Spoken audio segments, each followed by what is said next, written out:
Linos called his manager, announcing his resignation, feeling exhausted and overwhelmed by endless work, deadlines. He learned his entire team, including T-san and S-san, would resign, leaving projects incomplete. Alone, Linos collapsed briefly, reflecting on overwork and the impossibility of meeting the delivery deadline. Suddenly, he found himself in a carriage, startled by a stranger's voice, uncertain where he had gone.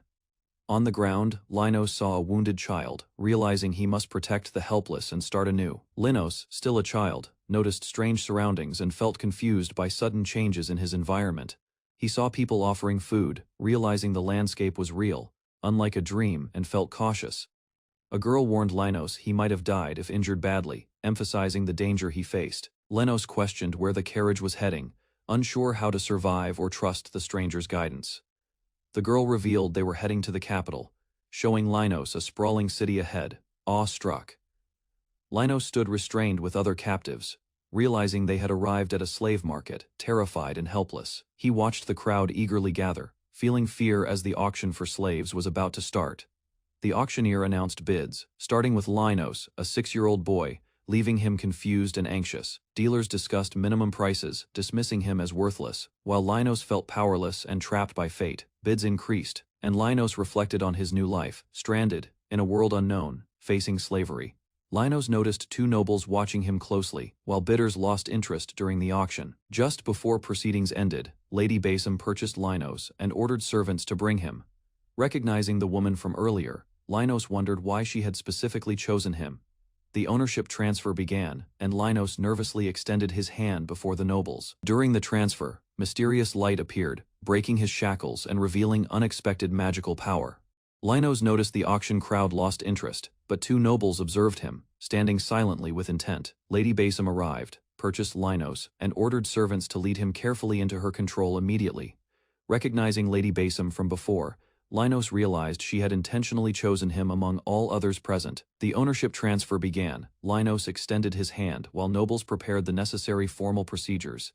During the transfer, magical light erupted, breaking his shackles and revealing unexpected powers within Linos unexpectedly. After the transfer ended, Falco asked Lady Basim what name should be given today. Lady Basim named him Rhinos, and the relieved boy believed his future seemed safer. Falco brought Rhinos to a well, washing away dirt gathered from hardship and slavery. To Rhino's surprise, magic cleaned his body instantly, leaving him amazed and excited. While discussing magic, Falco realized Rhinos lacked basic knowledge about the world's customs. Falco asked Lady Basim for a name for the boy, starting the official naming process. Lady Basim named him Rhinos, and the boy realized he had been rescued from slavery. Falco explained Rhino's potential to become a shield master, emphasizing the role's responsibility for protection. He described the appraisal magic, showing Rhinos that his ability could safeguard Lady Basim effectively. Rhinos agreed to walk back to the mansion, beginning his journey toward training as a shield master. Falco asked Lady Basim for Rhinos' official name, starting his formal introduction to the household. Lady Basim confirmed the name Rhinos, and the boy felt relief, knowing he was officially saved. Falco explained Rhinos' potential as a shield master, emphasizing his role in protecting Lady Basim. He warned about the mansion's security, explaining dangers for anyone entering without proper permission. Rhinos was introduced to Warsa, who would train him in barrier magic at the Basim residence. Warsa hit Rhinos lightly during training, introducing the boy to her strict but effective martial arts methods. Falco guided Rhinos to his room, while also showing him the mansion's dining area carefully. Rhinos was offered simple food, hesitant but understanding it was meant for nourishment and recovery. Warsa explained that the Basim family treated their slaves kindly, teaching Rhinos about respect and responsibility. Falco instructed Rhinos to remember his way through the mansion and eat well for future training. Warsa guided Rhinos through the mansion, explaining locations of guest rooms, kitchens, and Lady Urza's bedroom. She ensured Rhinos' room was suitable, preventing him from staying in the stables, and reassured him. Rhinos' room was dusty from disuse, but Warsa offered cleaning supplies and instructed him to help. Warsa explained his duties, meals, magic practice, household tasks, and learning proper manners to become responsible. Rhinos reflected on his luck, relieved to have food, his own room, and a chance to recover. That night, Rhinos reflected on his previous life and wondered whether returning was possible anymore. The next morning, Falco began training, teaching Rhinos how to create his first barrier. After concentrating carefully, Rhinos successfully formed a barrier, surprising himself with immediate magical progress. Falco explained that barrier masters were rare, valuable protectors requiring discipline, strength, and control. Rhinos learned mistakes could cost lives, realizing survival in this world demanded constant growth. Rhinos felt overwhelmed sleeping in a strange room, unsure if his new life would be safe. The next morning, Falco began teaching Rhinos magic control, starting with visualizing and feeling energy flow. Rhinos successfully performed his first magic, feeling pride and awe at his initial achievement. Falco explained the importance of barrier magic, emphasizing its rarity, difficulty, and necessity for protection. Rhinos realized mistakes could endanger everyone, understanding the deadly stakes of his training in this world. Linus is officially welcomed into the Basim household, gaining recognition and a sense of belonging. He resolves to work hard, learning about the world and how to become useful to everyone. The servants treat him kindly, providing new clothes and meals, showing care and warmth around him. While serving, he overhears gossip about royal affairs and growing political tensions in the kingdom. Linus learns about Prince Orlan's tutor and government officials, realizing he must navigate complex politics carefully. Linus learned the Basim family held royal trust while powerful nobles quietly opposed their influence.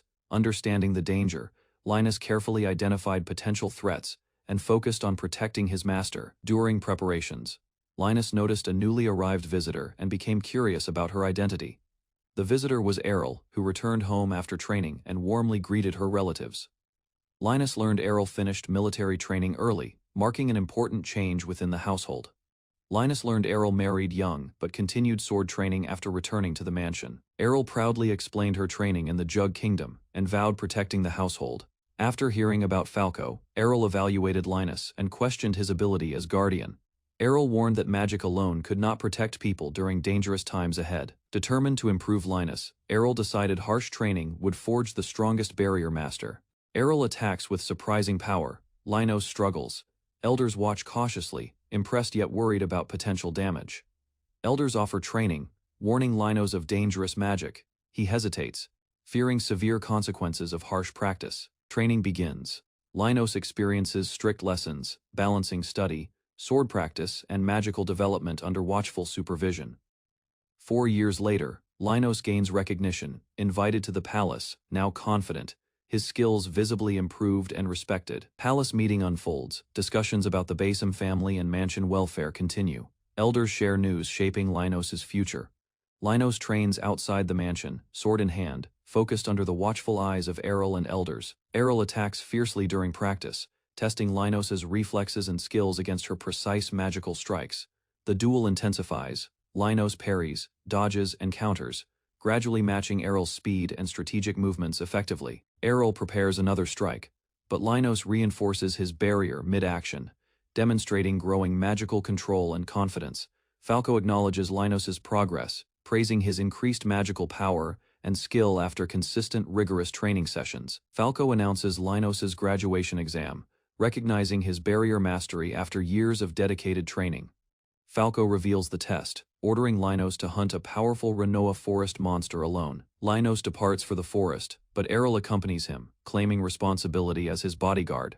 Excited by the mission, Errol eagerly advances, while Linus reminds her the hunt belongs to him. Deep inside the forest, Linus searches carefully, yet neither detection magic nor observation finds clues. Linus senses a hidden presence, eyes wide, as Errol attacks with her sword, anticipating a dangerous monster. The massive Charlet appears, roaring violently, forcing Linus and Errol to prepare for immediate combat. Linus attacks, but the monster's thick hide resists magic and sword, requiring strategic adjustments during battle. Errol joins the assault, striking fiercely while advising Linus about the monster's extreme toughness and danger. Despite repeated hits, the monster remains nearly indestructible, prompting Linus and Errol to rethink their attack approach. Linus insists on facing the monster himself, determined to test his skills despite Errol's protection. He uses a barrier to halt the Charlet's charge, demonstrating precise control over magical defenses. Linus explains he's extracting air from the barrier, immobilizing the monster without relying on attacks. The monster collapses with a heavy thud, revealing Linus's creative strategy successfully neutralizes its threat. Errol praises Linus, acknowledging his amazing magical skill as they celebrate completing the dangerous graduation challenge. Errol gives Linus a magical storage bag to carry the monster, explaining its special properties. She demonstrates that the bag can store items using magic, a valuable Basim family treasure. Linos tests the bag, chanting, apt to safely store the Karsh Harole inside, without difficulty. They discuss eating the monster, gathering ingredients along the way while laughing and preparing for the journey home. Both explore the forest further, discovering mushrooms and wild herbs, enjoying the environment and gathering food together. While gathering ingredients, Errol happily discusses food, enjoying the freedom to choose meals herself. Errol suggests combining training with food gathering, but Linos urges returning home immediately. Back at the mansion, Falco is shocked when Linos presents the defeated Karsh Harole. Errol explains Linos' strategy, and Falco officially declares that he passed the graduation exam. The Basim family welcomes Linos home, praises their success, and prepares a feast using the monster's meat. After returning safely, Urza calls Linos over while Errol happily enjoys the upcoming feast. Urza sincerely thanks Linos, surprising him because he believes he accomplished nothing extraordinary. Urza explains that Errol changed after meeting Linos, becoming happier and showing genuine smiles. Remembering Errol's difficult past, Urza expresses heartfelt gratitude for the positive influence Linos brought. Urza reassures Linos that he belongs to the Basim household and will always have their support. Linos, moved to tears, promises to always support the Basim household and their family endeavors. Surrounded by the family, he feels blessed and fortunate, receiving a handkerchief to dry his eyes. Falco reflects on pushing Errol hard during training, worried about her well-being but impressed with her growth. Urza and Falco recall Errol's past abuse and forced marriage, showing concern for her difficult history.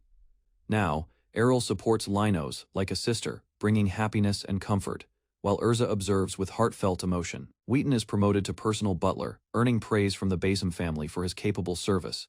During a formal gathering, Errol attends despite initial discomfort, with the family discussing her performance and reputation. Linos cleverly turns Errol's minor accident into a fable, impressing nobles and improving her social standing. The family laughs, realizing Linos tricked them skillfully, and they admire his quick thinking and cleverness. The gathering ends on a positive note, with everyone pleased and expressing gratitude toward Linos for his contributions.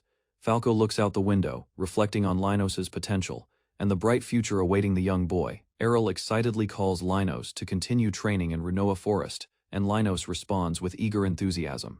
Linos woke painfully as Ricolette hugged him tightly again, continuing her usual morning prank routine. Ricolette smiled innocently while Linos endured embarrassment, worried others might misunderstand their situation. A servant arrived with an urgent summons, forcing Linos to leave immediately and prepare. Linos entered the room and discovered important nobles waiting, making him suddenly nervous. The Crown Prince revealed his presence, and Linos quickly apologized before showing proper respect. The Crown Prince explained his coming regency and requested Linos' assistance for an important task. He revealed the mission: obtain 100 golden bird plumes for the inauguration banquet. Linos hesitated, but Ricolette and Urza confidently supported him while others lacked suitable abilities. Linos promised fresh plumes using the Basim family storage, surprising the Crown Prince. Given only 2 weeks, Linos accepted the challenging request, unable to refuse the atmosphere. Linos pledged his service with utmost devotion, hiding his true age while impressing the Crown Prince. He inspected the forest through the Basim family's 1,000-mile telescope, searching carefully for the elusive golden bird. Linos prepared for the difficult task, determined to succeed despite its challenges and potential dangers. Ricolette arrived to assist him, easing his tension as they planned their strategy together. Linos began erecting a protective barrier, ensuring their camp remained safe as night approached. Linos agreed with Ricolette to complete the mission, committing fully to the Crown Prince's request. Using detection magic, Linos identified a flock of golden birds, preparing to move carefully toward them. He and Ricolette observed from a safe spot, calculating their strategy while unsure how long the quest would take. Linos confirmed a large flock of the target birds, deciding to approach carefully to avoid alerting them. Ricolette and Linos discussed barriers, planning multiple small protective traps to secure the birds without capturing other creatures. Linos studied the scout bird carefully, seeking a method to collect plumes without alerting others.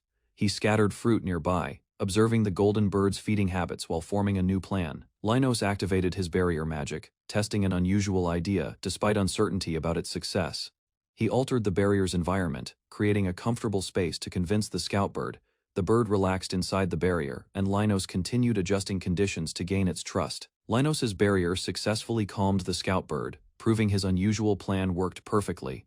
Ricolette praised Linos, while helping manage captured birds as more targets approached the area. Their strategy succeeded beyond expectations, leaving numerous golden birds peacefully gathered together nearby. With the birds secured, Linos prepared to finish the mission and return home. Before leaving, Ricolette eagerly inspected and plucked feathers, treating the task with remarkable enthusiasm. Ricolette eagerly cooked the golden bird meat while Linos helped, both unable to hide anticipation. After tasting the meal, Linos and Ricolette were stunned by its incredible flavor. They continued eating enthusiastically, praising the meat's sweetness and rich taste. Despite simple seasoning, satisfied with their success, they prepared extra portions to share with everyone back home. Linos and Ricolette returned proudly, bringing the prized plumes and receiving a warm welcome. After returning home, Linos served tea while receiving praise for successfully acquiring the golden birds. Urza thanked Linos personally, explaining the banquet succeeded because of his efforts. Feeling responsible for the difficult mission, Urza presented Linos with a special reward. Linos discovered a large amount of gold, gifted to the Basim family by royalty. Urza then promised that Linos would eventually gain his freedom, leaving him deeply surprised. Urza assured Linos that he would someday leave service comfortably and live independently. While celebrating everyone's kindness, Linos learned Falco had not yet returned from hunting. Linos investigated strange noises during the night, then was urgently summoned inside the mansion halls. Entering a grand hall, Linos found many guests celebrating his long-awaited coming-of-age ceremony. Seated prominently among cheerful companions, Linos became confused as unexpected attention focused entirely on him. Warsa revealed the magnificent feast was prepared for months, leaving Linos shocked and grateful. Remembering his fragile childhood, Linos listened proudly as everyone acknowledged his growth into adulthood. Warsa became emotional seeing Linos grown, while he kindly offered her a handkerchief. Family members recalled Linos's difficult training years, remembering setbacks before witnessing his remarkable growth. During the celebration, Linos was surprised when an important relative unexpectedly arrived before him. Recognizing his great-uncle, Linos froze briefly as guests reacted to the unexpected reunion, nervous but respectful. Linos thanked the Basim family before being introduced to Urza Whiten. Linos respectfully thanked Arden, head of the Basim household, for attending his important celebration. Arden greeted everyone warmly before leaving, while Linos and Urza discussed the surprise. Urza reflected on Arden's usual letters, wondering why his sudden appearance seemed unusual. Away from the festivities, Arden apologized for recent silence and declined returning immediately. Arden revealed he would remain several days because an important matter had occurred nearby. While enjoying the celebration feast, Linos was suddenly summoned by Urza and Falco. Leaving the banquet briefly, Linos apologized to guests before entering a private meeting. Arden revealed an important matter, entrusting Linos with a confidential task requiring witnesses. As part of the assignment, Linos received a permit granting broader access throughout town. Falco then announced a visit to a familiar place, leaving Linos surprised and uneasy. Arden gathered everyone privately and announced he had an important new responsibility for Linos. He appointed Linos supervisor of the Basim treasury, which contained powerful national-class magical treasures. Although overwhelmed, Linos learned Arden trusted nobody else to handle the assignment properly. After hearing the explanation, Linos accepted the responsibility and promised to fulfill it. As the meeting ended, Urza wondered whether another person would also receive a special role. Arden informed Linos that a high-status visitor would arrive tomorrow, explaining the reason for his return. The visitor, grateful for Linos's past assistance with golden birds, came to personally congratulate him. Linos respectfully received the visitor's praise, acknowledging his role as benefactor with humility. The visitor recognized Linos's permit and supervision over the treasury, highlighting his newly granted responsibilities. Seeing Linos entrusted with freedom and trust, the visitor assured him the treasury would be safe under his barrier skills. The visitor explained his presence wasn't only for Linos, but also for the Basim family's benefit. Linos was shocked when the visitor requested he be released from servitude and formally adopted. Stunned, Linos could barely react, trying to comprehend the unexpected adoption announcement. The visitor described Linos's excellence and potential, confirming his skills during the Golden Birds incident. He revealed intentions to appoint Linos as a royal barrier master, overwhelming him with responsibility.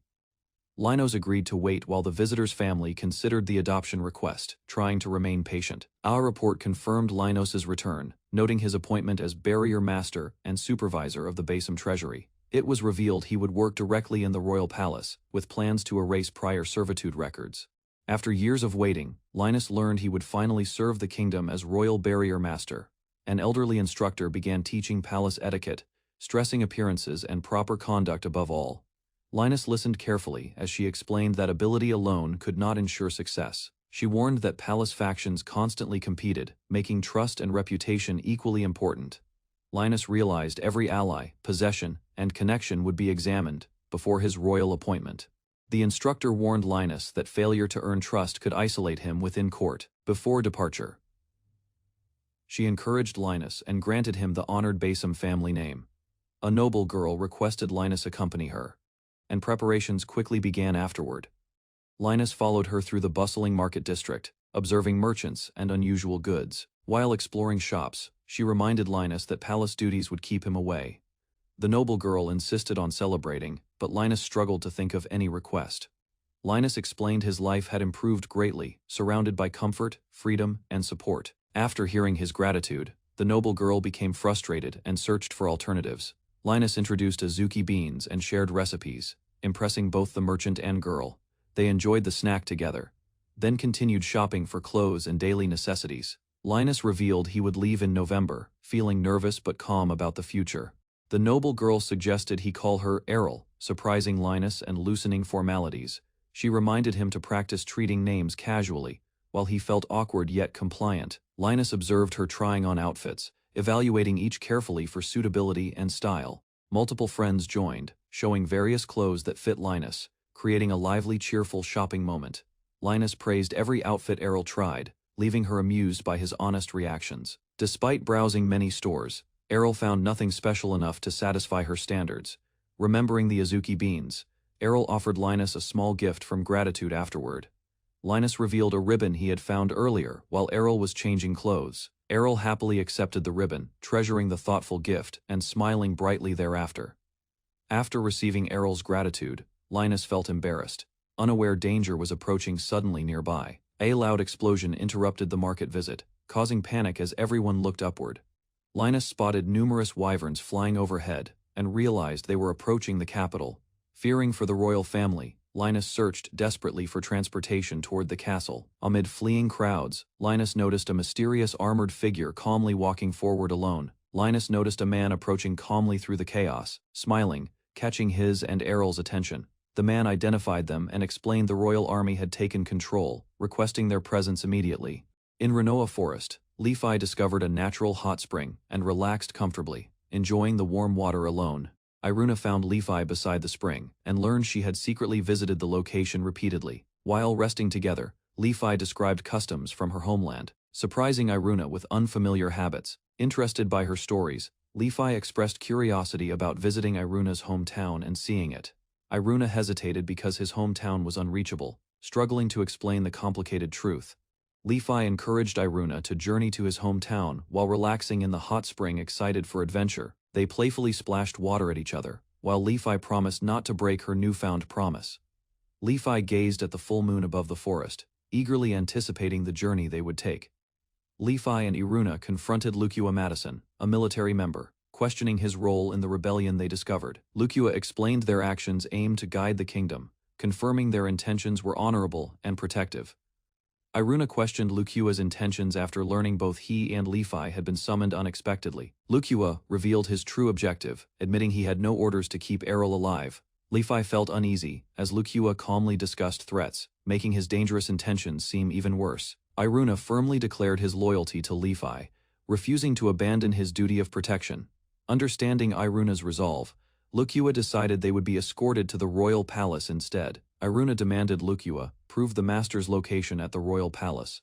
Surprising Lefi and herself, Lucia dropped a heavy object to emphasize authority, startling both Iruna and Lefi with his action. Lucia revealed the master's protector was the powerful wizard Falco, shocking Iruna and Lefi immediately.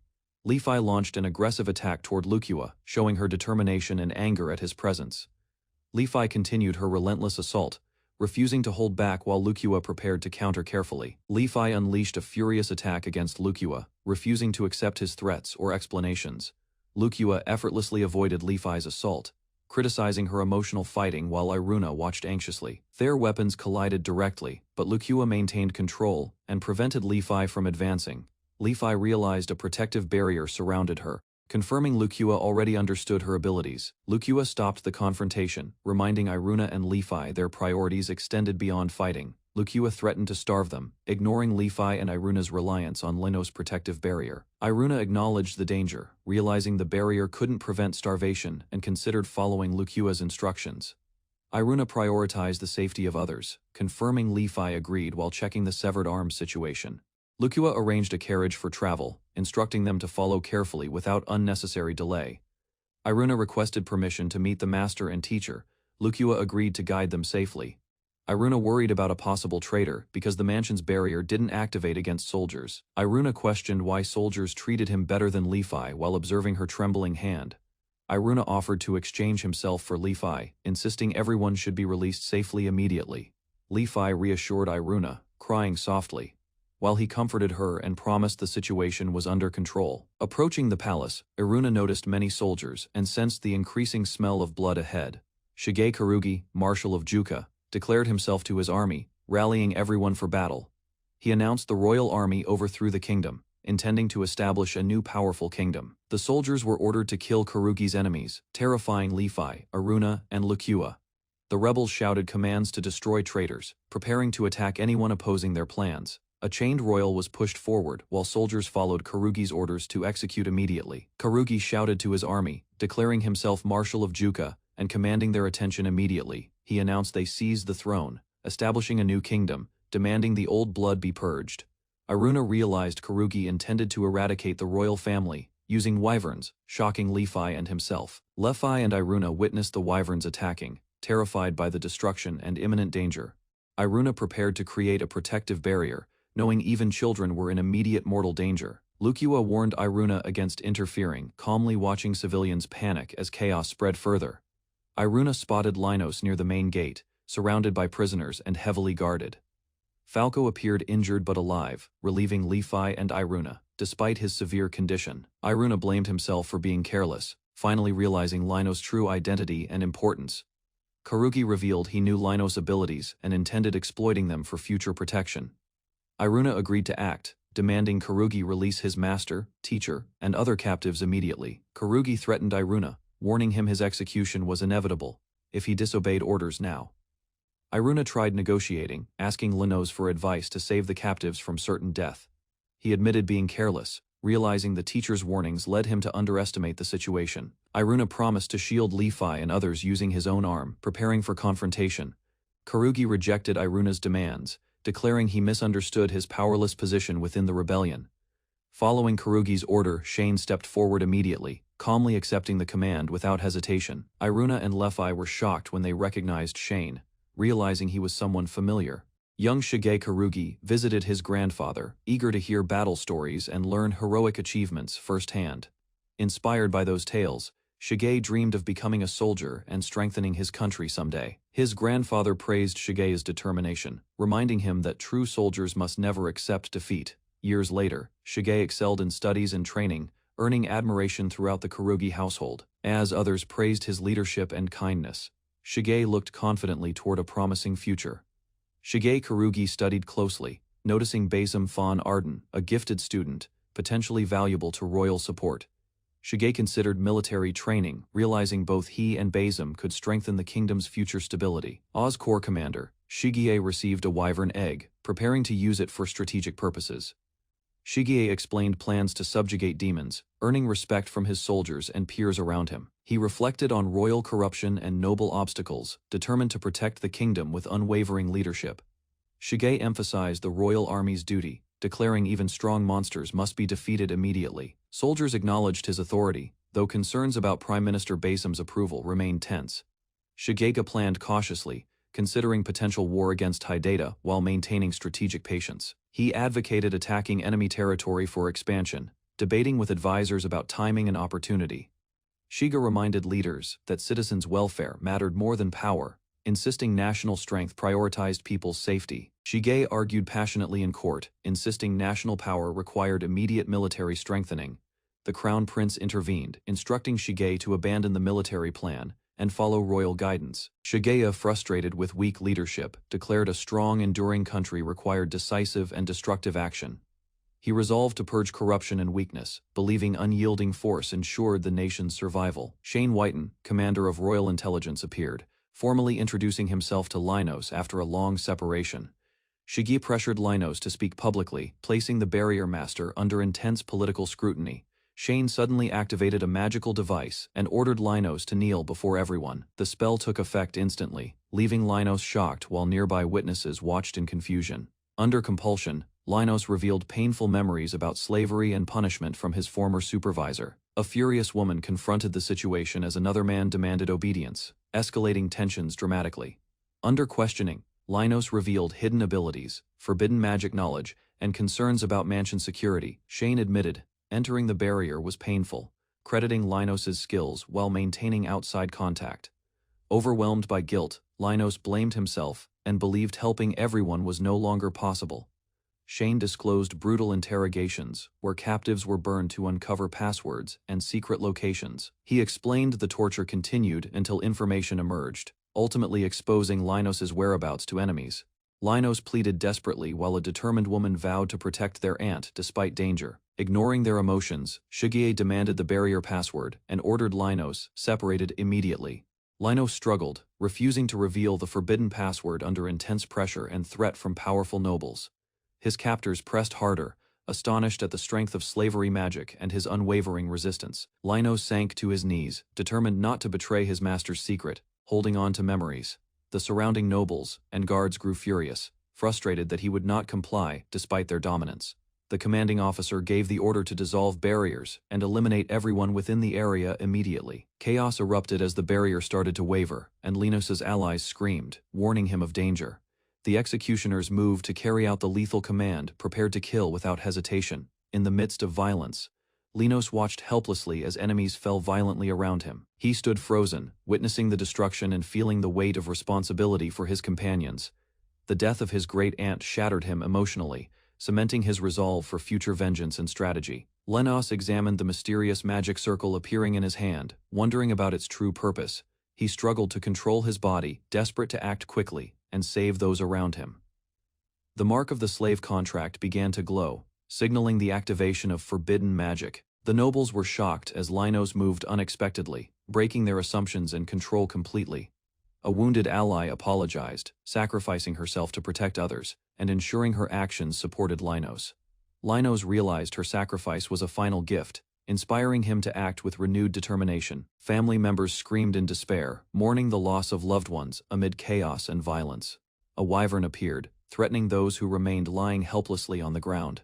Linos shouted in horror, witnessing the creature attacking those he could not save. His allies tried to calm the situation, but fear and urgency left no room for delay. Linos cried out desperately as the wyvern threatened his lady, preparing to intervene immediately.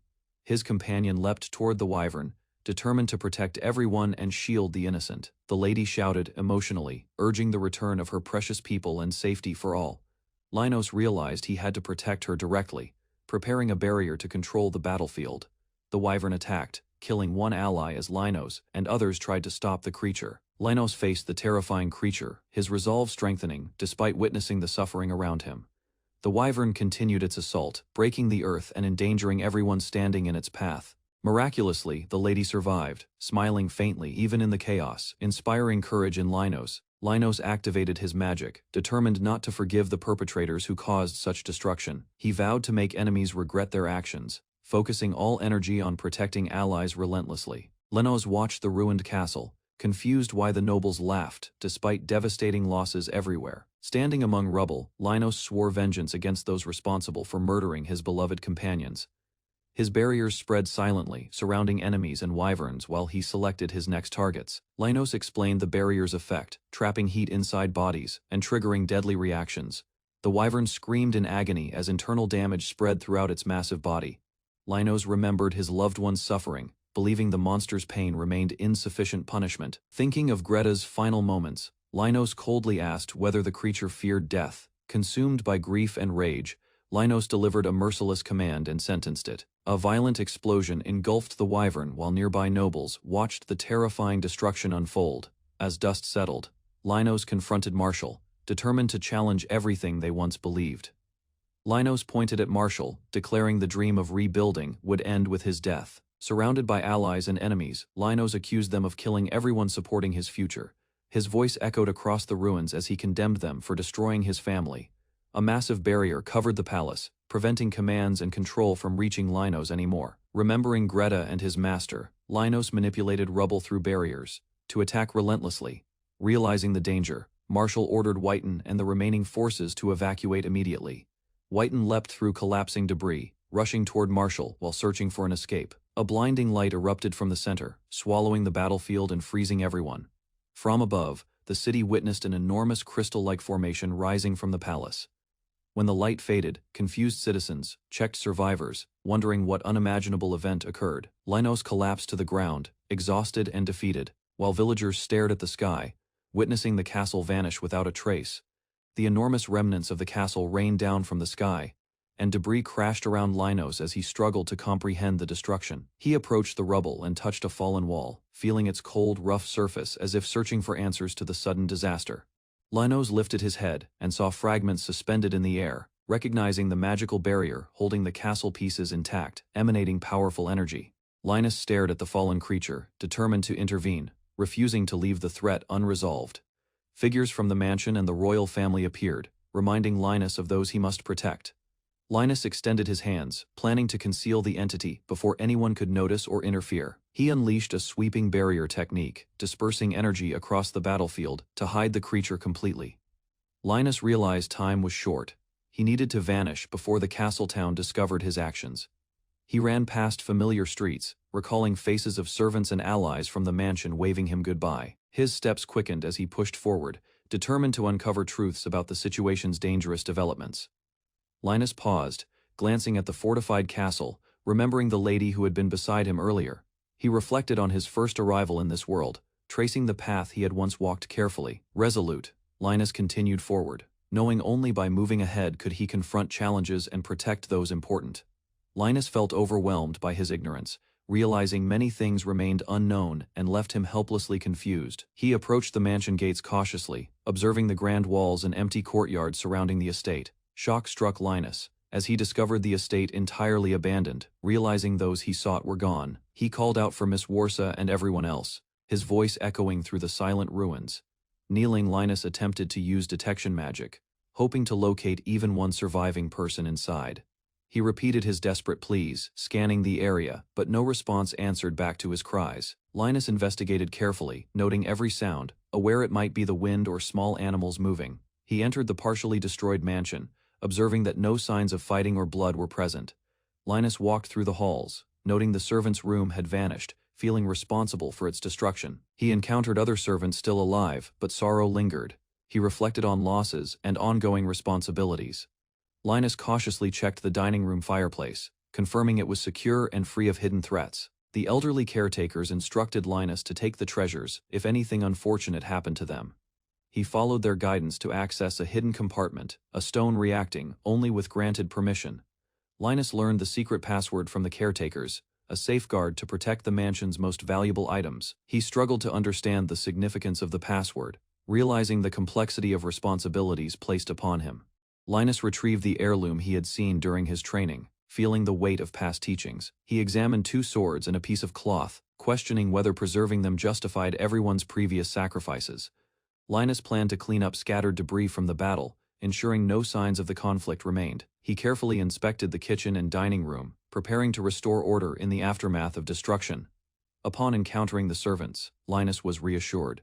Though sorrow lingered for the lives lost protecting the estate, Linus entered the familiar room, noticing everything appeared normal, despite the mansion's devastating losses. While organizing supplies, Linus discovered an unfamiliar package that had appeared during his absence. Opening the package, he found bread and preserved food. Immediately recognizing someone's thoughtful preparation, he unfolded a carefully prepared outfit, sensing it carried a message from trusted companions. The clothing's ornament reminded Linus of a tailor appointment arranged by Master earlier.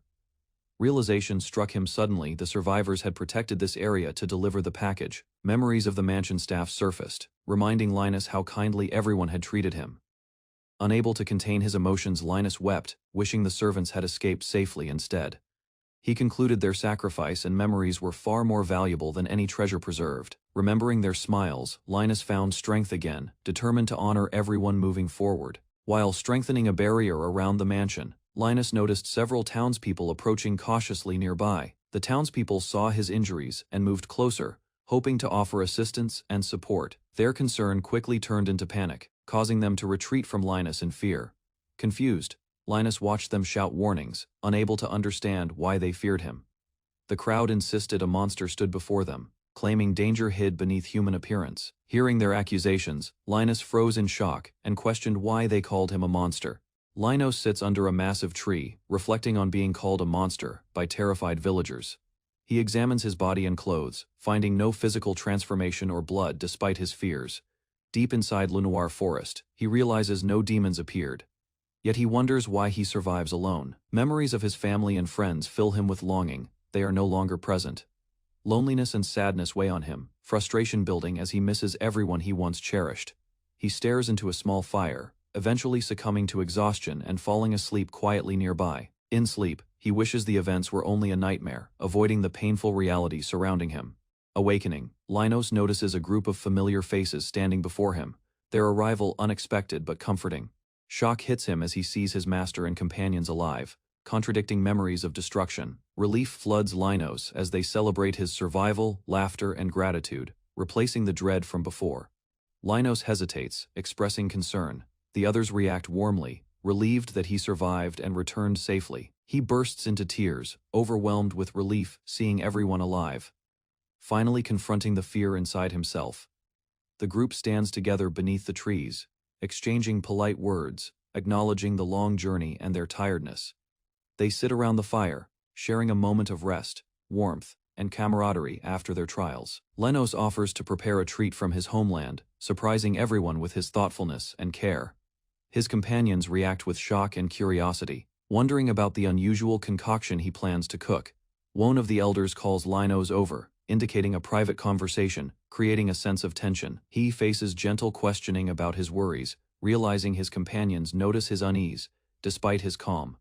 Linus explains his limitations, mentioning the ruined royal library, and they discuss possible ways to recover knowledge. Despite challenges, Linus finds encouragement from friends. Understanding his survival inspires hope for the entire kingdom.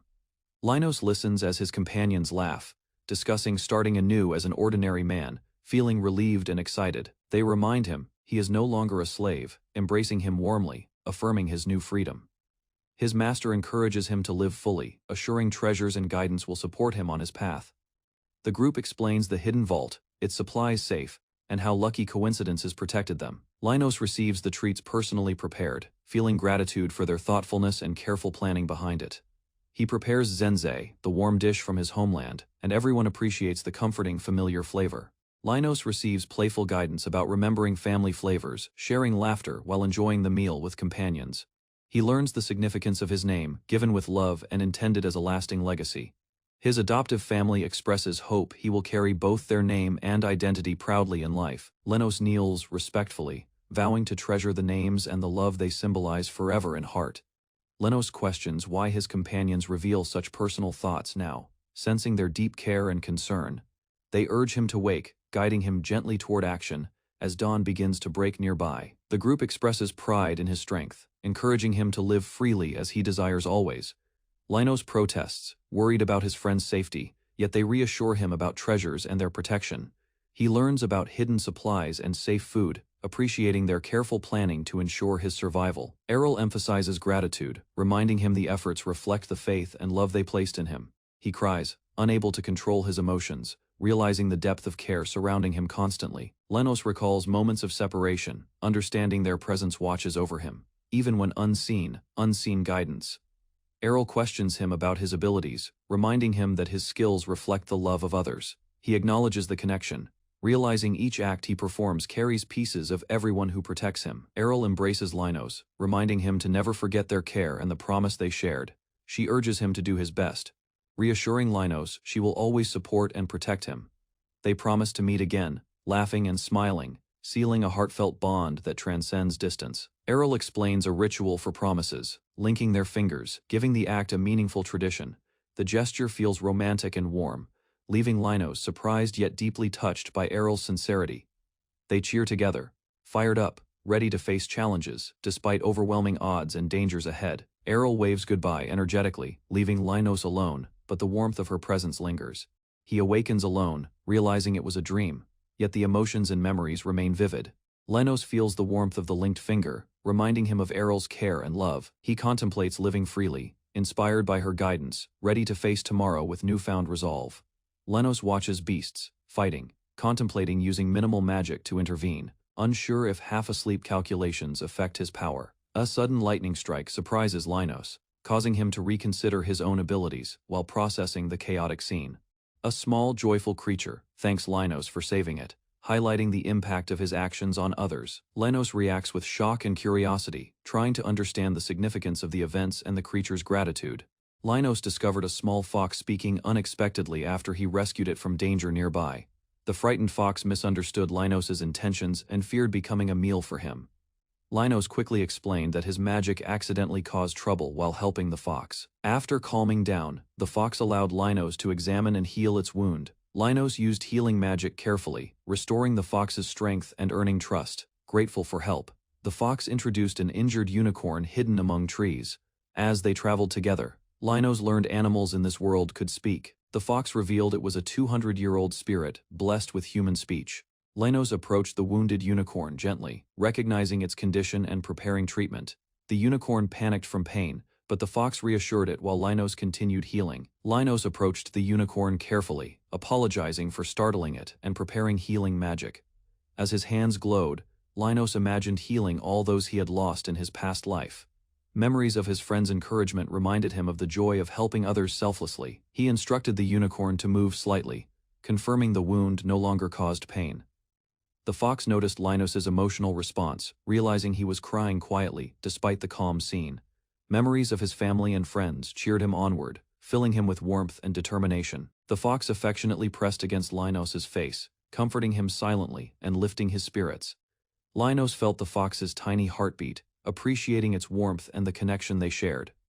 Both Lenos and the fox enjoyed a simple meal, made by the family that once cared for him. The unicorn acknowledged Lenos's kindness, realizing the same man who saved them also carried a complex past.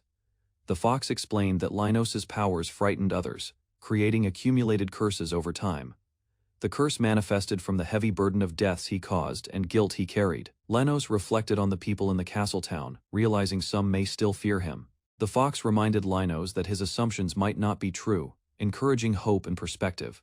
Lenos hesitated, unsure if he could lift the curse or risk it returning. The fox offered to remove the curse using its spirit powers, showing trust in him.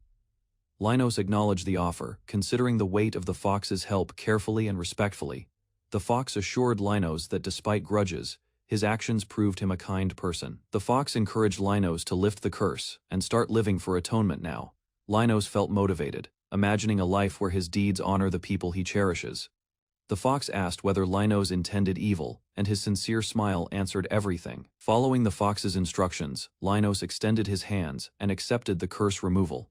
Dark energy flowed from Lenos's body, disappearing completely as the fox completed its ritual. Relieved and lighter, Lenos thanked the fox, while the unicorn watched approvingly nearby. The fox requested names for itself and the unicorn as proof of friendship. After careful thought, Lenos named the fox spirit Gon, delighting the small creature. Gon became emotional with happiness, proudly accepting the meaningful name Lenos bestowed. Lenos then named the unicorn Elimo, giving both companions identities for their future. Gon immediately declared that both he and Elimo would accompany Lenos onward. Leaving the forest behind, Lenos, Gon and Elimo began their journey toward Hydaita Kingdom. Elimo hesitated and revealed important information about nearby kingdoms beyond the forest. Gon explained that Elimo once belonged to Hydaita's royal family but escaped mistreatment. Lenos learned Elimo was a rare unicorn Pegasus hybrid and understood why hunters captured him. Elimo promised to protect Lenos during their travels, while Gon proudly agreed as well. Accepting their companionship, Lenos decided the three of them should depart immediately together. Leaving the forest behind, Lenos, Gon, and Elimo began their journey toward Hydaita Kingdom. Lenos finally reached a fortified city after escaping danger, accompanied by his loyal beast companions. After crossing Renoa Forest and surviving hardships, Lenos recalled narrowly escaping a dragon attack. City guards stopped Lenos immediately and questioned his identity, origin, and purpose there. The guards were shocked, hearing Lenos came through Renoa Forest from Juka Kingdom. Seono met Lenos personally and carefully confirmed reports regarding Juka Kingdom's situation. Lenos firmly confirmed the kingdom's collapse, leaving everyone inside the hall concerned. Officials questioned him further, gathering details about demons, attacks, and destroyed royal structures. Siono compared Linos's testimony with existing intelligence and found every detail consistent. Satisfied with the information, Siono requested Linos meet the Prime Minister soon. Though surprised, Linos accepted politely while arrangements were made for his temporary stay. Linos arrived at an extravagant residence and felt uneasy receiving hospitality far beyond expectations. After Sono departed, Linos entered his room and rested on the luxurious bed. While relaxing, Linos considered tomorrow's meeting and realized his appearance needed improvement. The next morning, Sono arrived and barely recognized Linos in elegant new clothing. A carriage carried Linos toward a massive castle, leaving him increasingly confused afterward. Escorted through grand halls, Linos learned an important official awaited him inside. Noticing guards and magical surveillance, Linos cautiously observed everything before entering the chamber. Inside, Linos met an elderly statesman who welcomed him with formal courtesy. The official recognized Linos immediately and referenced his unusual rise within House Basim. Linos introduced himself respectfully, beginning a serious discussion about his background and abilities. Linos informed the elder official about the Juka kingdom collapse and possible civil war. The elder explained that sending troops was unwise and highlighted the loss of talented leaders. Linos listened as the official described the Marquis's dedication, working without rest for 3 days. Linos revealed the Marquis was his master, emphasizing Falco's rigorous training and mentorship influence. The elder reflected that Falco lived a fulfilling life and praised his teaching, comparing him to a father figure. Recognizing the importance of the situation, the elder invited Linos to accompany him to meet His Highness. Linos entered the imperial throne room. He respectfully introduced himself as the barrier master of House Basim, before the emperor. While standing before the emperor, Linos sensed something unusual. The emperor studied him carefully, creating growing tension inside. The audience ended peacefully. Linos confirmed his thoughts, bowed respectfully, and departed after leaving a favorable impression there.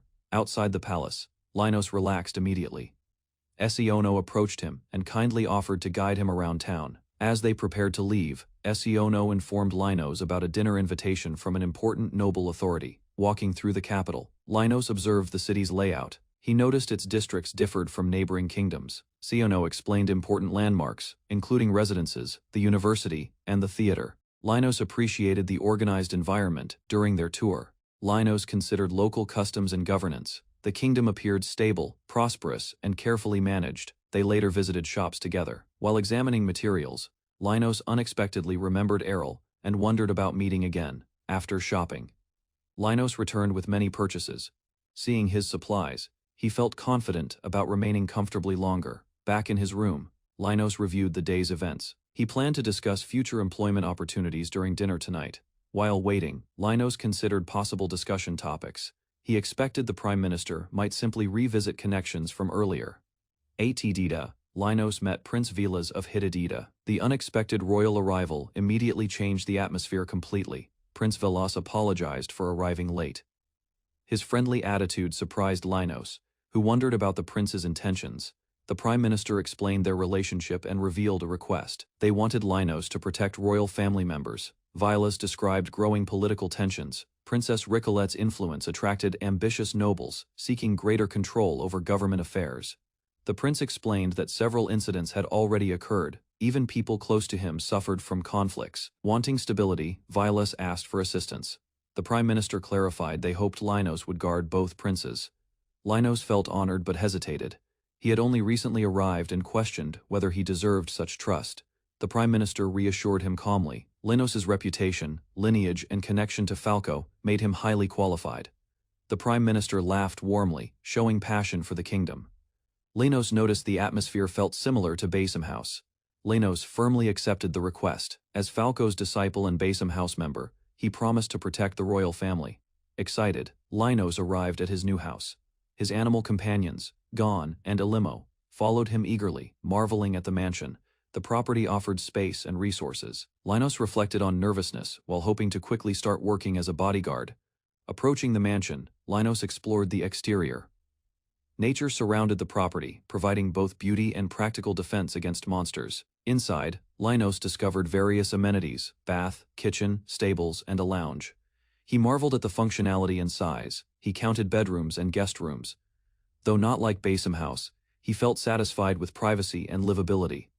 Linos prepared to visit the imperial capital. He planned to shop for necessities, ensuring the house would be ready quickly. He explained his company plan to the Prime Minister.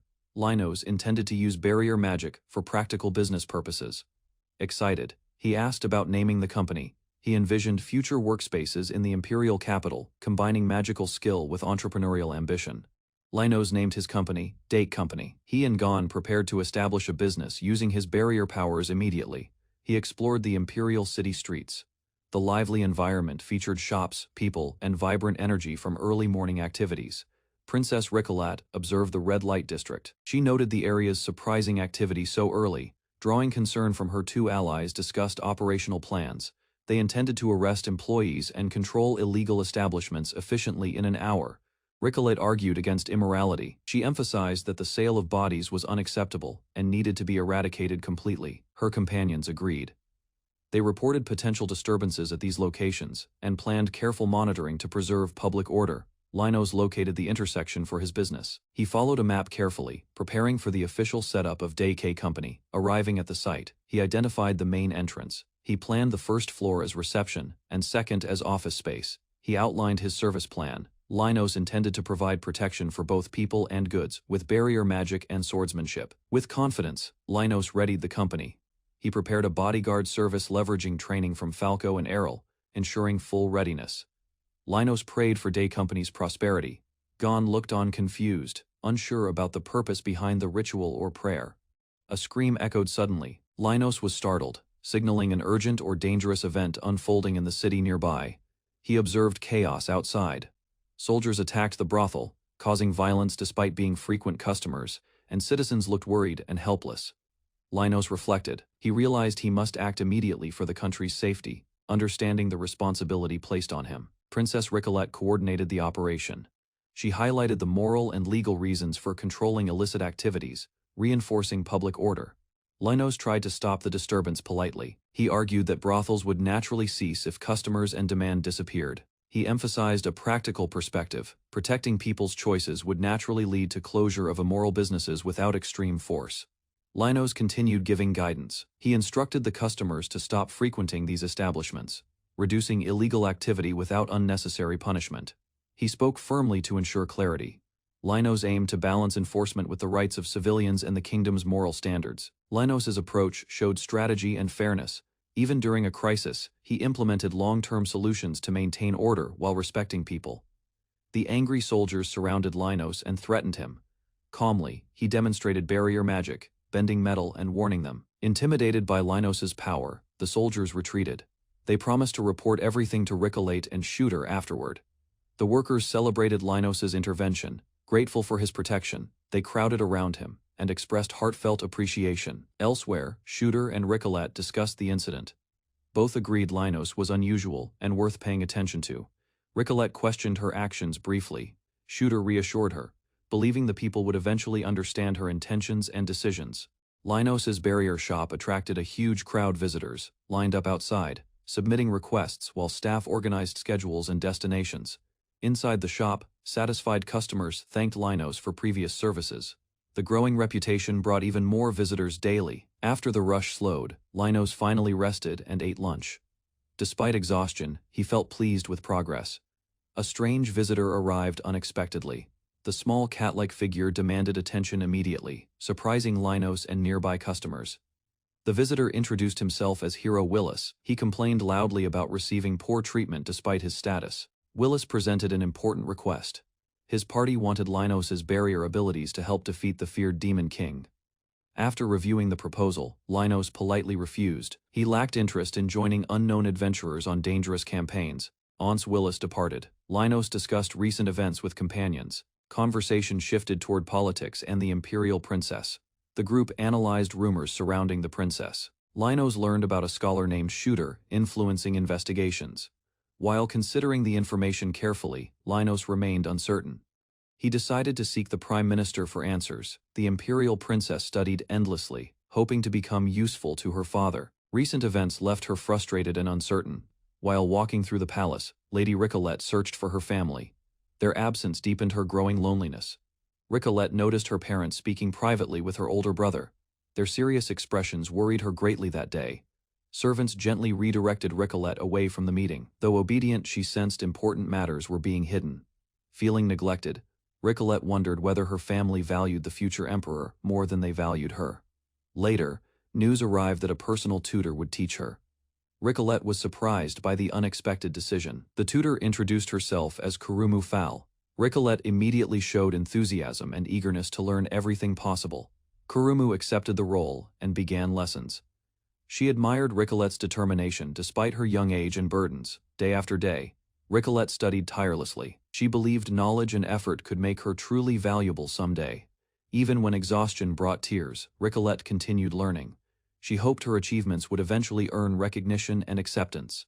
Ricolette learned her value depended on perceptions. Discussions revealed nobles distrusted her, despite intelligence and strong potential. She realized interfering with unsuitable nobility drew attention. Her position could be jeopardized if she failed to gain trust. Observing the nobles celebrating their own privileges, Ricolette became determined to prove her worth beyond inherited status. She resolved to show her father that talented individuals exist among commoners, challenging assumptions about usefulness and power. Ricolette questioned whether her efforts would ever make her indispensable. Doubt and anxiety grew while she continued to study. Her determination intensified. Surrounded by books, she demanded more knowledge, eager to improve and contribute meaningfully to her family. She pleaded with Kurumu to teach more. The princess felt she was not yet recognized as capable enough. Kurumu encouraged Ricolette to convert thoughts and feelings into action. A plan to become truly effective began forming. Ricolette was introduced to Shooter, a skilled Imperial Guard member. His support promised to strengthen her capabilities and confidence. Shooter explained responsibilities honestly. He reassured her that dedicated effort would be recognized, offering guidance and protection for the challenges ahead. Shooter pledged unwavering loyalty to Ricolette. His sincere declaration shocked her, as few had supported her before. Overwhelmed by emotion, Ricolette burst into tears. Years of pressure and loneliness finally spilled out uncontrollably. Kurumu and Shooter stayed beside her patiently. They allowed Ricolette to release feelings she had hidden. After calming down, Ricolette tried making an important decision. Palace officials immediately objected to her authority. She worried that promoting talented commoners would anger her father and powerful nobles throughout the empire. Shooter acknowledged the risks but explained that Ricolette's knowledge could strengthen both the kingdom and royal family. He assured her that criticism would not last forever. Eventually, people would understand her intentions and efforts. Shooter repeated his promise of loyalty. His support remained unchanged, despite uncertainty surrounding the princess's future. Remembering her childhood, Ricolette wished her parents would recognize her hard work and praise her sincerely. While wiping away tears, Ricolette received news that Shooter requested an audience, bringing another important discussion ahead. Linos discovered an old shrine hidden among giant trees. Its Japanese-style design surprised him, and he carefully investigated the area back inside. Linos asked Gon about the shrine. While eating snacks, Gon listened and became noticeably concerned. The moment Linos mentioned the shrine, Gon's expression changed completely. Fear overtook him, leaving his body trembling uncontrollably. After calming slightly, Gon explained that the shrine related to White Fox traditions and a strict inspection ceremony. Linos learned the inspection was conducted by the princess, leader of the White Foxes, whose standards frightened Gon. Remembering his own stressful work experiences, Linos comforted Gon and tried easing the fox's growing anxiety. Linos reassured Gon that he had always been responsible. Gon listened quietly, though his worries remained strong. Determined not to avoid reality, Gon decided to attend. Linos encouraged him to complete the inspection quickly. Wanting to help, Linos prepared thoughtful gifts. The presents delighted Gon and strengthened his confidence considerably. With gifts ready, Linos and Gon returned to the shrine. Together, they prepared for the princess's inspection. Linos followed the small fox spirit through a quiet shrine path, trusting its guidance toward an unknown destination ahead. As he approached the gate, Linos felt nostalgic. The scenery briefly reminded him of Japan before reality returned. The shrine gates opened, revealing fox attendants. They welcomed Linos and escorted him toward the princess's residence. Inside the grand building, Linos waited respectfully, while the attendants informed him that the princess would summon him. A sudden bark echoed through the room. The attendants quickly controlled the disturbance while Linos remained silent. An overwhelming presence filled the air. Linos felt cold sweat running down his back and grew uneasy. A commanding voice instructed him to raise his head. Linos obeyed carefully, unsure of what awaited him. Before him sat an enormous divine fox. Linos knelt respectfully, realizing he faced a powerful being. The fox's immense size shocked Linos. He struggled to remain calm while processing the unbelievable sight. The princess finally appeared and introduced herself. Linos presented his name and accepted his role as companion. The divine fox asked Linos about the person who had given Gon his name and earned widespread respect. Linos defended Gon sincerely, explaining their long companionship and recalling how Gon supported him during difficult times. The fox questioned Linos's intentions. Realizing the misunderstanding, Linos hurriedly tried correcting his careless explanation immediately. Linos presented a gift box. The divine fox dismissed everyone else, choosing to inspect the offering privately. He explained the food came from his hometown and was traditionally offered to fox deities with respect. The divine fox tasted the snacks and became delighted. Linos watched nervously as her excitement rapidly grew. Impressed by the flavor, the fox granted Linos favor and allowed Gon to remain beside him afterward. The fox accepted the arrangement, but demanded future offerings, making clear that additional treats remained expected. The conversation shifted. The fox discussed Linos's curse, his growing power, and matters concerning the Demon King. The fox warned Linos never to misuse his strength. Accepting the advice, he vowed to remember it. Before Linos departed, the divine fox expressed gratitude for his offering and decided an appropriate reward was necessary. The fox granted divine protection and refinement. Linos was surprised, believing Gon remaining beside him was enough.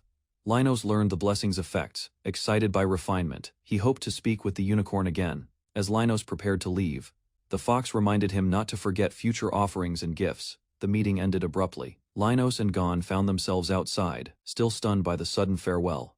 Overwhelmed with gratitude, Gon pledged lifelong loyalty. Linos noted he had somehow escaped punishment and demotion. After returning home, Linos reflected on the visit while noticing rumors that the princess seemed healthier recently. Linos arrived at the store, exhausted and panting, summoned urgently by the Prime Minister. He wondered what trouble awaited him next. The messenger, also out of breath, urged Linos to come immediately to the castle. He sensed the urgency could not be ignored. Inside the grand castle, Linos met the advisors. They warned him of a dangerous person who had suddenly appeared, threatening stability within the kingdom. The advisors explained they had captured a catman claiming to be a prince, insisting the Demon King needed subjugation. The situation appeared precarious. Linos learned that the catman had brought equipment and funds without consulting anyone, treating the subjugation task as a performance to impress his country. The Catman Prince had been violent during confiscation, injuring a maid, leading to his banishment, and a demand to return the equipment, complicating political matters. The imperial advisor lamented the unlucky assignment of Lady Ricolette to oversee the issue, increasing tension and concern for Linos about potential outcomes. The advisors explained that beheading the Catman Prince could destabilize surrounding nations, but if he truly was royalty, execution was required to maintain imperial authority. Linos was tasked to secretly remove the Catman Prince, balancing the threat to the empire while ensuring no royal blood was wrongly harmed. He debated whether to rely on the empire's knights or take action personally, knowing the delicate mission required careful strategy and discretion. Linos received instructions from the advisor, understanding he would need to act carefully. He acknowledged responsibility for the mission and its success. Walking through the castle corridors, Linos noticed a noblewoman approaching. Her presence calm yet commanding. He sensed importance in this meeting. The noblewoman was introduced as the first imperial Princess Ricolette. Linos observed her attentiveness and quiet authority, realizing her significance in the kingdom. Princess Ricolette examined Linos carefully, silently assessing his role. Her calm yet focused expression conveyed intelligence and discernment in her judgment. Linos bowed respectfully, but Ricolette immediately clarified that kneeling was unnecessary. Her demeanor reflected confidence and disregard for traditional ceremonial expectations. The princess explained that respect should be given to those truly worthy, not automatically to visitors, nobles, or even royal officials. Linos began to understand her reasoning, realizing the Prime Minister's concerns were rooted in her unconventional approach and independent judgment. Ricolette's perspective jeopardized traditional nobility expectations, but it also highlighted her capability to act decisively and fairly, even in tense circumstances. A commotion arose as the Catman Prince reacted violently. Linos prepared to escort him, balancing firmness with careful control of the situation. Linos mounted a limo, the winged horse, preparing to travel to the border. He appreciated the princess's understanding and the chance to communicate with animals. During the journey, Willis loudly protested his deportation. Linos listened calmly while questioning whether the self-proclaimed hero deserved recognition. Linos challenged Willis to prove his heroic status. Faced with difficult questions, Willis struggled to justify his reputation. To demonstrate his point, Linos revealed overwhelming power. Willis watched in shock, realizing strength alone could not define heroism. As Ilimo descended near the border, Willis finally introduced himself properly. The atmosphere became quieter and more reflective. Before reaching their destination, Willis suddenly spotted an elderly catman. Excitement replaced his complaints as he rushed forward. The elderly catman immediately struck Willis and scolded him. Linos quickly understood that this was a family matter. Willis received a stern lecture for stealing treasure and abandoning responsibilities. Even his grandfather had suffered consequences because of him. Linos offered supplies for the journey ahead. Willis accepted enthusiastically, though his reckless personality remained completely unchanged. After completing the mission, Linos finally returned home. The exhausting trip left him drained, despite using little power. While resting comfortably, Linos asked Gon about recent events. Hearing that everything remained peaceful, he relaxed at last. Linos woke suddenly, feeling the ground tremble. Both he and Willis sensed an unusual rumbling signaling potential danger nearby. Willis asked for guidance, unsure what to do next. Linos paused, considering strategy and the lessons he had learned on the journey. Linos reflected on priorities, visiting different countries, gaining experience, and ensuring his grandfather recognized Willis's strength, preparing for future challenges and responsibilities.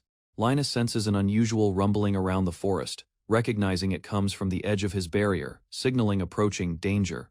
He spots a swarm of demons advancing rapidly, shouting for Ilimo to descend, and position strategically to defend against the onslaught. Linus urges Ilimo and Gon to hide, preparing his barrier. Despite confidence, he realizes the incoming threat might surpass his strength. The first wave of demons crashes through the forest, forcing Linus to react immediately while shielding the area and allies. His barrier begins breaking under the enemy's attack. Fire and lightning spells prove risky, creating instability in the surrounding forest. The demons recognize Linus as human and underestimate him, planning to eliminate him quickly, but they fail to anticipate his magical skill. Linus counters with water magic, nullifying fire attacks. He maneuvers through debris and enemy strikes, demonstrating resourcefulness and growing power. He dodges attacks with precision, sending enemies reeling. The demons retreat, bewildered by his unexpected strength and coordinated defensive maneuvers. Linus takes a moment to ensure Ilimo and Gon are safe. He wonders whether to pursue or focus on strengthening his barrier. Thou wary of overexerting himself, Linus reflects on the incident, considering his barrier's limitations and the consequences of excessive magical combat. After the battle, Linus noticed movement inside a tree hollow, suspecting demon remnants. He carefully investigated the strange presence. A frightened small girl appeared instead. Startled by Linus and Gon, she panicked and desperately tried hiding herself. The girl burst into tears, repeatedly calling for her mother. Her fear showed she had been alone recently. Linus realized the crying figure was a young demon girl. He immediately brought her towards safety near his residence. After calming down, the girl introduced herself as Paris, princess of the Belial family. Linus listened attentively. Feeling responsible for earlier events, Paris bowed deeply and apologized for the actions committed by her family. Linus assured Paris he held no resentment. His calm response eased her worries and encouraged honest discussion. Paris explained her father had died. Afterwards, a succession dispute emerged, causing turmoil throughout the Belial family. She revealed an announcement promised marriage to whoever defeated the great demon king and became Belial's ruler. As Linus questioned the decision's fairness, Paris suddenly reacted. Her father unexpectedly appeared, interrupting their conversation immediately. Paris argued with her father, refusing to marry or become queen. She expressed frustration over the subjugation of the great demon lord. Her father acknowledged her concerns, patting her gently. He praised her love for learning, suggesting scholarly pursuits suit her more than rulership.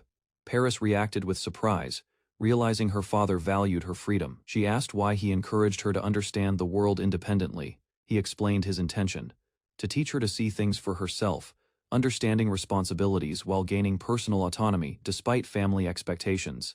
Paris admitted relief and gratitude, questioning whether such freedom was appropriate for her role. Her father reassured her, clarifying his priorities. He emphasized strength and capability over mere bloodline, highlighting that her position should serve her growth rather than family politics or tradition. Paris pointed to her uncle, concerned about succession. Her father insisted the younger brother would succeed effectively, demonstrating trust in family judgment. He affectionately addressed Paris, calling her, "My sweet, cute Paris." reinforcing familial love and his wish for her independent happiness. He embraced Paris, expressing regret at missing her adult life, but assuring her freedom to live as she wished, Linus observed. Noting the wisdom of her father's guidance, Paris reflected on family support and felt empowered to make her own choices. Paris explained that after leaving her homeland, she traveled alone to secure necessities and begin a new independent life. When Linus asked about her future plans, Paris enthusiastically described her desire to travel, study, and experience unfamiliar things. She admitted lacking money for such dreams. Gon suggested offering her work and lodging at their residence instead. Linus hesitated. He wanted to help Paris, yet worried that inviting her to stay might limit her freedom. To understand her abilities, Linus asked about her training. Paris revealed extensive education in combat and magic. Linus proposed employment as his assistant and bodyguard. Through work, Paris could travel and broaden her perspective. He assured her the arrangement would remain flexible. Whenever she desired independence, she could leave without obligations. Deeply moved by the offer, Paris accepted immediately. The decision gave her direction and renewed confidence. Gon celebrated enthusiastically and suggested a welcome party. Paris appeared surprised but appreciated the warm reception. Paris eagerly declared she wanted to learn cooking as well. She believed preparing delicious meals was important. Linus encouraged her ambitions and promised support. Smiling brightly, Paris looked forward to her new journey ahead. Princess Ricolette spent another sleepless night. Lying awake in her chamber, she worried constantly about the Empire's uncertain future. The next morning, Quina visited her room. Ricolette hid her exhaustion, though concern continued occupying her thoughts completely. Ricolette prepared for an important council meeting. She believed women should contribute despite opposition from conservative nobles. While getting ready, Ricolette asked about Emperor Hito's health. Quina explained his condition had improved slightly recently. Hearing that the emperor drank alcohol despite illness, Ricolette reacted with shock and growing frustration toward him. The Imperial Council gathered. Emperor Hito announced discussions regarding preparations after reports of the Great Demon Lord's revival. Important figures assembled, including Crown Prince Virus and Princess Ricolette. The meeting would determine the Empire's future direction. The Prime Minister began presenting new developments. Everyone listened carefully, as reports from previous sessions were reviewed. Debate erupted across the chamber. Several nobles argued recent border incidents proved the Great Demon Lord remained nearby. Despite worsening health, Emperor Hito stayed calm. He cited reports from a barrier master and ordered stronger defenses. Princess Ricolette noticed Emperor Hito's exhaustion. She questioned why advisors and her brother failed to detect worsening health conditions. Hito's illness worsened. He used alcohol to hide his weakness, which deeply concerned both the princess and attending nobles. During the council, Hito reminded Crown Prince Hito not to avert his eyes. He emphasized the next emperor's responsibilities carefully. Discussion turned to defense funding. Hito feared excessive taxation could cause unrest. Though nobles suggested imposing it on citizens directly, the lords could not agree on fiscal or military strategies.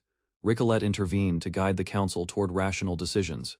Hito instructed that generals and the prime minister would handle the military. Ricolette was urged to remain calm and avoid interfering. Ricolette learned from reports that the barrier master had fled Juka.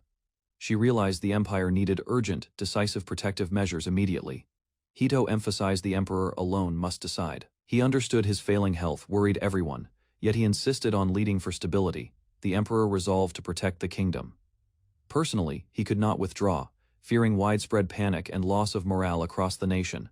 Hito questioned Ricolette about her loyalty despite his coldness. She affirmed unwavering care, giving him strength to continue guiding the empire decisively. Emperor Hito warned Ricolette that remaining involved in politics would create enemies. To protect her, he ordered departure. Ricolette froze after hearing the command. Though hurt, she understood her father believed distance would ensure safety. Unable to refuse an imperial order, Ricolette apologized respectfully. Hito accepted her response, despite the sadness between them. After leaving the chamber, Ricolette finally broke down. She cried alone, while the council meeting continued without interruption. Elsewhere, Linus walked through the city with Paris. She excitedly pointed at goods and requested more purchases. Paris happily gathered supplies for culinary training. Linus carried growing stacks of packages, while following behind her. Seeing Paris obsess over food reminded Linus of Errol. He suggested visiting the canteen as lunchtime approached. Upon arriving, they found the canteen unexpectedly closed. Linus looked confused while Paris loudly complained about their luck. A familiar woman hurried outside and greeted Linus. She explained the canteen was closed for the day. Linos immediately asked what happened. The woman revealed a slave market had appeared in town that very day. After hearing about the slave market, Linos considered visiting. His business needed workers, and skilled slaves might help. Linos remembered how harsh slave treatment could be. Thinking about suffering children strengthened his determination to investigate. Paris eagerly agreed to accompany him. Together, they changed plans and headed directly toward the slave market. Linos and Raftalia hurried through the town streets. While running, Raftalia revealed her painful past as a former slave. They continued toward their destination. Linos promised himself he would help if anything could improve slaves' futures. A woman suddenly caught their attention. Her unexpected question about purchasing slaves shocked Linos immediately and greatly. Inside the market, Linos saw chained slaves displayed publicly. An auctioneer loudly offered a human male slave. The woman explained many displayed slaves were criminals. Linos learned harsh punishments often forced them into slavery. Raftalia worried about unsold slaves. The woman explained traders often disposed of unwanted slaves after repeated auctions. Determined to prevent that outcome, Linos and Raftalia stayed. They watched auctions continue as prices changed rapidly. The final slave appeared, a sheep, beastwoman. Her tired expression drew attention, but few buyers seemed interested. The woman sensed something unusual. She explained the beastwoman carried a curse that caused others to avoid. When bidding nearly ended, Linos stepped forward. He offered the final price and purchased the beastwoman safely. Suddenly, a commotion erupted. Soldiers announced a royal decree, immediately banning all slave markets across the empire. Linos checked his bid. The auctioneer and other buyers panicked, forced to leave the market quickly by soldiers. Raftalia marveled at the sudden arrival of soldiers. Linos noted the disruption ruined her purchase mood slightly. Despite the chaos, Linos successfully acquired the beastwoman. The woman at the market acknowledged the unexpected purchase outcome. The beastwoman stared quietly. Linos explained blood would be used instead of magic for the criminal slave contract. Her hand was pricked for the blood contract. The auctioneer confirmed the contract completion after the blood was given. Linos asked if the blood contract could be nullified. The auctioneer explained release required either owner's death or priest permission. The beastwoman realized she had been punished for past crimes. Linos understood releasing her legally would be extremely difficult. Raftalia asked if she was all right. Linos reassured the beastwoman, offering care and asking her name politely. Together, they left the slave market safely. The beastwoman remained cautious, but was now under Linos's protection, beginning a new chapter. The beastwoman revealed her original name was Marias. Linos encouraged her to keep it or choose another. Raftalia excitedly suggested visiting a restaurant. Marias looked confused as both companions immediately accepted the idea. When food arrived, Marias remained standing. She believed slaves should not eat alongside their masters publicly. Before they could continue, Princess Ricolette appeared. She recognized Linos and noticed Marias beside him immediately. Ricolette confirmed she ordered the slave market's closure. Linos agreed completely, believing the human trade was wrong. A knight revealed he informed the princess about military members attending the market. Ricolette listened carefully afterward. Ricolette questioned Linos's actions. She wondered why he purchased a slave while supporting the market's closure. Linos explained Marias was a criminal slave. He wanted to free her, but legal restrictions prevented it. Marias described how slaves lived in constant fear. Linos said nobody should have to endure that. Linos revealed he had once been a slave himself. Ricolette was stunned as they respectfully departed. Linos remained calm after meeting the princess. Raftalia trusted him completely, while Marias wondered why he seemed relaxed. At the restaurant, Linos invited Marias to sit comfortably. Raftalia eagerly examined the menu beside her happily. Marias finally asked why Linos treated her kindly. Linos explained their situations shared painful similarities from experience. Linos noticed Marias reacted strongly when her crimes were mentioned. He believed there was more behind her story. Overwhelmed by his concern, Marias cried. Nobody had listened before, and Linos promised to hear everything later. The first meal arrived steaming hot. Marias stared silently, surprised by the kindness and warmth surrounding her. After tasting the food, Marias smiled brightly. She admitted it had been years since a warm meal. Linos explained he would remove her curse. He also warned that freeing a criminal slave remained difficult. He offered Marias a place to stay. To help her, he needed to learn her past. Marias accepted the arrangement. For the first time in years, she felt safe and cautiously hopeful. Linos reassured Marias that her status as a slave would not affect how he treated her. Marias hesitated before speaking. Linos patiently encouraged her, promising she could share her feelings whenever ready. Linos introduced the people waiting at home. He wished for Marias to live a long, happy life. Raphtalia excitedly described their lively household. Her playful enthusiasm embarrassed Marias, while making the atmosphere feel welcoming. Raphtalia introduced their companions, including Ilimo and Paris. Marias listened carefully, surprised by their unusual friends. The introductions became increasingly amusing. Marias slowly relaxed, enjoying the cheerful energy surrounding Linos and Raphtalia. Unable to hold back her smile, Marias accepted Linos's care. Hope finally replaced some of her fear. Linos brought Marias to the Basim mansion. She stared at her new home in disbelief, struggling to accept the change. Inside the mansion, Paris warmly welcomed Marias. She quickly became attached and wished to remain close to her. Linos showed Marias available rooms and explained the household. Afterward, he invited her to discuss important matters. During their meeting, Linos asked Marias to honestly explain her past and the circumstances behind her enslavement. Marias revealed painful truths. She admitted causing many deaths and believed she deserved punishment rather than freedom. Linos listened carefully. Remembering his own struggles, he explained that despair once nearly controlled his life too. With Gon nearby, Linos encouraged Marias to consider those precious to her. She remembered her deceased parents. Marias began sharing her history. Her father worked as a blacksmith while her mother managed an apothecary. She described a happy childhood, supported by loving parents. She studied diligently and prepared for adulthood. Everything changed when a deadly epidemic spread across the kingdom. Despite desperate efforts, countless citizens continued dying. Marias described meeting a mage while collecting ingredients. Her family worked tirelessly, day and night, to create remedies during the epidemic. She regretted going to the forest where the mage appeared. She realized that encounter drastically changed the course of her life. The mage gave her a rare herb for her parents. Unsure why she accepted, she trusted the mage's guidance. Linos questioned her about unusual herbs. Marias explained that if not for the mage, her parents would have ignored it. The herb she received was poisonous and illegal. Her parents unknowingly completed a dangerous experiment and reported false success. The army seized their house and the poisonous herbs. Many medicines caused deaths, leading to their arrest and punishment. Marias became a slave under the court mages. Her parents were executed, leaving her underage, and forced to follow strict orders. She researched weapons, armor, and magic nullifying materials. She also experimented with drugs to extract users' full magical potential. Each project became harder as new requests appeared. Her magical knowledge and resources eventually reached their limits, with incomplete results. Failed experiments caused dangerous side effects. Marias discovered the army used her failed drugs, worsening her guilt and despair. Marias expressed terror over all lives lost because of her actions. Her guilt weighed heavily, leaving her panicked and emotional. She explained being made a criminal slave and sent to auction, unable to continue her research after discovering its consequences. Linos asked why she was punished for losing usefulness. He suggested her auction might have been intended to contain sensitive research. Marias struggled to answer Linos. Even with the logic, she could not understand the reasoning behind her cruel treatment. Linos reassured her. Her parents and she had been manipulated by the mage and court mages, not responsible for outcomes.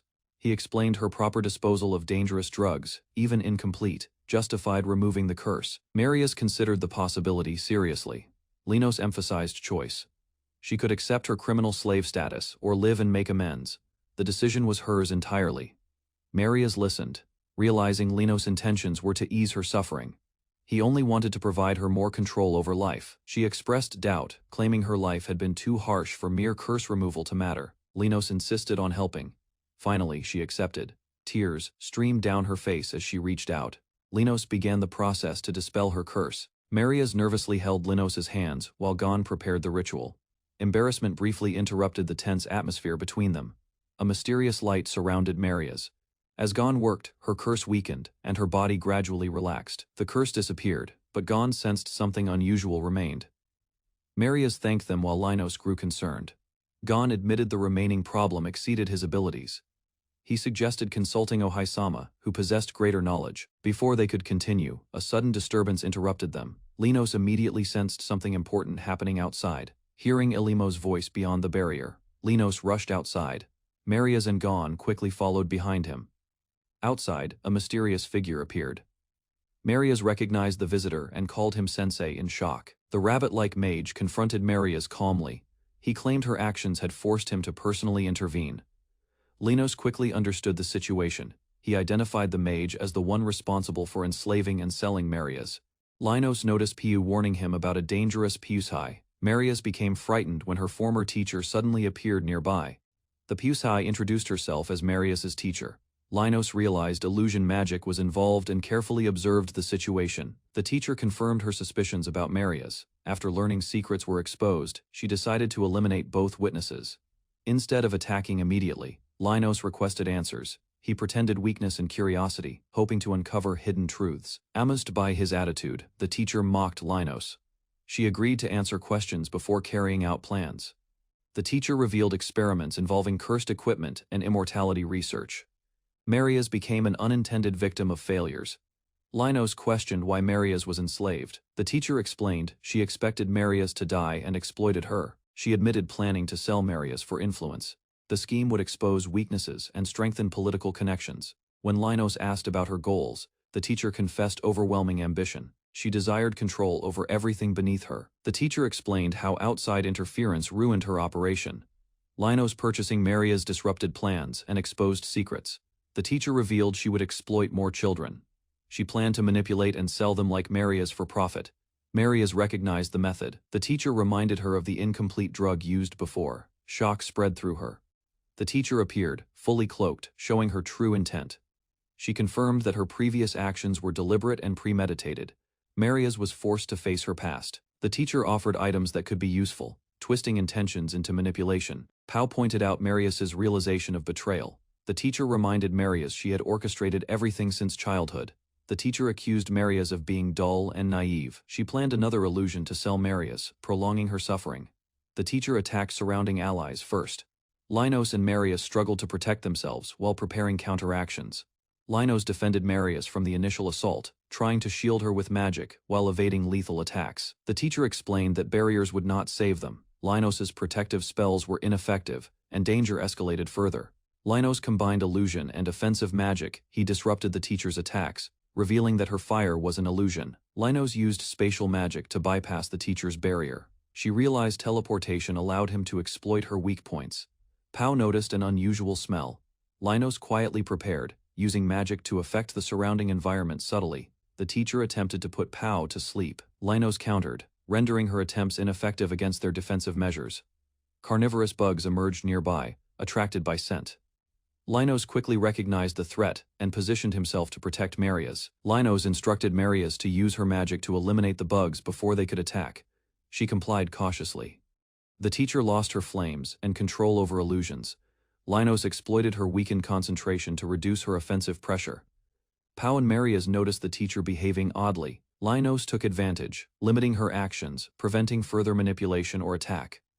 The teacher prepared a final, strong illusion. Linos shielded Marias and braced for another intense magical attack. Linos held Marias safely as the teacher launched her illusion. Both focused on enduring the assault together. After defeating the immediate threats, Linos assured Marias that no one would harm her again. She could finally feel safe. Linos promised to help Marias find happiness. He reassured her that no one would make her suffer again. Marias nodded silently, tears in her eyes. She finally accepted the support and care offered by Linos. Linos took her hand, suggesting they return to Paris.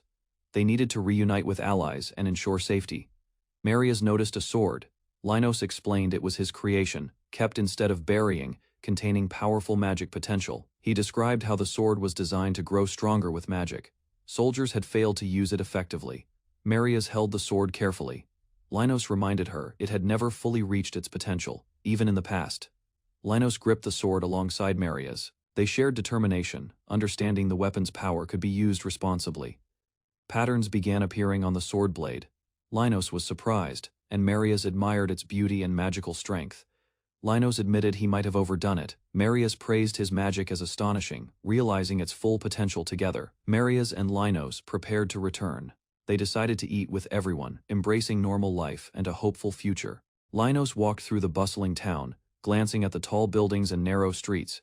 He spotted his companions waving excitedly, beckoning him forward. The group gathered around him. Marias and Paris eagerly guided him to select new clothes. Linos felt both nervous and relieved, adjusting to their care. Linos reassured the girls about his past as a former slave. He smiled warmly, encouraging them to proceed without hesitation, easing their anxieties. Marius and Paris hurried to dress Linos in new attire. He watched quietly, observing their excitement as the girls carefully adjusted his outfit. Lenos carried a tall stack of supplies to their new living quarters. The girls offered suggestions, helping organize bedding and essentials for comfort.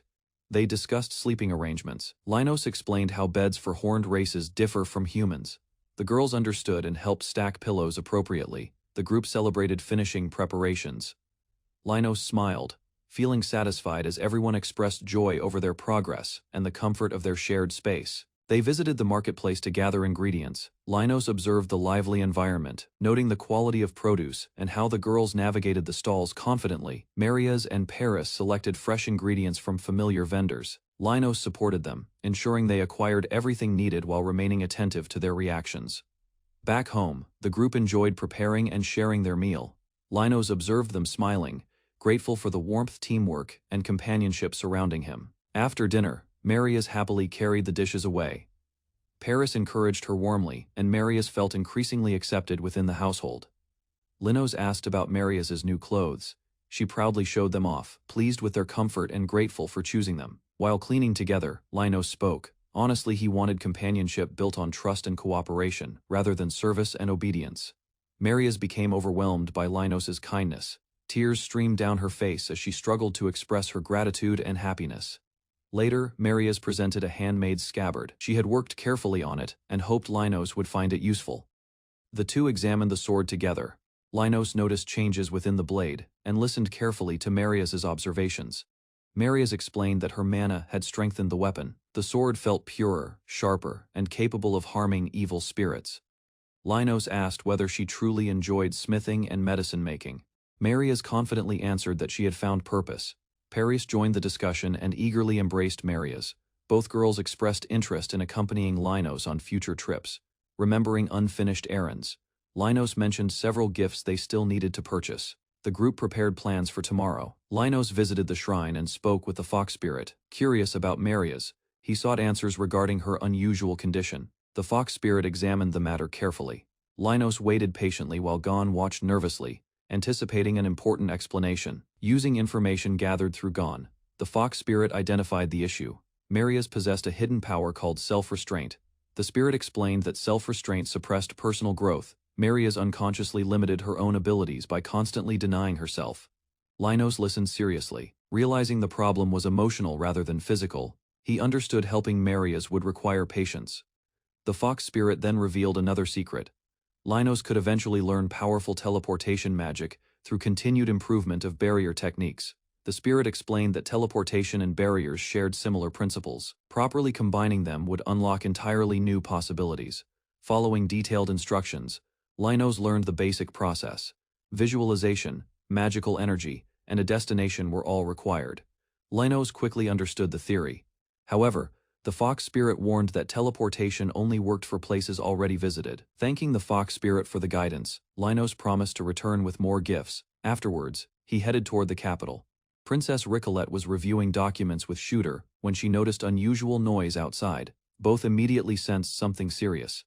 A maid rushed into the room in panic. She reported that the king's condition had suddenly worsened. The princess quickly prepared to leave for the king's chambers. Shooter silently followed, while observing the situation carefully. Elsewhere, Madame Crimful arrived after hearing the alarming news. Concern spread throughout the palace as uncertainty increased. Shooter closed the door and lowered his voice. Fearing hidden listeners, he insisted on discussing matters privately. Realizing events were moving faster than expected, Shooter began considering urgent plans while Madame Crimfall worried anxiously. After evaluating the crisis, Shooter concluded that immediate action was necessary. The princess listened nervously as the king's life hung in danger. Ricolette waited anxiously inside her room after receiving news about her father's condition. She thanked the maid for informing her. Left alone, Ricolette worried deeply. She wondered whether her past actions and political opinions had worsened her situation. As Ricolette struggled with her thoughts, a sudden knock interrupted her. She immediately turned her attention toward the door. A royal knight arrived outside her room. He respectfully approached Ricolette and requested permission to speak with her. Ricolette sensed something was wrong. She questioned the knight while desperately hoping to see her father soon. The knight explained that many important people were waiting. Ricolette's opportunity would come only after their visits. Overcome with emotion, Ricolette apologized for her selfish behavior. She pleaded for even a brief chance to meet him. Memories flooded her mind. Ricolette regretted their strained relationship and wished her father could acknowledge her once. She remembered wanting to express her love honestly. The possibility of losing him filled her with sorrow, seeing her distress. The knight remained calm. He revealed there was something important Ricolette needed to do first. The knight urged Ricolette to think beyond her father's final moments. A dangerous political crisis would begin immediately afterward. He warned that once the emperor died, Ricolette could lose influence. Many powerful nobles already opposed her position. The knight explained that the crown prince would inherit authority. Ricolette would lose the protection she depended upon. He described how supporters would abandon her. Without imperial backing, isolation inside the palace could become unavoidable. Another official revealed Prime Minister Greymont's growing influence. His schemes threatened to separate Ricolette from future power. The knight suspected Greymont desired Prince Virius upon the throne.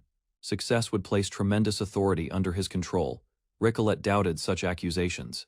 The knight responded that obstacles to the new regime could eventually disappear. The knight reminded Ricolette that many citizens respected her. Loyal attendants and allies remained concerned about her future. He urged Ricolette to compare competing futures carefully. The empire's direction depended upon choices made during crisis. Ricolette imagined a stronger empire based on merit. She wondered whether corrupt nobles truly needed removal afterward. The knight warned Ricolette that Prince Virius could be manipulated. Acting immediately might stabilize the empire under better leadership. The maid interrupted. She informed Ricolette that the emperor had just passed. Shock and grief swept over the princess. Ricolette collapsed in despair.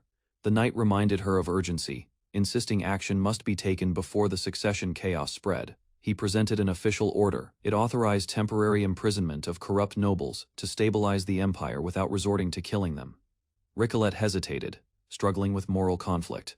The knight encouraged her, appealing to her sense of duty and care for citizens. Ricolette began to understand. The plan would protect the empire's future and preserve lives while removing immediate threats. Overcome by responsibility, she realized she must act. The knight offered reassurance that the plan was carefully designed. Ricolette signed the alternative approval, reluctantly accepting the temporary measures. She understood that inaction could worsen the empire's condition. The knight emphasized the importance of her decisions. Every choice she made could determine whether the country survived or fell into chaos. Ricolette acknowledged the need for vigilance. She promised to act decisively and personally intervene to protect citizens if danger arose. After receiving Ricolette's approval, the knight thanked her. He promised loyalty and left carrying the important document, alone once again. Ricolette sat silently. Thoughts of her father filled her mind as grief slowly overwhelmed her. Unable to contain her sorrow, Ricolette broke down completely. She cried for the farewell she never received. Outside the room, the maid questioned the knight.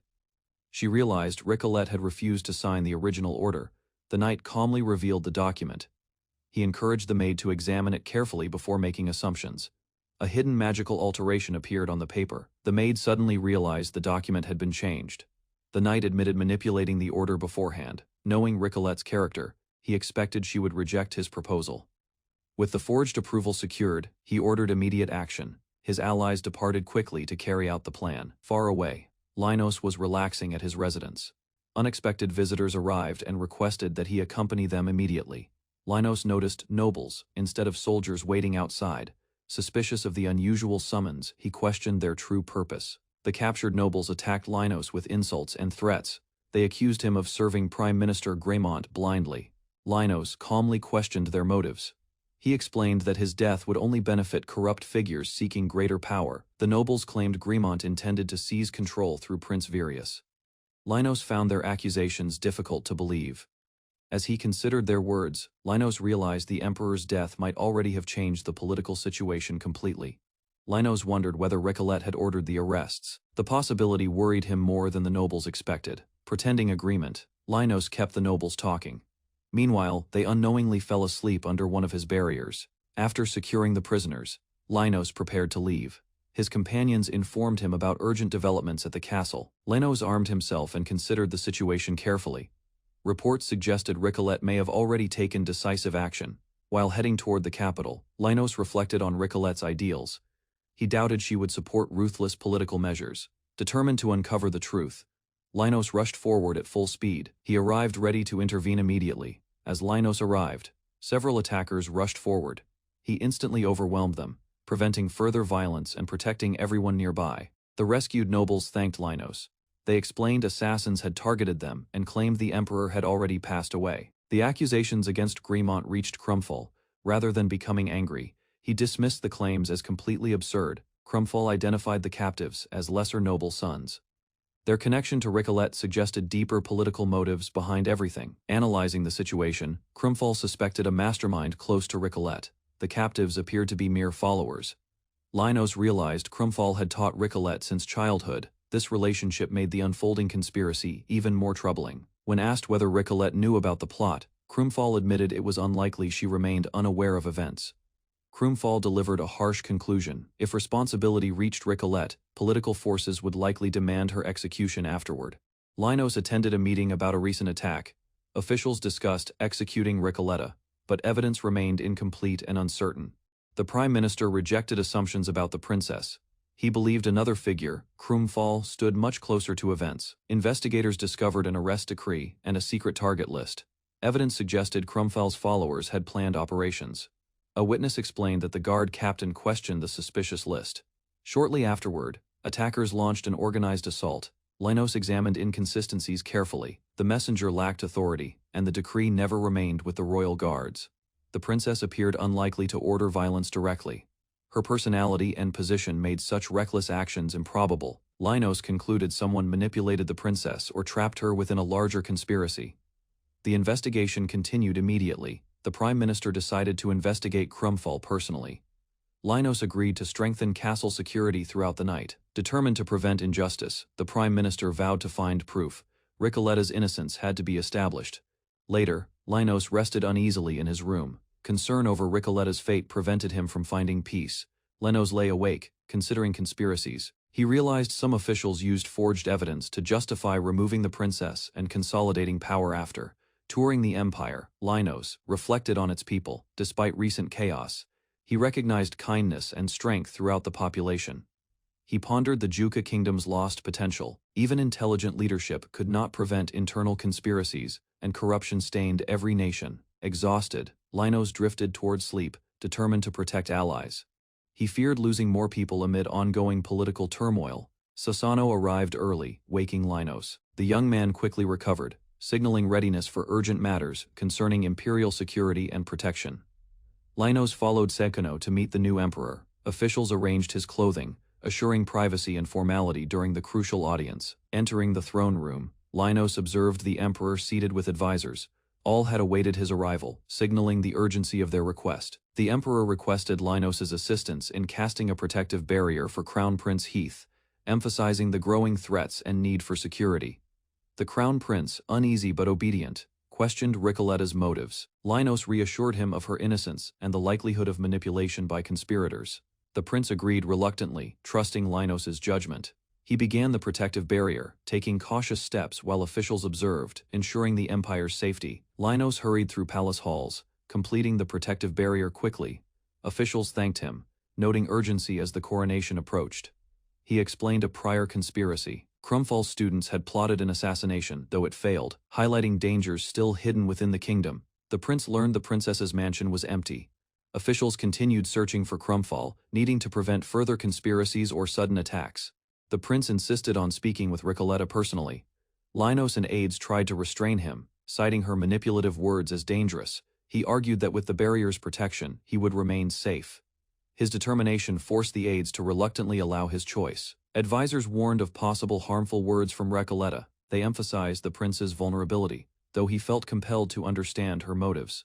Despite objections, the prince insisted on hearing Ricoletta.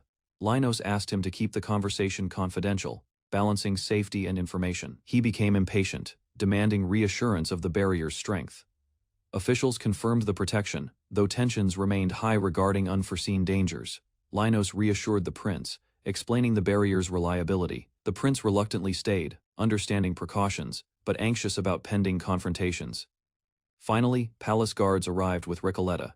The stage was set for a confrontation that could resolve the conspiracies and ensure the kingdom's stability. Ricoletta entered under guard and appeared exhausted. Linos observed her condition, wondering whether she truly supported the conspiracy. The Crown Prince confronted Ricoletta directly, shocked. She denied any intention of harming him and explained the rumors. When questioned about Krumfall's betrayal, Ricoletta admitted ignorance. She could not explain his actions after their father's death. The prince pressed further, suspecting resentment toward the empire. Ricoletta hesitated before admitting there might be another reason. Ricoletta revealed dissatisfaction with the empire's structure. She believed influential positions remained concentrated among nobles, despite educational reforms. She argued that talent, not birth, should determine authority. Allowing a small noble class to dominate seemed unfair. The prince interpreted her words as criticism of imperial traditions. He questioned whether she wanted to transform the empire. Ricoletta explained the burden of royal expectations. Since childhood, she endured pressure, failures, and constant judgment from others. She compared noble hardships with commoners' struggles. Ricoletta believed many nobles misunderstood ordinary people's lives and daily challenges. Continuing her explanation, Ricoletta reflected on freedom. Unlike commoners, royals sacrificed personal choices and carried responsibilities throughout life. Ricoletta asked whether the royals and advisors were mistaken. She questioned if serving the empire justified their actions and sacrifices. The prime minister explained that Lady Krumfall was discovered near her fief. A battle followed, and Krumfall and followers committed suicide. The crown prince decided to determine Ricoletta's fate personally.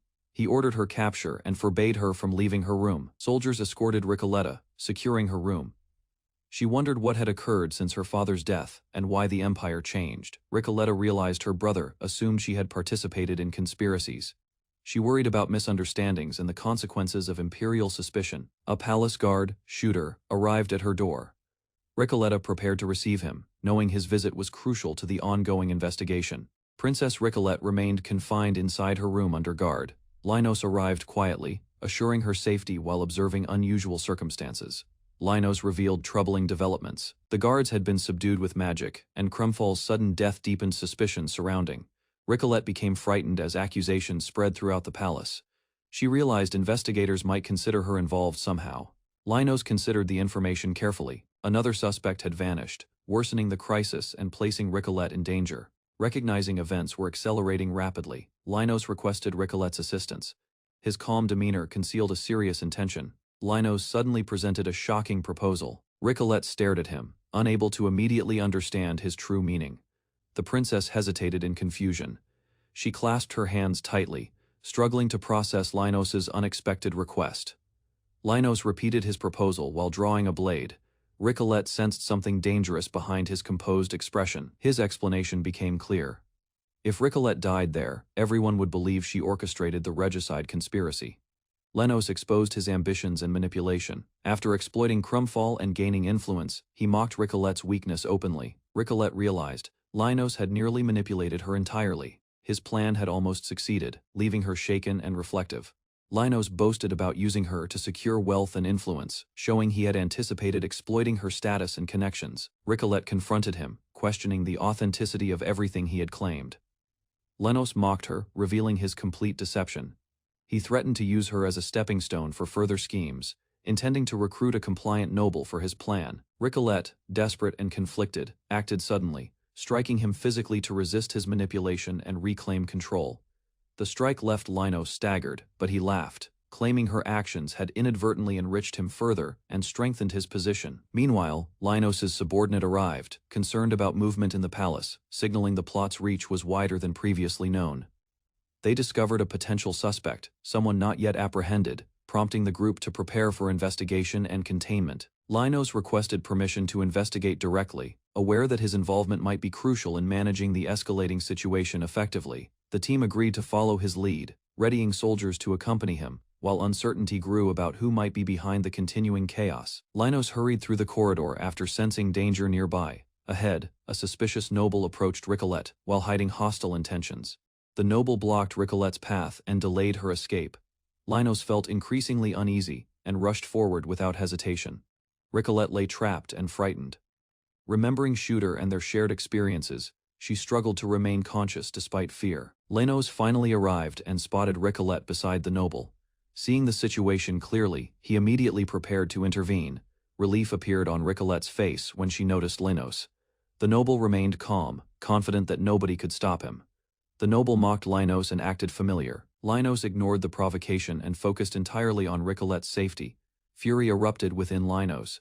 He unleashed barrier power and charged forward, breaking through obstacles standing between them. The attack forced the noble backward. Linus revealed that his barrier senses had detected the intruder's presence earlier. Rubble scattered across the room as the noble stumbled away. Ricolette watched silently, while Linus advanced closer. The noble was badly injured and collapsed near the wreckage. Linus ordered Ricolette toward safety before continuing pursuit. The noble regained his composure and complained about Linus interfering again. Ricolette remained on the floor, frightened and exhausted. Drawing his sword, the noble decided to eliminate everyone present. He planned to escape immediately before reinforcements arrived. Linus sensed the danger increasing. Realizing the situation was critical, he rushed forward while Ricolette watched anxiously nearby. Before Linus could activate a barrier, another swordsman suddenly appeared. The newcomer intercepted the attack at the last moment. Steel clashed repeatedly across the room.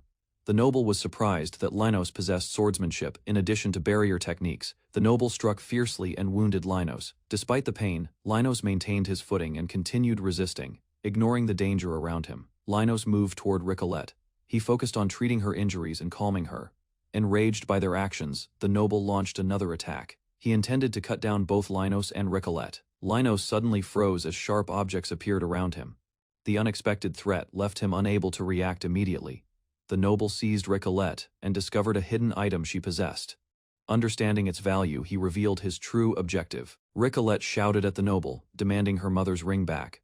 The noble grinned, holding it triumphantly, feeling finally unbound and powerful. He revealed a vial of black liquid, declaring no one could stop him anymore. His ambition and cruelty escalated rapidly. Linus and Ricolette watched in horror as the noble prepared to unleash destruction, declaring he no longer needed the country or its people. The massive enemy charged violently, laughing, attempting to crush Linus and his companions under overwhelming strength and brutal intent, threatening destruction. Linus shielded the princess while dodging debris. The enemy smashed the surrounding environment, collapsing walls and forcing them into defensive maneuvers. Rubble fell upon the attacker after a swift counterstrike. Linus targeted a weak point, striking strategically to halt aggression effectively. The antagonist's greed was revealed as he reached for a precious ring, historically tied to the princess's family, inciting urgent concern. The princess collapsed from shock and fear, trembling helplessly, while Linus observed her vulnerability, preparing to act decisively and protectively. Linus braced himself and readied magic. He prioritized defense, instructing companions to remain safe, positioning strategically for both attack and protection. The enemy continued his assault, threatening overwhelming damage. Linus calculated using magic, choosing ranged strategies rather than close combat for survival advantage. A powerful magical blast erupted from Linus, targeting the enemy's center while keeping the princess out of direct danger effectively. The attack barely affected the enemy, who laughed again, recalling previous invulnerabilities. Linus realized the fight required precise strategy and innovation. Concentrating, Linus manipulated the surrounding air, preparing a technique to weaken the enemy's advantage while maintaining control, ensuring the princess's continued safety. Linus realized his magic was completely ineffective. The giant enemy ignored every spell and continued advancing through collapsing rubble. The princess explained that the ring shooter swallowed granted temporary immunity to magic. Linus understood his situation was worsening. Recognizing the danger, the princess urged Linus to escape alone. She believed the enemy's true target was herself. The monster mocked their hopeless position. His confidence grew as he watched their fear and enjoyed their desperation. Shooter charged forward again, tearing apart the surroundings. Linus searched frantically through the debris for a usable weapon. Finding a sword, Linus quickly grabbed it. He decided to draw the enemy away from the princess. Holding the weapon tightly, Linus moved across the battlefield. Behind him, Shooter continued pursuing with murderous determination. Linus called out toward the princess, urging her to remain hidden and avoid exposing herself during the battle. Knowing her importance, Linus reminded the princess that the kingdom still needed her leadership and future guidance. The princess refused to abandon him. Despite her fear, she remained determined to help Linus survive the fight. Linus struggled to keep pace. The enemy's speed left no openings, and the princess watched in fear and helplessness nearby. Gripping his sword tightly, Linus swung at the approaching threat, but the giant's destructive force shattered surrounding barriers effortlessly. The princess shouted in panic, calling Linus's name. She feared for his life as the enemy advanced relentlessly. Shooter, the monstrous attacker, moved with terrifying speed. Linus tried to anticipate attacks while protecting both himself and the princess. The fox companion cried out in alarm. Linus prepared to counter, bracing himself for another brutal strike from Shooter. Linus leaped onto the enemy's back, holding tightly while the giant roared. The princess watched anxiously, unable to intervene. The prince swung the sword, aiming precise strikes, but Shooter continued to roar, undeterred by any attack from Linus. Linus held the blade tightly, focusing entirely on surviving. Shooter's powerful attacks made every movement critical and dangerous. The princess cried, urging Linus to stay alive. Her fear and determination showed her unwillingness to abandon him in danger. The battle reached a critical moment. Linus prepared for a decisive move, knowing the next strike could determine victory. Linus looked at his bloodied hands. The fox approached him urgently, calling out as he realized the battle's harsh cost. The fox scolded Linus, explaining the necessity of killing to protect others. Linus listened, acknowledging the grim responsibility he bore. Linus embraced the fox, resolving to grow stronger. He understood he must improve to stop enemies without killing in future. The princess apologized for the destruction around them. Linus reassured her, understanding the chaotic aftermath of their recent battle. The princess expressed gratitude toward Linus for saving the empire. Linus accepted her thanks humbly, relieved the fight had ended. Linus and the princess shared a quiet moment. The fox stayed close, ensuring Linus remained safe and supported after battle. The princess thanked Linus again, expressing joy for his protection. She reflected on how important his actions were for the country. The princess smiled warmly, recalling Linus's earlier words. His reassurance had made her feel valued and important during the crisis. She explained that his support made her feel her efforts were worthwhile. Linus listened, quietly appreciating her sincerity and gratitude. The princess continued to express heartfelt thanks, showing relief and happiness. Linus felt a renewed sense of purpose and responsibility. The princess offered Linus the ring, saying he could keep it. She smiled, bidding farewell with warmth and respect. Linus noticed a book among the debris. Concerned, he wondered about its contents, and considered the urgency of reporting it properly. Linus realized he needed to inform the king and prime minister. The discovery of the book could impact the empire. Officials gathered to examine the book. Linus watched as they read, anticipating their reaction and potential political consequences of its contents. The princess looked distressed. She faced accusations and arguments from the gathered nobles, each pointing fingers and questioning her intentions. A noble declared the princess started a rebellion. He demanded her execution to prevent weakening the empire's authority. The princess argued her innocence, explaining her signature on the order and distancing herself from the rebellion's mastermind. Another official warned about potential civil unrest if she were executed. The debate highlighted political tension and loyalty conflicts within the court. The council continued deliberating. Some officials insisted she be punished. Others questioned evidence, pointing out signs of manipulation or magic tampering. Linus observed silently, processing the political complexity. The princess's fate rested on delicate decisions, balancing justice, loyalty, and public opinion. The king asked Linus and the princess to leave. He needed time to think, acknowledging Linus's efforts with gratitude. Linus began to leave, but the king called him back, instructing him to stay and wait for further orders. Linus reflects on past failures and doubts, while realizing the courage required to lead. He considers advice from those around. He evaluates his weaknesses, understanding that relying on others, or avoiding responsibility, means he must grow stronger mentally. Linus acknowledges his emotional vulnerability, prone to panic and instability, realizing that mental fortitude matters more than physical strength. He resolves to act confidently, training himself to overcome fear, knowing repetition and discipline will eventually make courage natural. Linus recalls his humble beginnings as a slave, and feels grateful to the Basim family who nurtured his growth.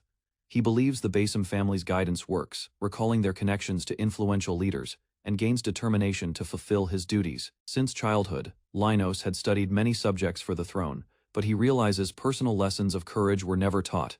The Basim mentor formally addresses him, signaling a shift in responsibility, indicating that Linus' decisions will now affect many others. Linus enters the hall with advisors and ministers, preparing to demonstrate leadership and make crucial decisions for his realm. Taking a deep breath, Linus resolves to act decisively, communicating instructions to summon all awaiting officials, embracing his newfound responsibility. After gathering everyone, Emperor Hadadada announced his decree. He refused to take Ricolette's life, despite intense political pressure. The hall erupted with outrage. Ministers condemned the decision, warning mercy toward a rebel, would encourage future unrest. Several officials demanded immediate execution. They argued that sparing Ricolet threatened authority and endangered the empire's stability. Hidedita remained calm. Producing the alleged evidence, he stopped further accusations and prepared to reveal his judgment. Ignoring protests, Hidedita burned the evidence himself. The shocked assembly could not understand his unexpected action. Standing firmly before everyone, Hidedita declared the decision final. His authority silenced many voices within the hall. Linos watched in astonishment. Even experienced ministers were stunned by the emperor's bold and unprecedented judgment. Hidedita's expression softened afterward. Linos sensed that the emperor had finally gained confidence in his convictions. Historians later remembered this moment fondly. Hidedita earned recognition as the benevolent emperor throughout the empire. This decision marked Hidedita's awakening. Supported by Linos, he began becoming the greatest ruler in imperial history. Linos objected to deciding Ricolet's future without her presence. He believed her ideals deserved respect, despite political opposition. Hidedita smiled faintly. He trusted Linos because he accepted Ricolet's beliefs, instead of judging her harshly before leaving. Hidedita entrusted Linos with their mother's ring and letter, asking him to meet Ricolet personally. Later, Linos met Ricolet. Both felt awkward discussing the proposal. Understanding the situation placed pressure upon them. Ricolet explained that noble obligations left her little freedom. She believed rejecting the engagement was impossible now.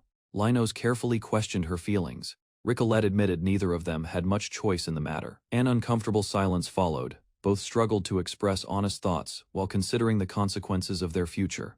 Linos promised to respect Ricolet's wishes.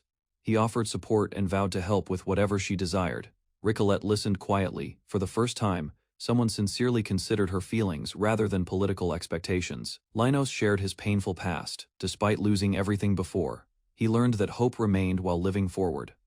Linos and Ricolet sit by a window during a storm. He reassures her that worrying about the future is natural. Ricolet looks concerned. Linos reminds her that, despite uncertainty, she has support from him and another ally by her side. A sudden thunderclap frightens Ricolet. She covers her ears, overwhelmed by the storm's intensity. Linos reacts nervously to the lightning. He acknowledges the danger but remains by her side, keeping her safe. Ricolet laughs softly, teasing Linos about lightning. She shows relief and comfort that he protects her despite being scared. She questions why he avoids using lightning magic. Linos explains the difference between his abilities and her fears. They share a light-hearted moment laughing together. Linos notices her ability to smile even under stressful circumstances. The pair continues sitting at the table. The fox-like companion observes quietly, highlighting the calm resolution after tense events. Kubota Tamotsu, focused as a barrier, shimmered around him. Lightning struck outside while he tried controlling his newfound powers carefully. Ricolet observed, amazed. The thunderstorm was visible through the barrier, yet its roar was silenced. Awe filled her eyes. Tamotsu thought about her safety. He wanted more people to witness Ricolet's smile, hoping it would brighten those around her. Ricolet blushed as he complimented her. She struggled with embarrassment, touched by the sincerity and warmth conveyed without words.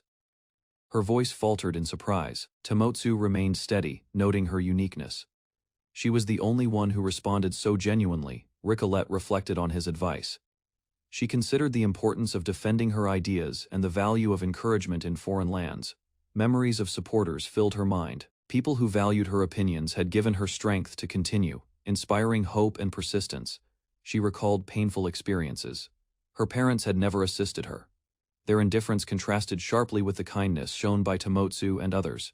Ricolet squeezed his hand silently. Though reconciliation with her parents was impossible, she appreciated Tamotsu's presence and acknowledgement of her struggles.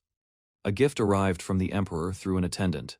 Ricolet accepted it quietly, reaffirming her commitment to care for others, despite personal hardships. Ricolet tried returning her mother's ring, but Tamotsu refused. He insisted it belonged to her family and should remain hers.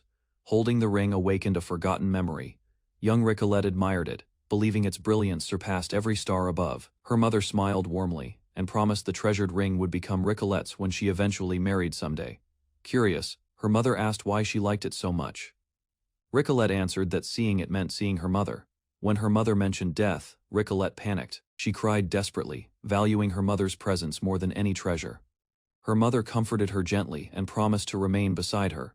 Those words eased Ricolet's fear and sorrow back. In the present, Ricolet remembered something important. Her mother had called her name with genuine affection and warmth. Tamotsu noticed writing, hidden beneath the box. He carefully showed it to Ricolette, believing it contained something meaningful. Reading the inscription, Ricolette learned her mother had entrusted the ring to her beloved daughter, and prayed for protection. Tears filled Ricolette's eyes. The ring was never a meaningless keepsake, it carried her mother's promise and love. Ricolette recalled her mother's gentle smile in public. The Empress had often appeared stern, but privately her warmth was clear. Tamotsu presented a large box to Ricolette. She looked inside, noticing numerous letters carefully preserved from past events. Among the letters, she discovered a message explaining why the princess had avoided visiting after her mother's passing. The letters revealed the princess wished to shield her father from seeing her grief. Ricolette read, understanding their intent. She wondered if the letters were from her nursemaid. Each note aimed to prevent trouble and maintain peace in the palace. Ricolette saw her father's image in a drawing. The letters explained that he had been concerned about her well-being. The letters revealed that her father treasured a simple drawing of himself, created by Ricolette during her childhood, framed carefully. Tamotsu confirmed that the nursemaid had safely delivered the drawing to her father, preserving its meaning through the years. Ricolette held the portrait tenderly, realizing her father valued it deeply, even if it appeared simple to outsiders. Tears streamed down her face. The portrait, the letters, and her mother's promise all symbolized love and guidance through her life. Ricolette felt the depth of her parents' love. Tears streamed as she apologized silently, overwhelmed by their unwavering care. A cup of tea sat untouched. Ricolette reflected, grateful to her brother for providing the keepsakes that stirred her emotions. Outside, the storm cleared. Lightning and rain ceased, symbolizing a calm settling over the palace and her mind. She appeared transformed. Her composure, once shaky, returned. Tamotsu noticed a confidence and serenity unlike when their conversation had started. Ricolette considered the engagement proposal thoughtfully. Tamotsu reassured her, allowing her to decide freely, respecting her pace and choice. He took his leave, smiling. She watched him go, quietly processing her feelings, and the sense of closure settled gently. The court waited anxiously. Her family and attendants demanded news of her decision, their concern tangible in the air. Tamotsu explained that she had been given freedom to accept or reject the engagement, according to her own will. The announcement came. The princess had accepted her engagement to Linos, Dano, resolving the tension with joy and relief. Court members reacted in shock and surprise. The unexpected yet heartfelt decision rippled through the palace with energy. Ricolette reflected on her journey, the love of her parents, her mother's promises, and the support guiding her to this decision. Ricolette surprised everyone by accepting the proposal. Her attendant questioned the decision, while she calmly prepared to meet the man. Zagan was confused when Ricolette mentioned the proposal. He realized the ring he delivered carried a different meaning. Ricolette explained that giving a ring meant marriage in the empire. Zagan nervously understood how the misunderstanding happened. When Zagan asked why she accepted, Ricolette answered seriously. Her decision came from intuition rather than careful calculation. Ricolette admitted she believed happiness could be found with Zagan. The unexpected answer left him embarrassed and speechless. Zagan accepted her explanation and reassured her. He encouraged Ricolette to stop worrying about her painful past. He reminded her that becoming a slave was never her fault. His words eased a burden she carried. Ricolette revealed that Zagan always supported her ideas. His acceptance made her genuinely happy and comfortable around him, feeling embarrassed. Ricolette struggled to express herself clearly. She admitted that she found Zagan surprisingly cute and trustworthy. Ricolette finally explained her feelings completely. Around Zagan she felt relaxed, understood, and no longer needed constant caution. Ricolette felt happiness for the first time when her future was influenced by others. She appreciated Zagan's praise and support. Zagan received a message calling him elsewhere. He waved goodbye to Ricolette, who promised to see him again soon. Ricolette smiled warmly as Zagan left. She felt relief and anticipation, comforted by the security of his presence nearby. News of their marriage spread quickly. Others reacted with shock and excitement at the sudden engagement announcement. Zagan confirmed he accepted the customs of the empire. Ricolette realized she had no reason to refuse his proposal. They discussed possible renovations to accommodate the princess. Her presence would change the household and require new arrangements. Ricolette learned the engagement announcement would occur during a banquet.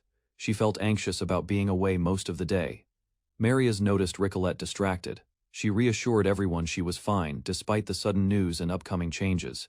The emperor reminded Zagan of his many achievements. Zagan modestly acknowledged the medals given for protecting the princess and empire.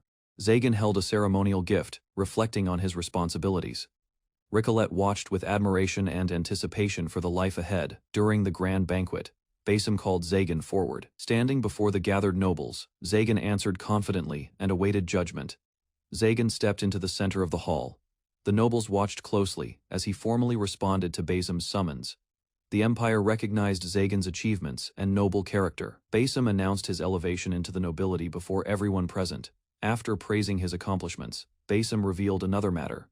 He offered Ricolette's hand in marriage to Zagan publicly, without hesitation. Zagan respectfully accepted the proposal. His answer satisfied Basim and surprised many nobles attending the ceremony. Basim celebrated the agreement, believing the marriage would strengthen relations between the Empire and Jilka Kingdom peacefully. The banquet grew livelier as Basim promised protection and support. He ordered attendants to bring Ricolette forward. Ricolette entered the hall wearing elegant formal attire. Zagan quietly admired her appearance as guests watched attentively. Standing beside Zagan, Ricolette accepted her place proudly. Together they acknowledged the future they would share. The Empire granted Zagan an honorary marquis title. Amid cheers from the crowd, the couple received everyone's support. Zagan revealed his nervousness after the ceremony. He admitted sweating and acting confidently was all an act to the court. Ricolette explained the script was prepared by her brothers and the Prime Minister. Zagan barely had any lines to memorize. Ricolette asked Zagan if he regretted the events. He shook his head, reassuring her that he fully accepted marrying her. Zagan clarified he wasn't used to the sudden formalities. Despite the unusual situation, he expressed no regrets marrying Ricolette. He explained that others might find Ricolette eccentric. Zagan, however, found her unique qualities natural and accepted them happily. Zagan shared he was accustomed to being looked at strangely. Handling eccentric princesses like Ricolette felt familiar to him. Ricolette laughed at Zagan's honesty. His words comforted her, highlighting how quickly he adapted from nervousness to sincerity. The couple finalized their agreement. They agreed to call each other by first names, pledging mutual care and affection moving forward. Ricolette and Linos arrived at the secluded mansion, admiring its grandeur. Linos felt calm, while Ricolette marveled at the quiet surroundings. The renovation work continued around them. Ricolette expressed delight in the place, feeling a surprising connection to its serene atmosphere. They were greeted by visitors outside. Paris warmly welcomed Marias and another young companion, establishing friendly bonds and an immediate sense of hospitality. The group discussed the day's plans. Marias carried luggage while everyone prepared for a brief lunch and conversation about exploring the mansion later. Marias offered to help in the kitchen. Linos and others appreciated her gesture, while Ricolette prepared ingredients and organized the meal efficiently. Linos encouraged Marias to rest, noticing her fatigue from traveling. Marias hesitated, but finally agreed, trusting his guidance and concern for her. The prepared food impressed everyone. Ricolette's careful preparation and unusual ingredients delighted guests, sparking amazement and admiration at the flavors and textures. Paris suggested showing Ricolette around the mansion later. Marias accepted the invitation, surprised but pleased, sensing warmth and camaraderie from the group. Linos observed Marias closely, concerned about her well-being. She reassured him, smiling gently and silently expressing gratitude and trust. The children pointed out the stable. Excitement grew as the group began exploring, strengthening their bonds while preparing for further adventures around the mansion. Over the next few days, Ricolette enjoyed life at the mansion. She spent time with everyone, read books, visited animals, and gradually relaxed. While resting beneath a tree, Ricolette reflected on her experiences. Linos approached her and asked how she was adjusting. Linos encouraged Ricolette to stop worrying so much and enjoy herself. He shared lunch with her beside the peaceful countryside. As they ate together, Ricolette admitted she had never experienced such freedom before. The happiness still felt unreal. Ricolette revealed that one concern remained in her mind. Before she could explain further, a metallic sound echoed nearby. The sound came from Marias. Linos explained that she was performing maintenance on his sword at the workshop. Inside the workshop, Marias worked carefully despite the heat. Sparks flew while she concentrated on repairing and refining the weapon. Ricolette entered with drinks for Marias. Seeing the dangerous work up close, she became concerned for her safety. Marias thanked Ricolette for the drink. Ricolette insisted she was no longer a princess and wanted to stay nearby. Watching the sword reminded Ricolette of a painful memory. She remembered Linos using that very blade to protect her during danger. Ricolette looked at Linos' sword and thanked Marias. She believed both the sword and Marias had helped save her life. Ricolette admitted her admiration openly. She envied Marias' skills, knowledge, and ability to support Linos in meaningful ways. Marias became flustered by the praise. Ricolette continued describing her kindness, warmth, and cheerful presence that brightened everyone around her. Ricolette explained that Maria's intelligence and calm nature helped Linos greatly. Maria's listened quietly, overwhelmed by the compliments. Unable to accept such praise, Maria's insisted that someone like her could never provide support comparable to Ricolette's position. Feeling embarrassed, Maria's apologized and returned to her work. Ricolette left the workshop while evening settled over the mansion. At dinner, Ricolette noticed Maria's was absent. Linos explained that she had gone directly to take a bath. Ricolette quietly reflected on Maria's behavior. Her thoughts confused Linos and Paris, who could not understand her concern. While soaking in the bath, Maria's replayed the conversation. She wondered why she had reacted so harshly toward Ricolette. Maria's reflected on Ricolette's kindness and fairness. The more she admired Ricolette, the more complicated her feelings became. Lost in thought inside the bath, Maria's suddenly heard a noise outside. She turned toward the door, wondering who had arrived.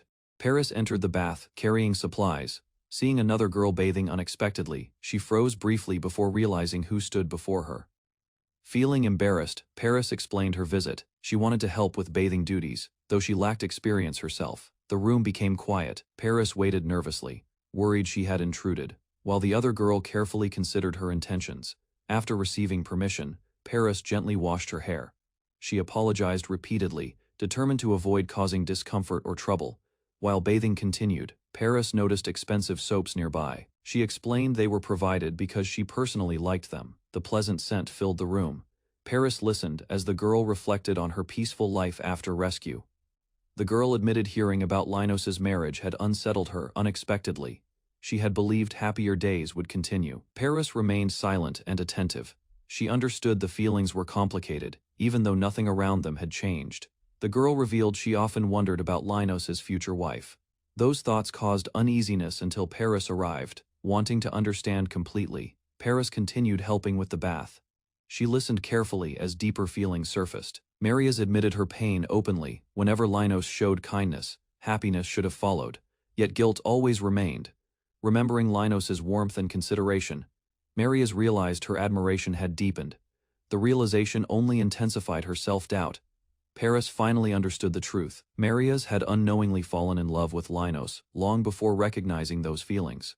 Maria's reflected on Linos and Ricolette together. Seeing their future made her acknowledge reality despite lingering emotions. Unable to hold back anymore, Maria's cried openly. She believed her feelings would never be returned or fulfilled. Shocked by the confession, Paris apologized instinctively. She misunderstood and thought Maria's planned to abandon her feelings. Maria's denied that conclusion. Her tears came from confusion and regret, not from any intention to surrender. Seeing her distress, Paris embraced Maria's gently. The comforting gesture allowed some of her tension to fade. The embrace continued quietly. Maria's felt understood for the first time and gradually regained emotional stability. Thinking about Ricolette's happiness and Linos's future, Maria's accepted her feelings while choosing not to disrupt theirs. Paris reflected on Maria's loneliness. Seeing similarities between them, she searched desperately for a way to help. Gathering courage, Paris asked Maria's to face her directly. She wanted Maria's to hear an honest proposal, although still crying. Maria's listened carefully. Paris smiled gently, hoping to stop her from blaming herself. Without hesitation, Paris suddenly suggested marriage. The unexpected proposal completely halted Maria's emotional spiral for a moment. Maria stared blankly, unable to process what she had heard. The proposal sounded impossible and absurd, realizing the misunderstanding. Paris panicked immediately. She struggled to explain her true meaning before confusion worsened. After calming herself, Paris clarified everything. She proposed that both of them marry Linos together someday. Maria's rejected the idea instantly. She could never imagine sharing Linos and felt guilty hearing such words. Overwhelmed by embarrassment, Maria's tried leaving the bath. She feared her feelings had caused unnecessary trouble. Before Maria's could escape, Paris grabbed her hand. Determined to explain fully, she asked her to stay. Paris admitted her proposal might sound selfish. Even so, she wanted Maria's to consider her feelings carefully. She explained that Maria's self-criticism reminded her of herself. Leaving would not bring true happiness either.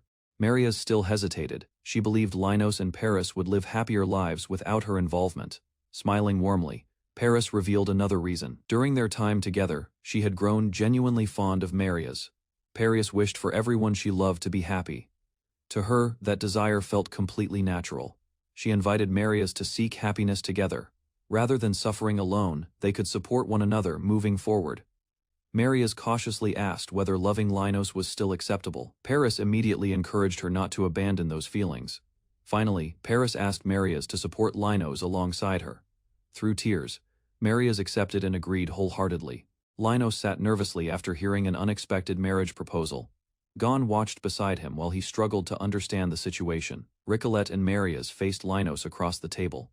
Both appeared embarrassed, leaving Linos confused about their intentions. The discussion continued awkwardly. Ricolette tried explaining the reason behind the proposal, while Marius listened with growing tension. Linos learned that Ricolette had considered his feelings carefully. Marius gathered courage and prepared to reveal her heart. Marius finally confessed her love for Linos. Her honest feelings surprised him, causing him to freeze completely. While holding Ricolette's hand, Marius explained that Ricolette helped her understand those feelings. Linos remained shocked throughout.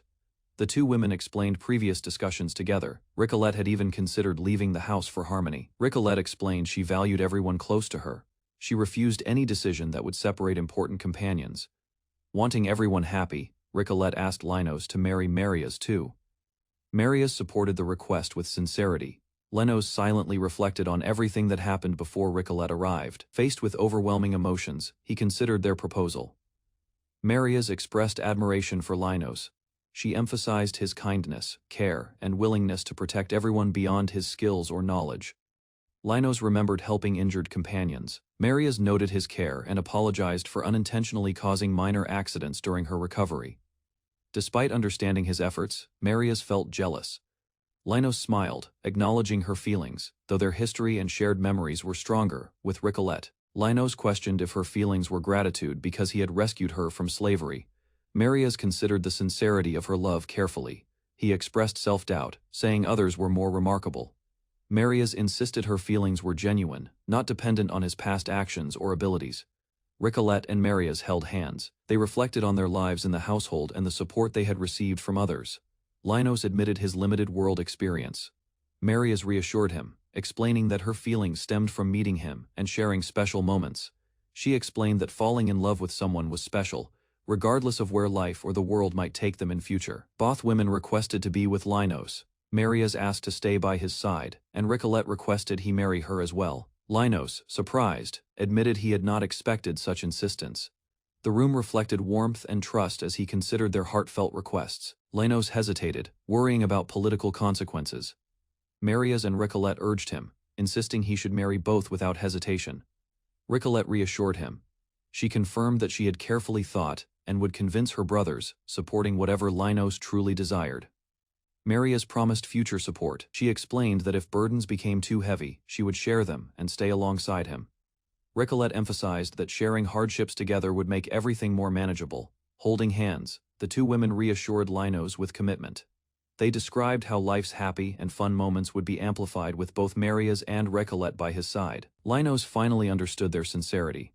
He acknowledged their dedication while seeing the bond of trust between the two women. Marius reminded Linos of her position as a slave. She could not be an official wife like Ricolette, maintaining honesty. Despite this, Marius offered to be his concubine, which surprised Linos. Ricolette reacted with concern, trying to protect Marius' dignity. Marius insisted her choice was her own. She expressed happiness and contentment, affirming that she had made a personal decision freely. She promised to support Linos and Ricolette continuously.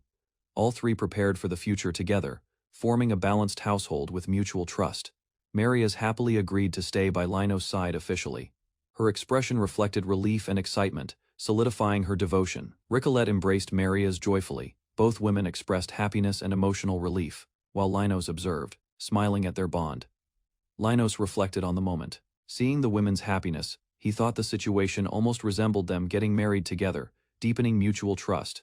Linos Dake Bassam stood in the imperial palace's magnificent church. Observing the grandeur and serenity of the hall, he prepared for a private ceremony, attended only by close friends and family, creating an intimate atmosphere of joy. As the ceremony proceeded, Linos noticed Quina, carrying flowers, stepping forward unexpectedly and bringing a surprising presence to the event. Quina offered her congratulations, her smile bright and sincere, acknowledging the honor she received from His Highness for participating. The couple invited Quina to visit freely, promising tea and conversation, ensuring she felt welcome and appreciated by everyone present. Noble family members waved as they departed. while Linos expressed heartfelt gratitude for allowing them to use the church. Suggestions for another ceremony next year were discussed lightly, with Linos and friends laughing, enjoying the happiness surrounding the wedding. Queena's brother insisted that she deserved joy, emphasizing that nothing should prevent her from feeling happy and fulfilled during the celebrations. Linos and the bride were guided back by her family, sharing laughter and warmth, embracing the happiness of uniting two lives. As they walked, Linos reassured the bride he would always strive to make her happy, honoring the trust her brothers placed in him. The bride expressed gratitude to Linos, thanking him sincerely for taking her as his wife. Their backs turned toward the palace garden. She admitted her happiness leaving the castle, realizing she never imagined feeling this joy beyond its walls. Smiling warmly at Linos, friends and companions gathered around, helping remove the wedding dress carefully, while jokingly discussing how long the process could take. A brief superstition about the groom changing before the bride was mentioned, and laughter mixed with light concern from the group. Ricolette reassured everyone she had accounted for the superstition, calming any worries, and maintained her cheerful composure.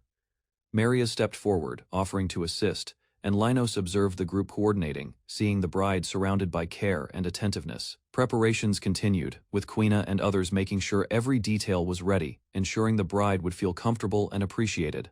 Linos waited patiently, watching the process, noting the laughter and cooperation of his friends and family in the serene palace courtyard. The group reflected on the time needed for the bride's preparation, sharing light-hearted remarks about changing out of elaborate wedding clothes. Finally, attention returned to the bride, and Linos observed her radiant presence, impressed and reminded of her beauty and the happiness she brought. Ricolette revealed a dress she had secretly prepared. Linos and everyone else were surprised by the unexpected change. Embarrassed by the attention, Ricolette accepted Linos's gratitude while friends gathered nearby, ready to witness another meaningful moment. Before their friends Linos and Ricolette renewed their vows, promising to cherish each other through health and hardship. Afterward, they relaxed together. Ricolette reflected on her parents, believing they would have been happy for them.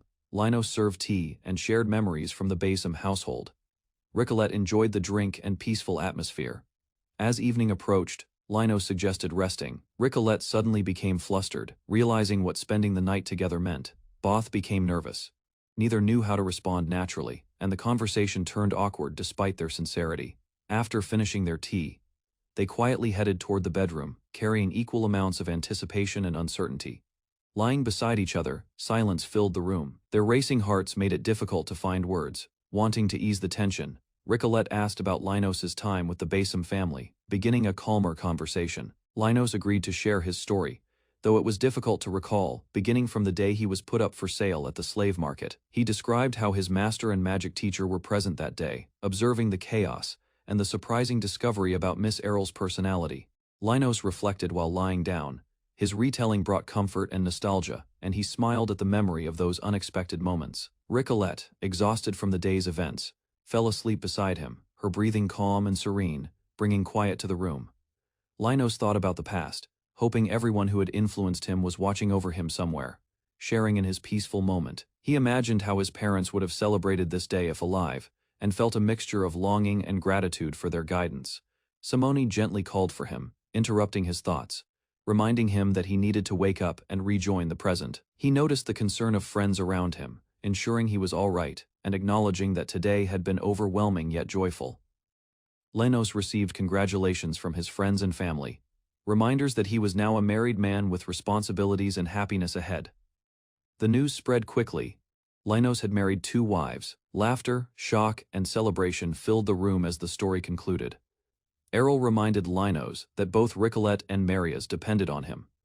Her blunt words embarrassed everyone nearby immediately. Linos smiled and accepted her advice. He promised himself he would protect their happiness and future together. The atmosphere shifted into celebration. Friends gathered around food and drinks, laughing loudly, while congratulating Linos again. The next morning, Ricolette woke first. She noticed Linos sleeping peacefully and wondered whether he was dreaming. Remembering the previous night, Ricolette realized she had fallen asleep unexpectedly and felt deeply embarrassed after Linos awoke. Ricolette lowered her head repeatedly and apologized to Linos. She felt responsible for recent events and could not calm herself. Linos gently reassured Ricolette and explained that unexpected situations happened often. He encouraged patience as they continued forward. While resting beside him, Ricolette remembered falling asleep earlier. Embarrassment replaced her worries as Linos laughed softly nearby. Linos shared a dream about the Basim family celebrating happily together. Ricolette listened carefully and felt touched deeply. After hearing the story, Ricolette embraced Linos warmly. She felt relieved knowing his treasured memories remained meaningful. Ricolette suddenly pulled Linos closer while emotions lingered. Their private moment ended when servants interrupted unexpectedly nearby. As they walked together afterward, a kitsune companion noticed their awkward behavior. Ricolette became increasingly embarrassed again. Discussion shifted toward marriage gifts and formal reports. Linos realized several important duties still required attention soon. Ricolette wished to accompany Linos during future visits. He explained another influential kitsune had previously helped him. Linos visited the respected kitsune and formally announced his marriage. He offered gifts and received warm approval. Linos presented larger gifts to the kitsune leader. The unexpected generosity surprised her greatly and immediately improved her mood. The kitsune praised Linos enthusiastically before asking about changes in his brides. Linos became confused by the question, seeking clarification. Linos listened carefully. The kitsune explained a special divine blessing connected to marriage and growth. The blessing allowed understanding animal speech and improved knowledge. Linos realized Ricolette could gain remarkable benefits later. Although impressed, Linos felt the blessing sounded excessively powerful. The kitsune urged him to accept reality quickly. Their discussion shifted toward the upcoming coronation. Linos prepared to attend while hoping the ceremony proceeded smoothly. At the Grand Castle, nobles gathered as the coronation began. Linos and Ricolette observed the historic occasion. The future king stood solemnly before the assembly. Responsibility and determination were visible throughout his composed expression. After receiving the crown, the new ruler stepped forward confidently. The hall watched as authority settled upon him. Following the ceremony, the newly crowned king greeted Linos personally. Their reunion marked the beginning of cooperation. Ricolette reflected on her first coronation experience. She felt nervous, but Linos and the king reassured her quietly beside him. The king commented on Ricolette's changed demeanor. Linos agreed, noting she seemed more confident and composed compared to months ago. Ricolette explained her transformation resulted from support from Linos and others. The king acknowledged her growth, smiling with approval. The king prepared to discuss a serious matter with Linos. He explained he had something important he wished to assign. Linos was asked to take over the Krumfall fief. The king described the situation, and previous fief's lord committing suicide. The king expressed concern over bloodshed. He explained he wished to forgive the rebels while maintaining order across the kingdom. He clarified that the people to be pardoned were low-born and would now manage the Krumfall fief. Responsibilities shifted carefully. Linos admitted being an outsider from Ueka. The king reassured him that the prime minister would guide governance effectively. The king instructed Linos to win the hearts of the people. The prime minister would handle administrative duties, easing Linos's burden. Ricolette encouraged Linos, noting his capability. He smiled, reassured by her support, ready to take on his new responsibilities confidently. The king advised Linos to relax. He had time before officially beginning his responsibilities as the new honorary marquis. Ricolette encouraged Linos to stay calm. She promised to support him alongside May, which reassured him gradually. They decided to head home together. Walking through the grand palace, Linos kept watch while Ricolette observed the surroundings. Linos noticed a strange, large flying creature pass by. He determined it posed no immediate threat, though curiosity remained. The creature revealed itself as a massive dragon. It announced it had finally found Linos, signaling an impending confrontation. At dinner, Linos sat with Paris, Gon, and Ilimo. Their discussion shifted toward old friendships and memorable encounters together. Paris asked how Linos met Gon. Curious about their history, everyone listened while recalling adventures beyond kingdoms and cities. The conversation turned toward Lenoir Forest. They remembered its wildlife, valuable prey, and rare creatures living there peacefully. Lenos explained meeting Gon and Alemo there. Remembering those events made everyone reflect on companions encountered during travels. He recalled discovering an injured baby dragon. The small creature was wounded badly and struggling to survive alone. After examining the creature, Linos healed its injuries carefully. The frightened hatchling slowly calmed and accepted his help. The baby dragon soon became attached to Linos. Despite suffering earlier, it showed trust and followed him. Linos learned the creature was called Lars. Unsure where its parents were, he considered possible ways forward. Together with Gon and Ilimo, Linos discussed returning Lars safely. The dangerous forest was unsuitable for hatchlings. Before reaching a decision, a sudden disturbance erupted nearby. Startled, Linus and his companions prepared for danger. The disturbance revealed its source. A gigantic bird appeared overhead, releasing powerful magic. Linus protected Lars while observing carefully. As the creature approached, Linus realized the truth. The enormous bird was Lars's mother searching desperately nearby. The reunion ended peacefully. Lars returned safely to its mother, who misunderstood earlier events, but eventually calmed down. Back in the present, everyone laughed at the memory. Linus admitted the encounter remained unforgettable and dangerous. A knock interrupted their gathering. One of the girls opened the door, then suddenly froze after seeing someone. Linus noticed a young elf girl standing at his doorway. She looked nervous, carried luggage, and asked to meet him. Before anyone understood the situation, the girl rushed forward and hugged Linus tightly. Her excitement shocked everyone nearby. Linus quickly pulled away and denied knowing her. The confused girl remained attached while others watched suspiciously. The girl introduced herself as Ferris from the Yucca Mountains. She searched for Linus and needed a place. Ferris explained that she had heard stories about Linus from her family. After finding him, she followed him. When questioned about the impossible journey, Ferris casually revealed that she flew across the distance to arrive. Linus apologized and explained he could not allow an unknown stranger to stay inside his residence permanently.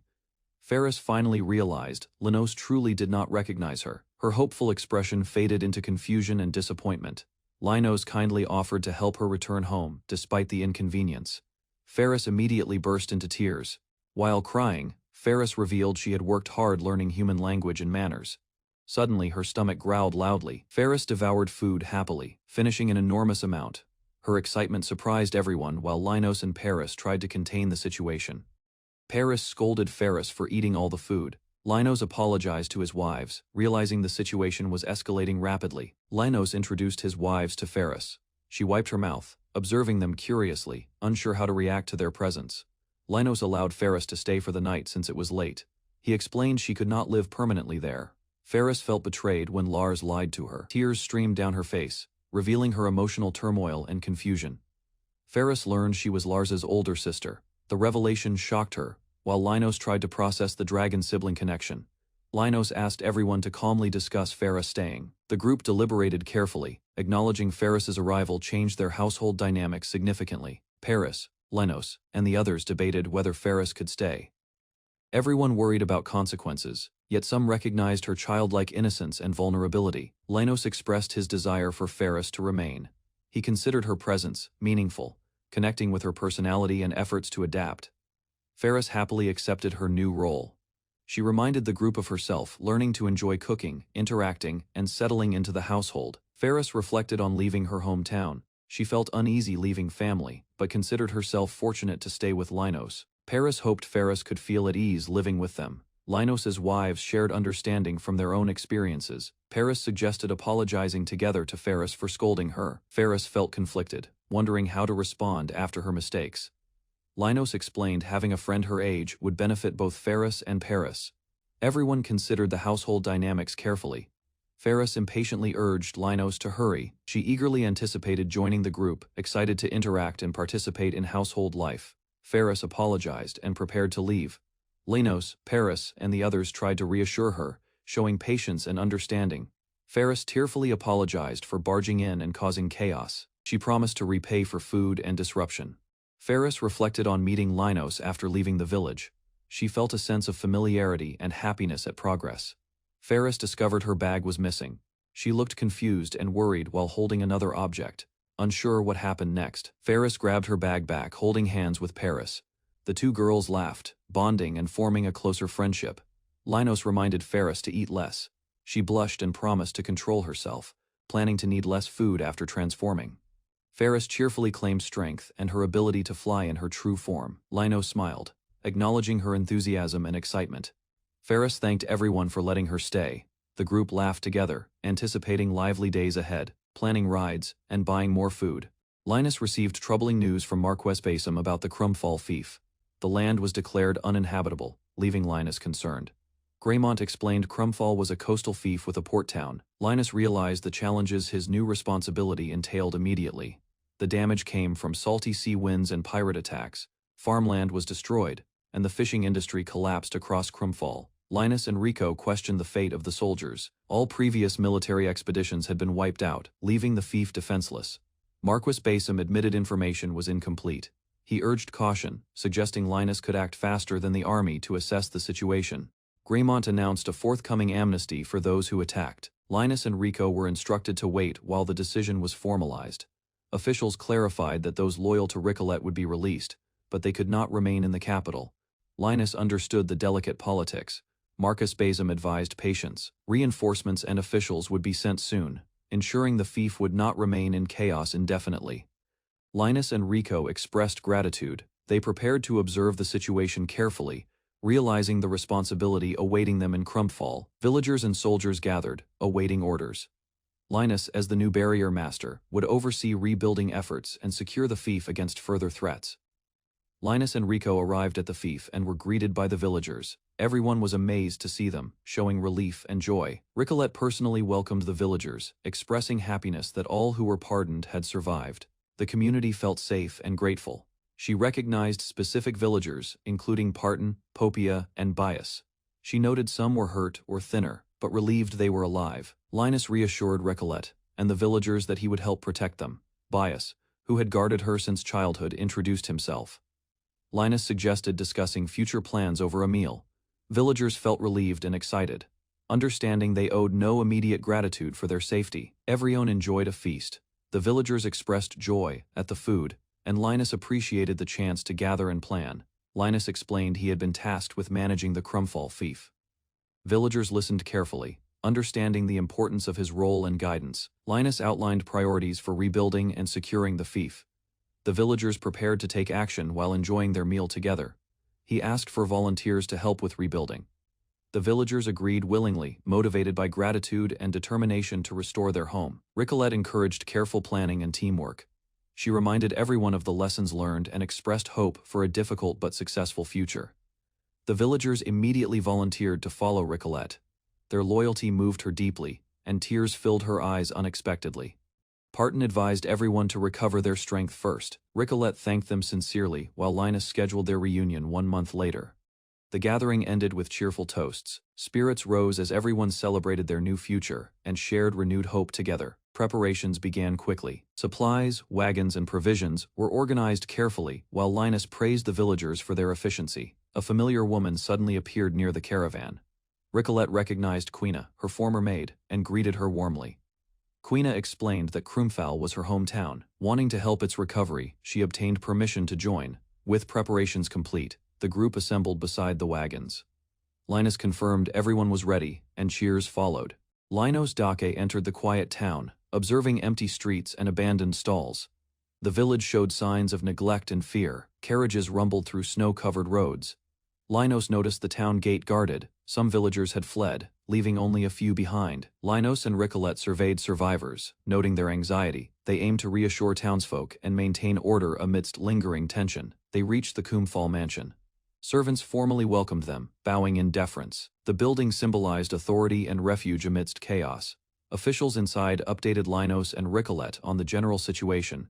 They expressed relief at their safe arrival and presence. Documents detailing the fief's condition were handed over. Linus reviewed them carefully, planning next steps to secure the territory. The papers were vague. Linus questioned the officials and demanded clarity, ensuring nothing important was overlooked regarding bandits and attacks. Ricolet asserted authority, confronting servants. She reminded them that inaction was unacceptable, emphasizing their responsibility to report critical information.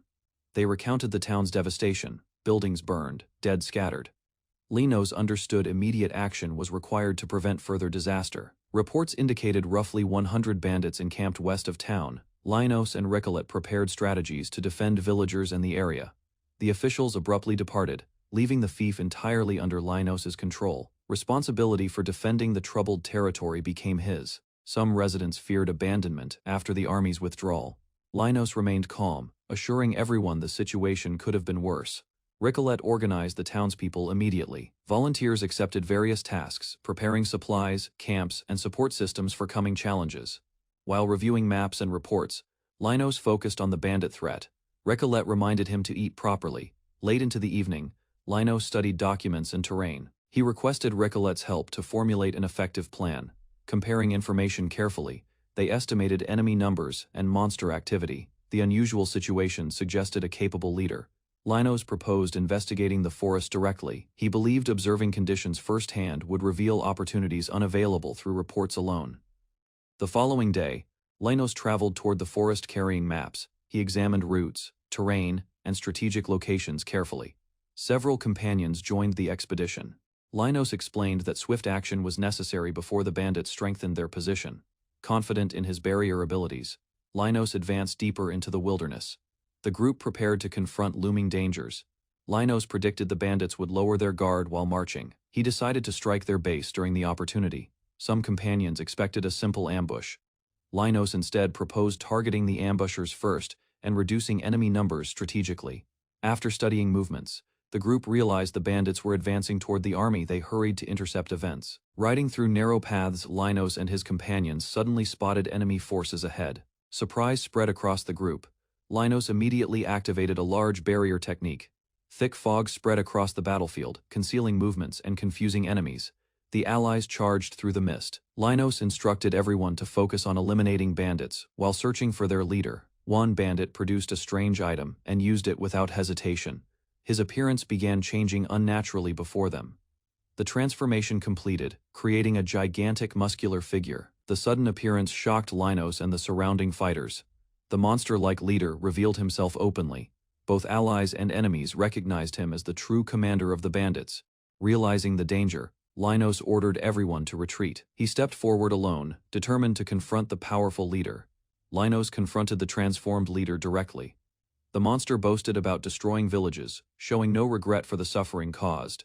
The leader claimed he acted freely because death was near. He declared Crumful finished and beyond saving. Angered by the confession, Linos challenged his reasoning. He condemned the destruction of homes and innocent lives. The monster revealed his past hardships. He believed abandoned fishermen and starving families had been betrayed by society. Using his speed, Linos struck decisively. The attack landed before the monster could react. Shocking the transformed leader, the leader collapsed. Watching the outcome, Linos reflected that earlier intervention might have prevented the tragedy entirely. With the battle over, the bandits scattered. Linos considered the operation successful because no allies were lost. While returning, Linos noticed a strange reaction coming from deeper within the forest, and decided to investigate. A cheerful Kurukan girl named Ferris suddenly appeared. She insisted on helping Linos despite his obvious concern. Linos allowed Ferris to accompany him, but warned her to escape if danger appeared. Together they advanced onward. Linos and Ferris carefully approached a dangerous mountain area, sensing a potential bandit hideout nearby. They moved cautiously together. They discovered a surprisingly grand structure for a bandit hideout, confirming the presence of someone important inside, yet no humans could be detected. Inside the building, the main hall was empty. Linos suspected that the bandits scattered after their leader's defeat, leaving the place deserted. They explored further, inspecting strange magical circles on the floor. Linos tried to interpret their purpose, but could not fully understand the magic. They approached a large door as soft whispers reached their ears. Ferris prepared herself, anticipating possible remaining bandits behind it. Linos and Ferris opened the door and were surprised to find a woman relaxing inside, waiting for them. She appeared unconcerned by their arrival. The woman introduced herself, hovering gracefully, while Linos observed her carefully. Ferris warned him about her dangerous aura and identity. Linos reassured Ferris, explaining that all bandits had already been captured. The woman expressed disbelief, realizing her expectations were mistaken. Suddenly, the woman became agitated, questioning Linos's actions. Ferris braced herself, unsure how he would respond to the unexpected confrontation. Linos remained calm, protecting Ferris while addressing the woman's concerns. The tension escalated, leaving the trio in a precarious standoff. Ferris suddenly leaped forward and struck a strange monster. Her powerful attack shocked everyone. While Haruto watched carefully nearby, the monster crashed into the ground and disappeared. Ferris scolded Haruto for standing still during the dangerous fight. After defeating the creature, Ferris calmly explained her strength. Haruto accepted her abilities and continued following her guidance. While exploring the academy grounds, Ferris sensed unusual presences nearby. She identified two suspicious locations and investigated further. The pair entered an old storeroom. Haruto stayed alert, while Ferris searched carefully for clues about disturbances. A loud noise came from a cage. Inside sat a strange winged creature resembling a cat, surprising both explorers. Haruto recognized the creature as a rare Gerillian cub. Someone had likely kidnapped it for illegal trading. Ferris used her special ability to understand the cub, She gently carried the cage and listened carefully. The cub revealed its tragic past. During its kidnapping, its mother tried protecting it but lost her life. Wanting to help, Ferris communicated telepathically with the cub. She opened the cage, preparing to reunite it safely. Following the cub's guidance, Ferris sensed another presence. The cub scratched a nearby door, leading everyone forward. Haruto and Ferris opened the room and discovered an unconscious girl lying inside. The unexpected sight alarmed them. Ferris suspected the girl had also been kidnapped. Haruto quickly realized they could not leave her behind. After checking the area carefully, Ferris confirmed no other victims remained. The rescued girl became their priority. They carried the girl back safely. Meanwhile, the rescued cub received care while everyone discussed the bandits' crimes. The girl remained asleep as the others watched over her.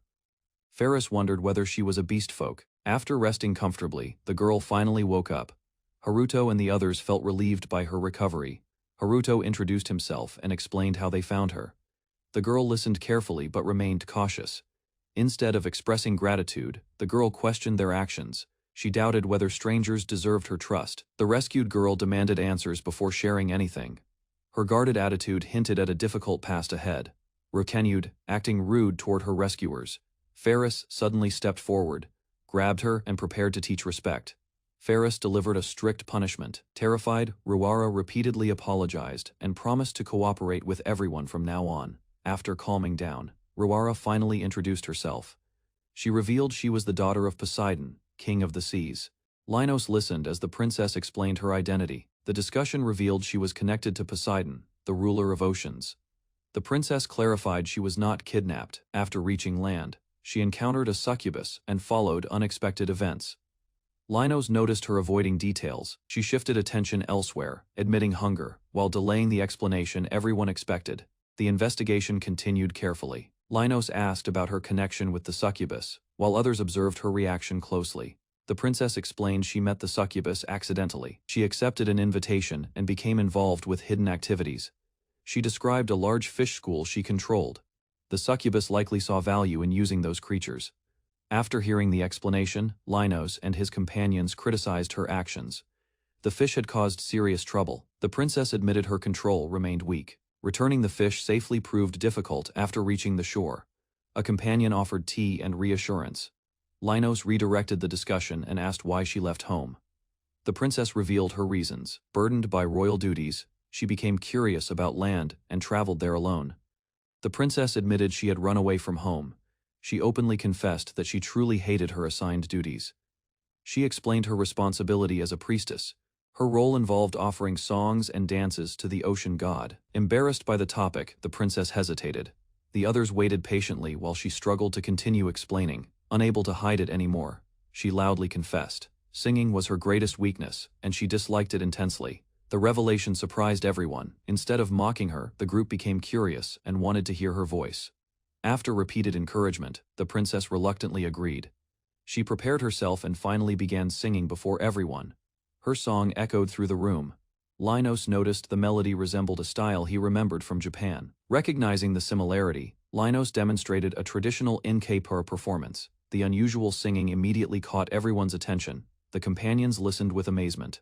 Linos explained that Inca was a unique style, unlike anything they knew. Excited by the performance, the princess rushed toward Linos. She eagerly begged him to teach that singing style. Ruara eagerly asked Linos to teach her singing.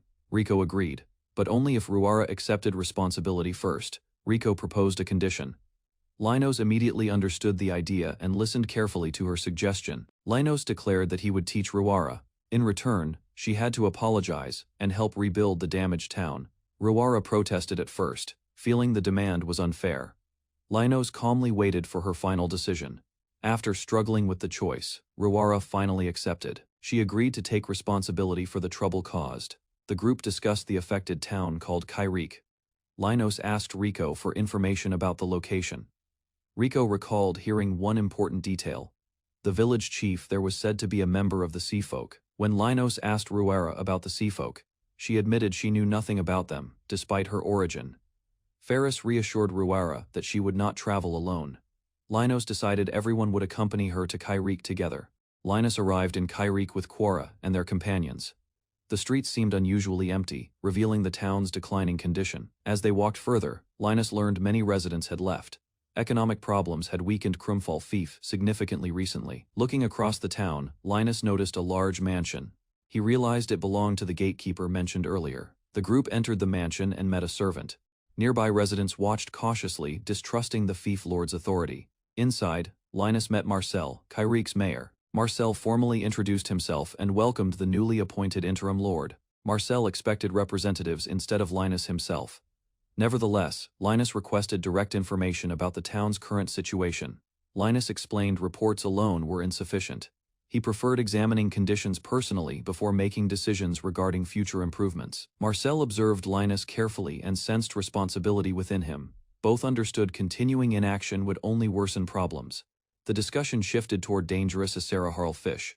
These creatures damaged nets, boats, and ruined valuable catches quickly. Marcel explained solving the fish problem would help greatly. However, Kyrique still faced several serious challenges beyond that. Linus learned the fleeing villagers caused abandoned fields, starvation, and attacks on scattered merfolk towns. Bandits emerged from chaos. Marcel assured Linus the captured bandits were jailed.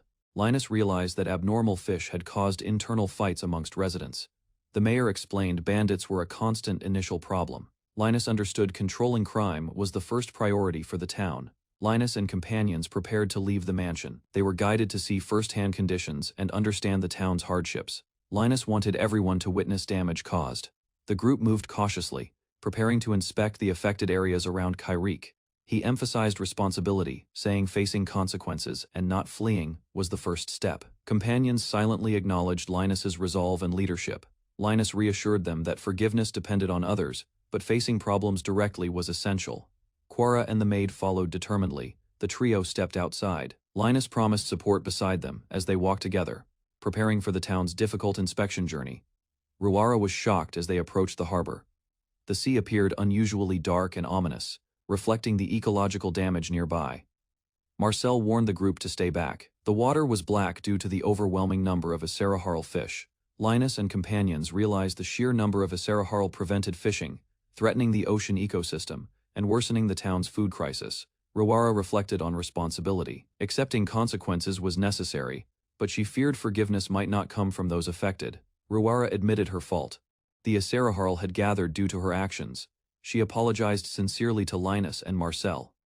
Linus and Marcel acknowledged her honesty. Ruara hadn't anticipated such severe damage. She grasped her hands tightly, trembling from guilt. Ruara begged for a chance to help restore the town.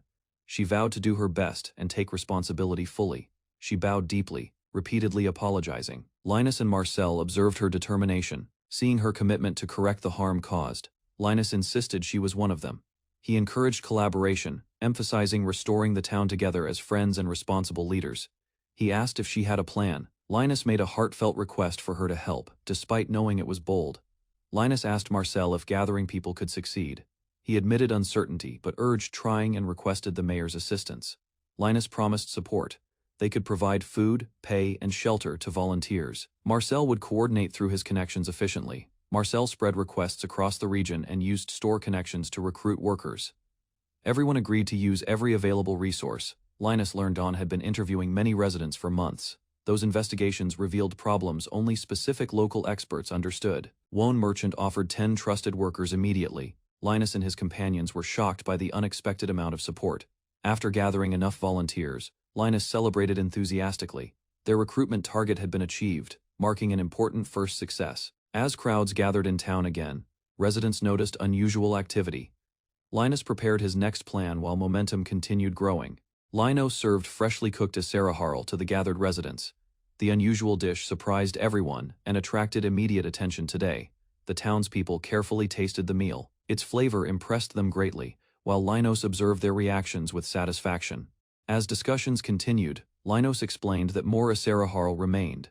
The listeners became interested in his upcoming plan. Basim considered the situation seriously. Large amounts of fish still required processing, and everyone expected assistance soon. Lenos met with the workers near the harbor. He asked what tasks needed organizing for efficiency. Standing before a crowd, Linos thanked everyone for gathering. He announced the beginning of the Asura operation. Linos assigned duties according to individual skills. Strong workers would catch fish, while others prepared ingredients. He emphasized urgency because the fish spoiled quickly. The crowd responded enthusiastically and prepared for work, acting as interim lord. Linos encouraged everyone to do their best. His determination inspired confidence throughout.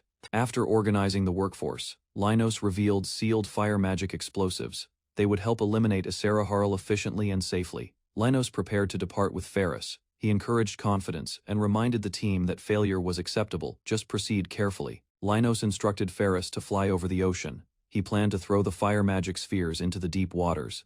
The pair approached the targeted rocks. Linos signaled Ferris and prepared the spheres while the crowd watched in anticipation.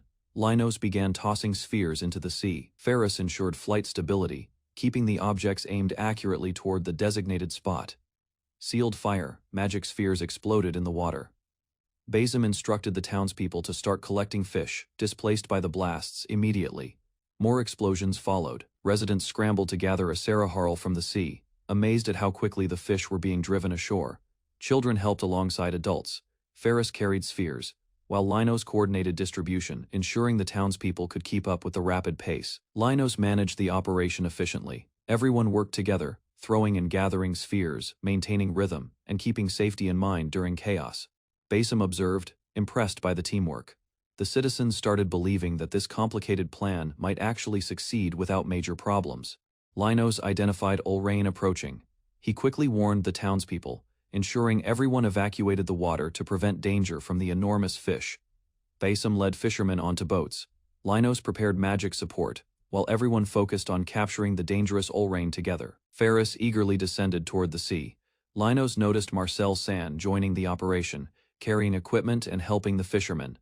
Basim demonstrated remarkable skill with his blade. The townspeople admired his experience, realizing he had once fished professionally. Ruara watched the battle anxiously. Nearby, Linos and others confronted massive Ulrain emerging from the water unexpectedly. The coastal town gradually returned to peace. Residents gathered happily, celebrating their successful harvest and restored safety. Linos approached Ruara on the rocks. He praised her efforts and offered food, while the sea calmed completely. Ruara revealed injured hands from overworking. Linos prepared healing magic, concerned that she had pushed herself too hard. Ruara thanked Linos sincerely. She admitted that his guidance prevented her from running away during difficult circumstances. Looking over the peaceful shoreline, Ruara reflected that staying had allowed her to witness happiness and unity. Ruara tasted the prepared meal. Overcome with emotion, she found it delicious and finally allowed herself to cry. Meiki called for Linos and Basim. She prepared a new project using barrier magic for preserving the Asura efficiently. Inside the workshop, Linos and Basim observed the barrier-dried Asura. May explained this method could create a new sustainable fish industry. Linos asked if fine-tuning the barrier was needed. May confirmed, emphasizing consistent quality to benefit both the town and its economy. Basim became emotional seeing the work. He addressed Linos respectfully, feeling grateful for his guidance and support during this important project. Basim expressed deep gratitude to Linos for arriving. His words conveyed appreciation for both leadership and active involvement in the effort. Linos acknowledged Basim's offer of continued support. Both leaders established mutual respect and a promise to assist each other whenever necessary. Basim prepared to ask Linos an important question. Linos listened attentively, ready to respond and consider the request seriously. Linos received a challenge from Basim at night. Basim insisted on a test of skill, requesting that Linos hold his liquor. Linos lay sprawled across the table, exhausted from drinking, bottles scattered. His head throbbed, struggling to recall the previous chaotic night. Despite his hangover, Linos listened to advice about Tohotsu town. He planned to recover and set up a protective barrier quickly. He returned to the village after completing his mission, surprising the locals. Everyone noticed his efforts and the efficiency he brought. Linos explained improvements around the Krumfall fief, noting that villages increased productivity. The villagers appreciated his efforts, bringing stability and order. The discussion turned serious as Linos and companions addressed barren farmland. Salt contamination prevented growth, requiring long-term solutions beyond temporary food aid. They brainstormed ways to improve agriculture. Linos acknowledged the value of creative ideas from his companions, recognizing their contributions for village improvement. Their teamwork lifted spirits. Everyone reflected on the difficulty of making people happy during tough times, but remained motivated to act. The group shared laughter and camaraderie. Linos felt their unity strengthen as small successes reminded them of collective responsibility and joy. One companion experimented with stones infused with magic. Linos considered how these stones could be used strategically to provide village protection. Finally, the group applied mana to the stones, creating barriers. Linos prepared the village defenses, ensuring safety from monsters and natural threats. Linos infused mana into a stone. The stone changed color immediately, proving his idea worked and encouraging further experimentation. Ferris eagerly grabbed the stone before anyone stopped her. Linos watched nervously while she prepared an unexpected test. Ferris handed the mana-filled stone to May, confident in Linos's magic. She believed everything would work perfectly. The moment the stone activated, a powerful reaction shook the area. Linos quickly realized something had gone wrong. After the commotion settled, everyone examined the results. The stone functioned, but required careful adjustments and testing. Linos proposed creating stones with different durations.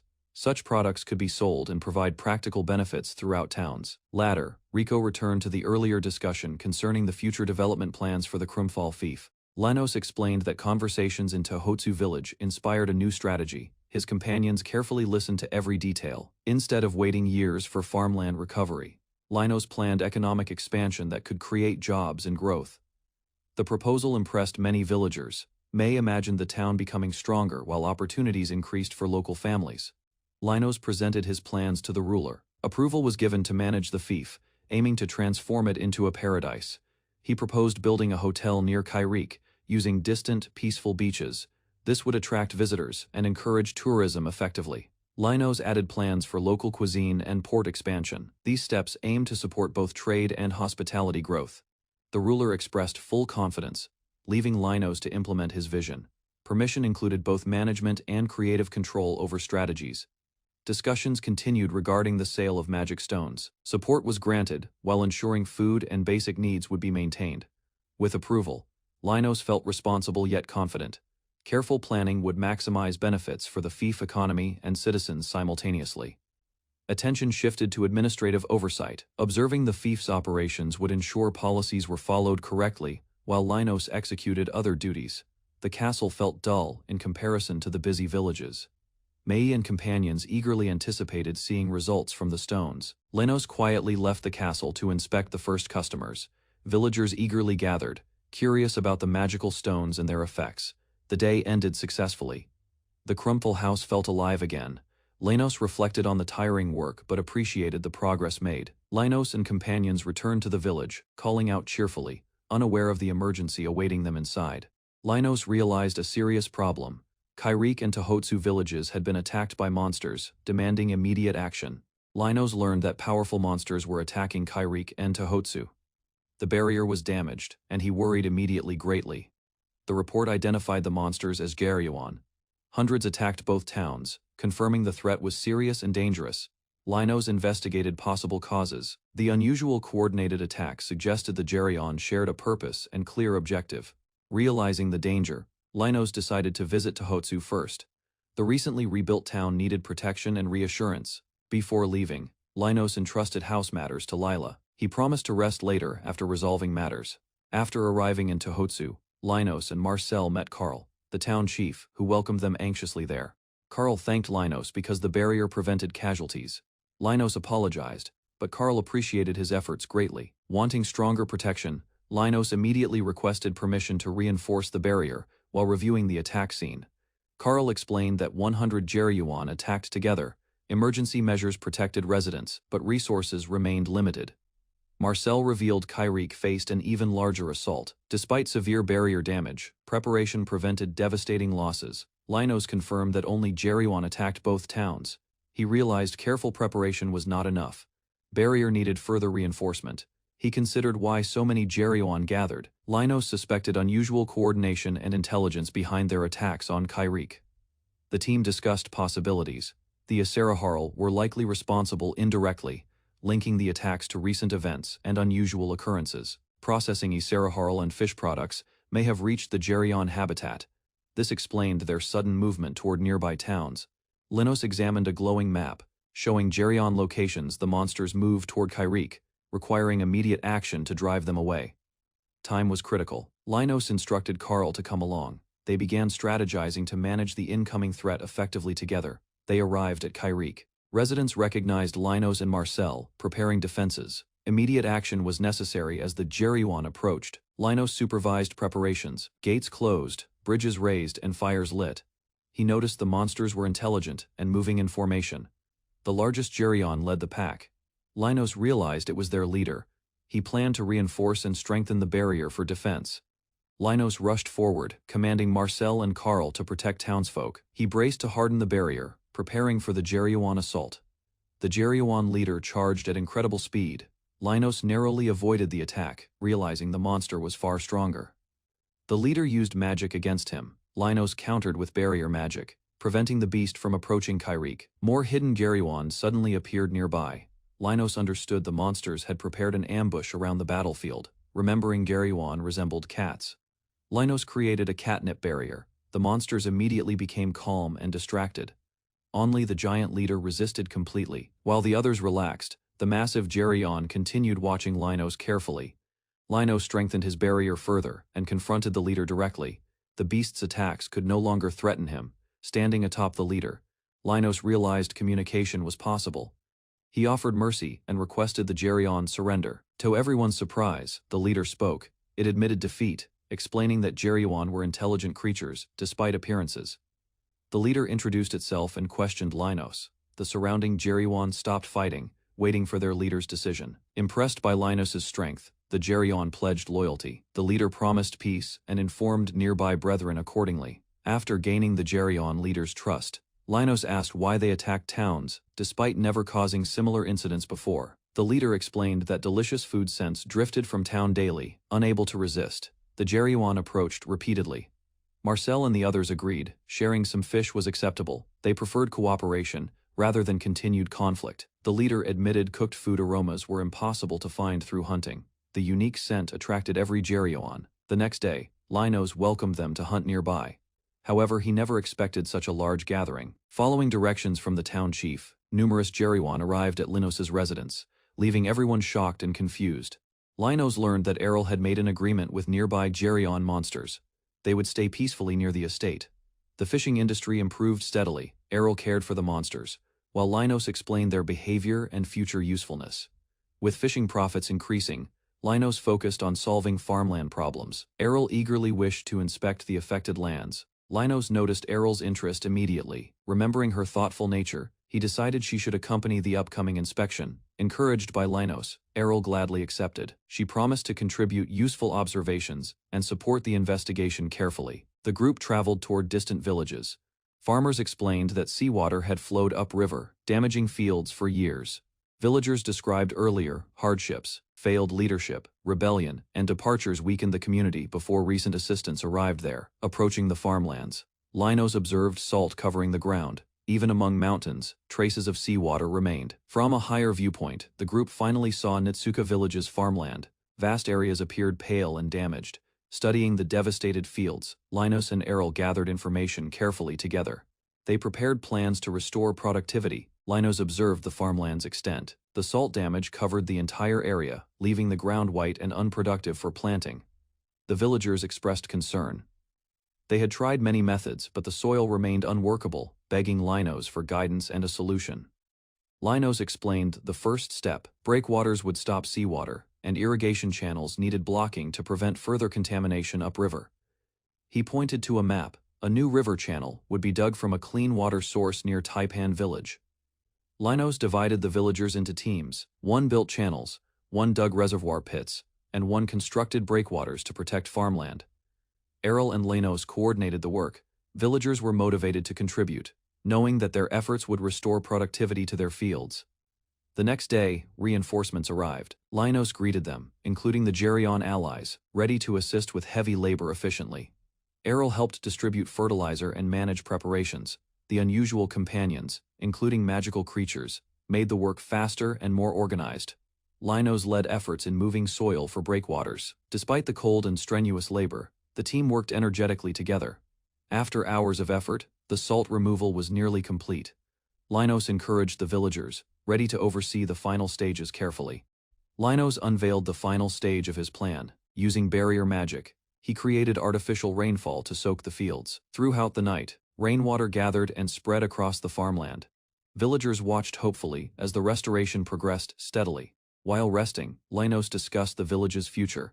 He suggested that former residents might someday return and rebuild. The villagers reflected on lost friends and family. Though uncertain, they welcomed the possibility of working together again.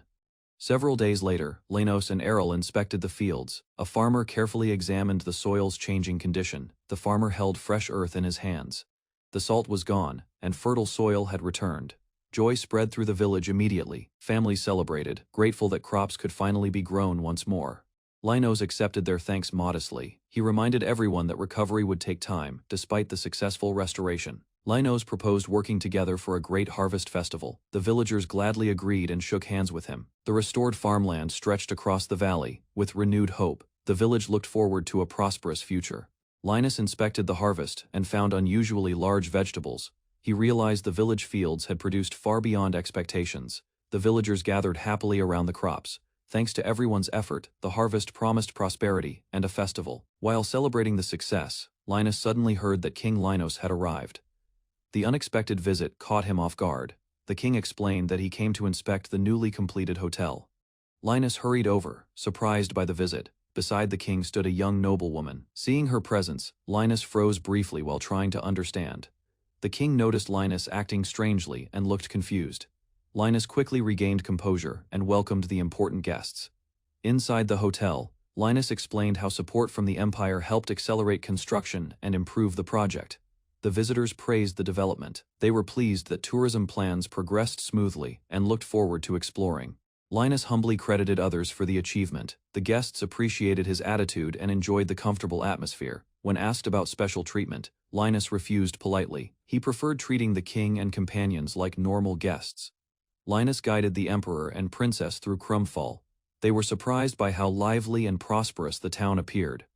The group arrived at the newly completed hotel. Its grand appearance immediately impressed the emperor and princess greatly. Rikuchet welcomed the visitors at the entrance. Linus explained the hotel was designed mainly for ordinary travelers. Inside the magnificent building, Rikuchet expressed surprise. She wished she had known earlier about their arrival. Linus showed the guests a luxurious room. Large windows revealed a beautiful ocean view beyond the balcony. From above, they watched the beach together. Rikuchet reflected on her brother while observing the peaceful scenery. The emperor noticed changes in Rikuchet's brother. She felt relieved that someone now supported him sincerely. That evening, everyone gathered for dinner. The hotel staff proudly served dishes, prepared from carefully selected recipes. The emperor praised the hotel and food. Linus listened politely, while ensuring his guests remained comfortable throughout. Before departing, the emperor promised to return next year. Afterward, Linus discussed important merchant association matters with him. After the emperor departed, Riko questioned Linus privately. She sensed he was hiding plans for another project. During dinner, Linus revealed his idea. He wanted to open a large store in the imperial capital. The others quickly understood the concept. A busy residential district had already been selected for construction. When asked how he found the location, Linus hesitated. The question made Riko immediately suspicious. The truth came out gradually. Linus had received information from Makaina, a woman running a brothel. After hearing the full explanation, everyone relaxed. The establishment functioned more like a high-class social salon. Excited by the idea, the group discussed opportunities. The new store could introduce many products and cultures. Linus also planned to hire slaves there. He hoped to improve their lives through stable employment. Riko suddenly became quiet and troubled. Linus noticed her expression and asked what was bothering her. Embarrassed, Riko finally revealed her concern. She worried Linus might grow attached to a female slave. Riko and the others stared silently at Linus. His explanation only made them more suspicious than before. Ignoring the misunderstanding, Linus focused on business. He planned to visit the slave market the next day. Before leaving, Linus received support from Riko. She promised to pass along a message to her brother. Just as Riko prepared to leave, Linus stopped her. He realized there was something he had forgotten. Linus invited Riko to accompany him. Concealing her identity, she agreed and followed him through town. At the market, they met Maris, a slave trader. Linus recognized him from a previous encounter. Maris asked about a former slave. Linus and Riko proudly explained she had become indispensable to them. Satisfied with the answer, Maris discussed the day's auction. The market would begin shortly afterward. Before the event started, Maris offered another opportunity. He invited them to inspect his available slaves first. Linus accepted the invitation without hesitation together with Riko. he headed deeper into the slave market. Linos visited a slave market with Gon. He searched for literate workers who could help with calculations and future tasks. The merchant presented 5 female slaves. Linos carefully observed them, hoping to find someone useful rather than strong.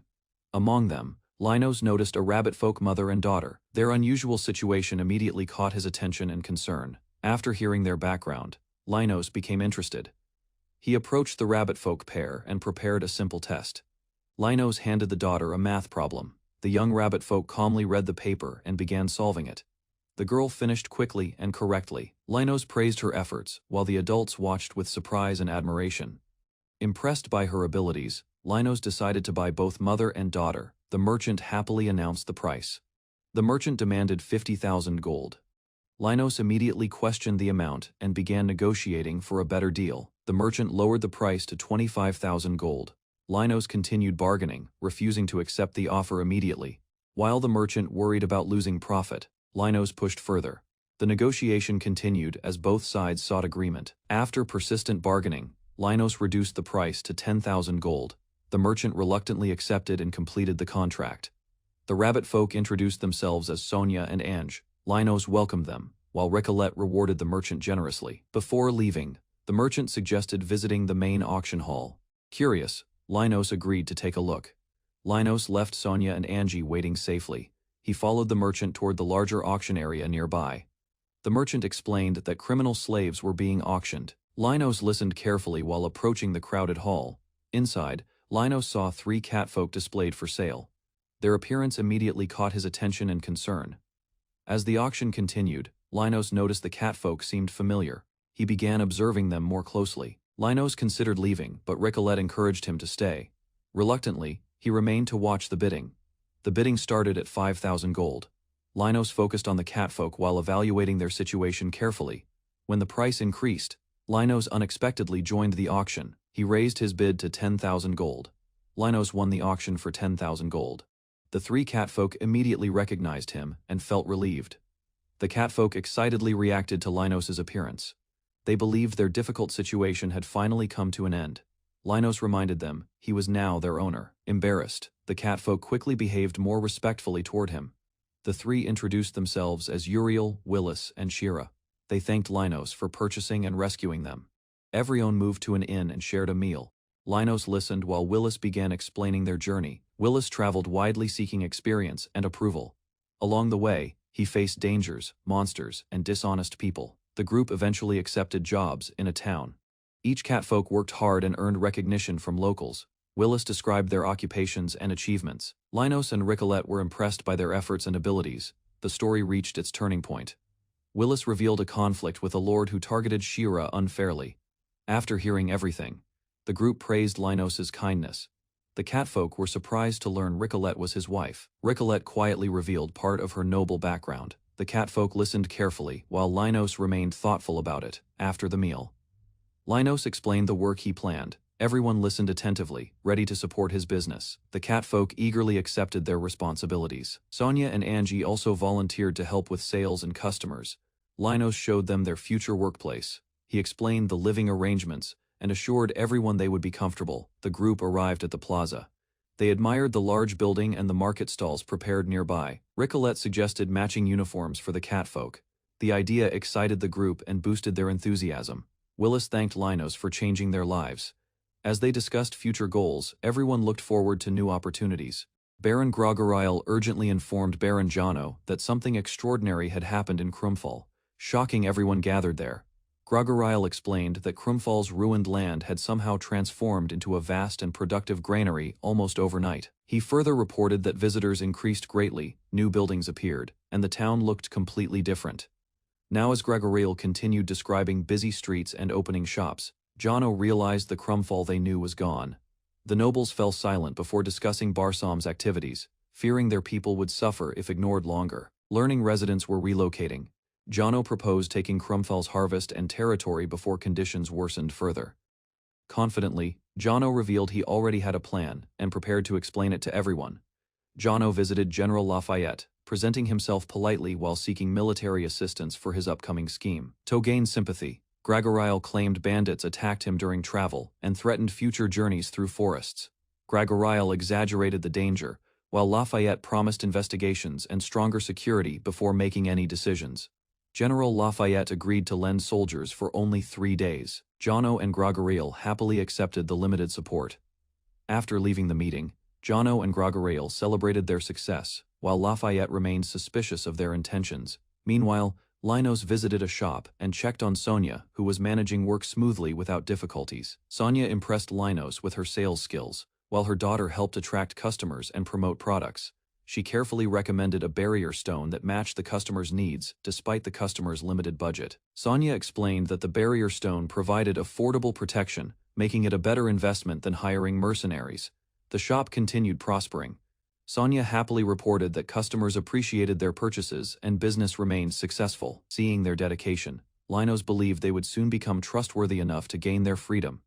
After finishing work, Angie noticed her mother's injured eye. Sonia hid the reason and shared her happiness. Angie eagerly greeted Linos and proudly joined her mother, determined to keep working hard together. After leaving the shop, Linos carried supplies through town and noticed Angie happily watching from the entrance. Linos met Willis, Rico, and Shira, who proudly wore new uniforms while managing the growing business. The workers explained their duties, handling inventory, customer requests, and sales while attracting more visitors daily. Willis enthusiastically recommended seasonal vegetables to shoppers, helping customers discover fresh products available in town. Local residents praised the shop's popularity. Linos realized their delivery system would soon become essential. While discussing vegetables, Linos heard rumors about many soldiers leaving the castle and became concerned. At the same time, Baron Jono and Gragoriel led armed soldiers through the forest toward Crumfell. The nobles established a temporary camp and waited patiently while preparing for the next day's operation. Over dinner, Jono confidently declared victory certain and insisted nothing could interfere with his strategy. Jono revealed the plan to infiltrate Crumfell at night and assassinate Barsom before anyone reacted. Jono refined his scheme, planning to use unrelated corpses as fake bandits and fabricate evidence against Barsom. The conspirators rehearsed a false report claiming bandits attacked them before fleeing directly to Barsom's mansion. Jono expanded the lie further, intending to accuse Barsom of secretly leading criminals and dying during battle. Although Gragoriel worried about Prince Vialis, Jono remained confident that rewards and authority awaited them. The nobles discussed political advantages, believing Barsom's removal would strengthen their influence and expand their territories. Meanwhile, Linos reviewed troubling information, while Jono's group confirmed Barsom remained inside Crumfall and prepared their attack. Late at night, Bias rushed to Linos's mansion and reported that Imperial Army troops were approaching through the forest nearby. Bias explained he had secretly positioned soldiers beforehand. Linos realized someone influential within the Empire was targeting him directly. As Linos prepared to respond, Meiji and the others arrived. They sensed danger and gathered despite the hour. Linos confirmed the mansion was not the target. The enemy formation suggested they intended to strike him personally. A strategy meeting began immediately. Linos ordered troops deployed around town to block enemy forces before entry. Studying a map, Linos identified the forest as the best observation point and planned barrier reinforcements there. Additional plans followed. Ferris and Ruara would deliver messages while allies at sea prepared to cut retreats. The group accepted their assignments confidently. Linos reviewed routes carefully, ensuring every unit understood its responsibility completely. After final discussions, everyone checked positions and distances, orders were clear, and the operation prepared smoothly. With preparations complete, Linos strengthened barriers and planned controlled rainfall to delay the Imperial Army's advance further. The Imperial Army advanced through the forest. Rain concealed movement sounds, and commanders believed favorable weather supported their operation. As the rain stopped, Commander Kunijin praised the sunrise and prepared troops, believing victory and progress awaited ahead. Before marching, a soldier urgently requested permission to report important information that could affect the army's movement. The soldier warned that muddy terrain would weaken formations. He suggested delaying the advance until conditions improved. Drawing from battlefield experience, he explained collapsing formations could trigger widespread losses before reaching their destination safely. Kunijin dismissed the concerns. He trusted formal training over intuition and ignored warnings about approaching Sea Tribe forces. Confident in his judgment, Kunijin declared the enemy weak and insisted the battle would end before sunrise. Rejecting all objections, Kunijin reminded everyone of his authority and ordered the entire army to advance immediately. The commanders celebrated prematurely. Convinced victory was guaranteed, they marched forward believing the battle was already won.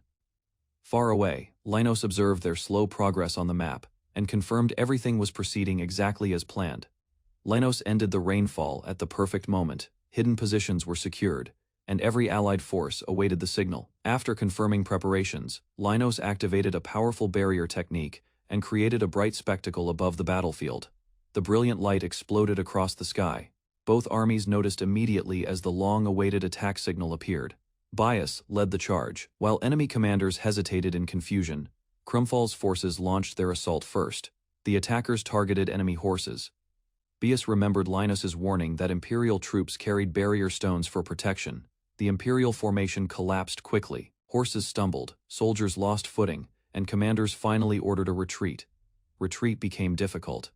Barrier stones unexpectedly failed, enemy attacks intensified, and confusion spread throughout the withdrawing ranks. From afar, Linos absorbed the magic stored within barrier stones. This weakened enemies while strengthening allied advantages. Linos then released monster allies into battle. Powerful beasts advanced together and pressed the retreating army relentlessly. Seeing monsters everywhere and barrier stones rendered useless, the Imperial commanders realized their entire strategy had failed. After the successful ambush, Linos checked the battlefield. The enemy was broken, and allied forces reported favorable results. Meanwhile, the defeated commanders argued bitterly. A surviving officer declared the operation had completely failed because earlier warnings were ignored. The officer condemned their leadership for abandoning soldiers and horses. Faced with disaster, the commanders considered surrender or death. Linos read the enemy's surrender letter and immediately recognized the names involved. He suspected hidden motives behind their sudden decision. After reviewing the details, Linos identified the former administrators responsible for earlier troubles in Krumfall and understood their intentions. Linos decided to meet the surrendering force, personally. He arranged rooms at Krumfall and prepared for negotiations there. As the delegation arrived, Linos maintained security. The surrendering soldiers appeared surrounded by powerful beasts and vigilant guards. The commander introduced himself as Kunijin and formally presented the surrender proposal. Linos carefully observed his behavior and attitude. Kunijin explained the unusual circumstances and requested assistance. Linos listened calmly, believing important information remained undisclosed by others. During the meeting, bound prisoners were brought forward. Linos immediately recognized Baron Jono and Commander O'Shea there. Baron Gregorial loudly protested, while the prisoners argued among themselves. Kunijin remained silent, allowing Linos to judge. The ordinary soldiers became frightened as commanders were removed. Many worried their surrender would still end badly. Seeing their panic, Linos stepped forward and demanded silence.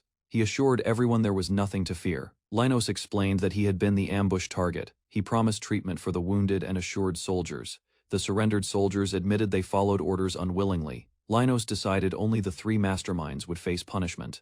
Linos believed the soldiers never truly hated Krumfall. He accepted their surrender and offered them another chance. He ordered his assistants to prepare warm meals. The exhausted soldiers finally relaxed after hearing his decision. After settling the situation, Linos planned his next steps. He intended to inspect nearby towns and soldiers. Later, the captured conspirators were brought before him.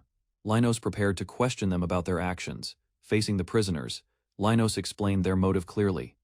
They had tried to seize Krumfall through deception.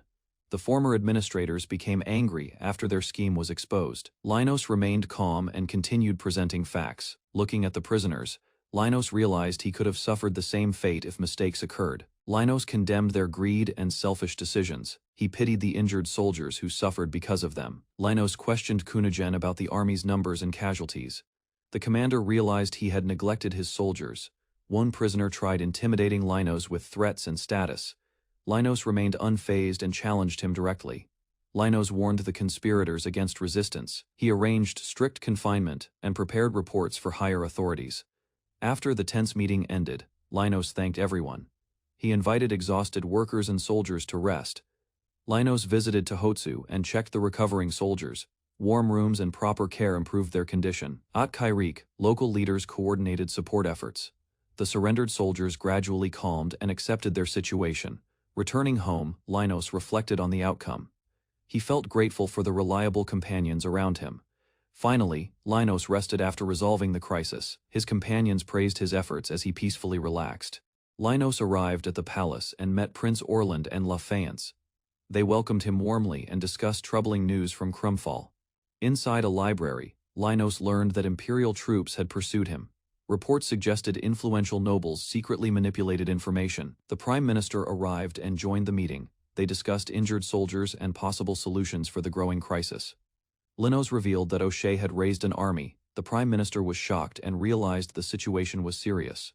Further investigation showed false reports had targeted Linos. Lafayette worried because Ricolette was still staying in Crumful, accepting responsibility. The Prime Minister apologized sincerely. Linos remained calm and focused on resolving the consequences peacefully. Linos requested mercy for accompanying soldiers. He believed ordinary troops suffered most and should not receive punishment. The meeting concluded successfully. Lafayette thanked Linos for coming, and everyone prepared to continue their duties elsewhere. Before leaving, the Prime Minister asked how O'Shea had been defeated. Linos agreed to explain the battle. Linos described O'Shea's mistakes and reckless tactics. The Prime Minister listened carefully, hoping future campaigns would avoid similar failures. Linos explained that Gerzwan launched an assault at the worst moment. The Imperial army collapsed after suffering attacks from multiple directions. The Prime Minister listened carefully as Linos credited Kunijin for helping survivors retreat safely and maintain order afterward. Elsewhere, O'Shea and his companions spent a sleepless night. Fear of punishment left them exhausted and anxious. Commander Lafayette visited unexpectedly. The worried nobles were surprised when they received treatment far gentler than expected. Lafayette confronted O'Shea about his actions. O'Shea admitted responsibility and understood his reckless decision created serious consequences. Lafayette asked why O'Shea believed he lost. Kunijin observed quietly while Linos watched the discussion unfold.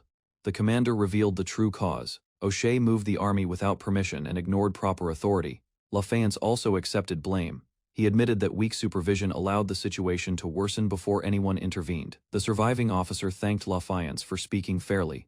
Future decisions regarding O'Shea and Kunijin were entrusted to him. Lafayette announced the final judgment. O'Shea would retire from military service, while further punishment would remain under royal review. Lafayette asked Linos to accept the settlement. He emphasized that wounded soldiers were already receiving care and support.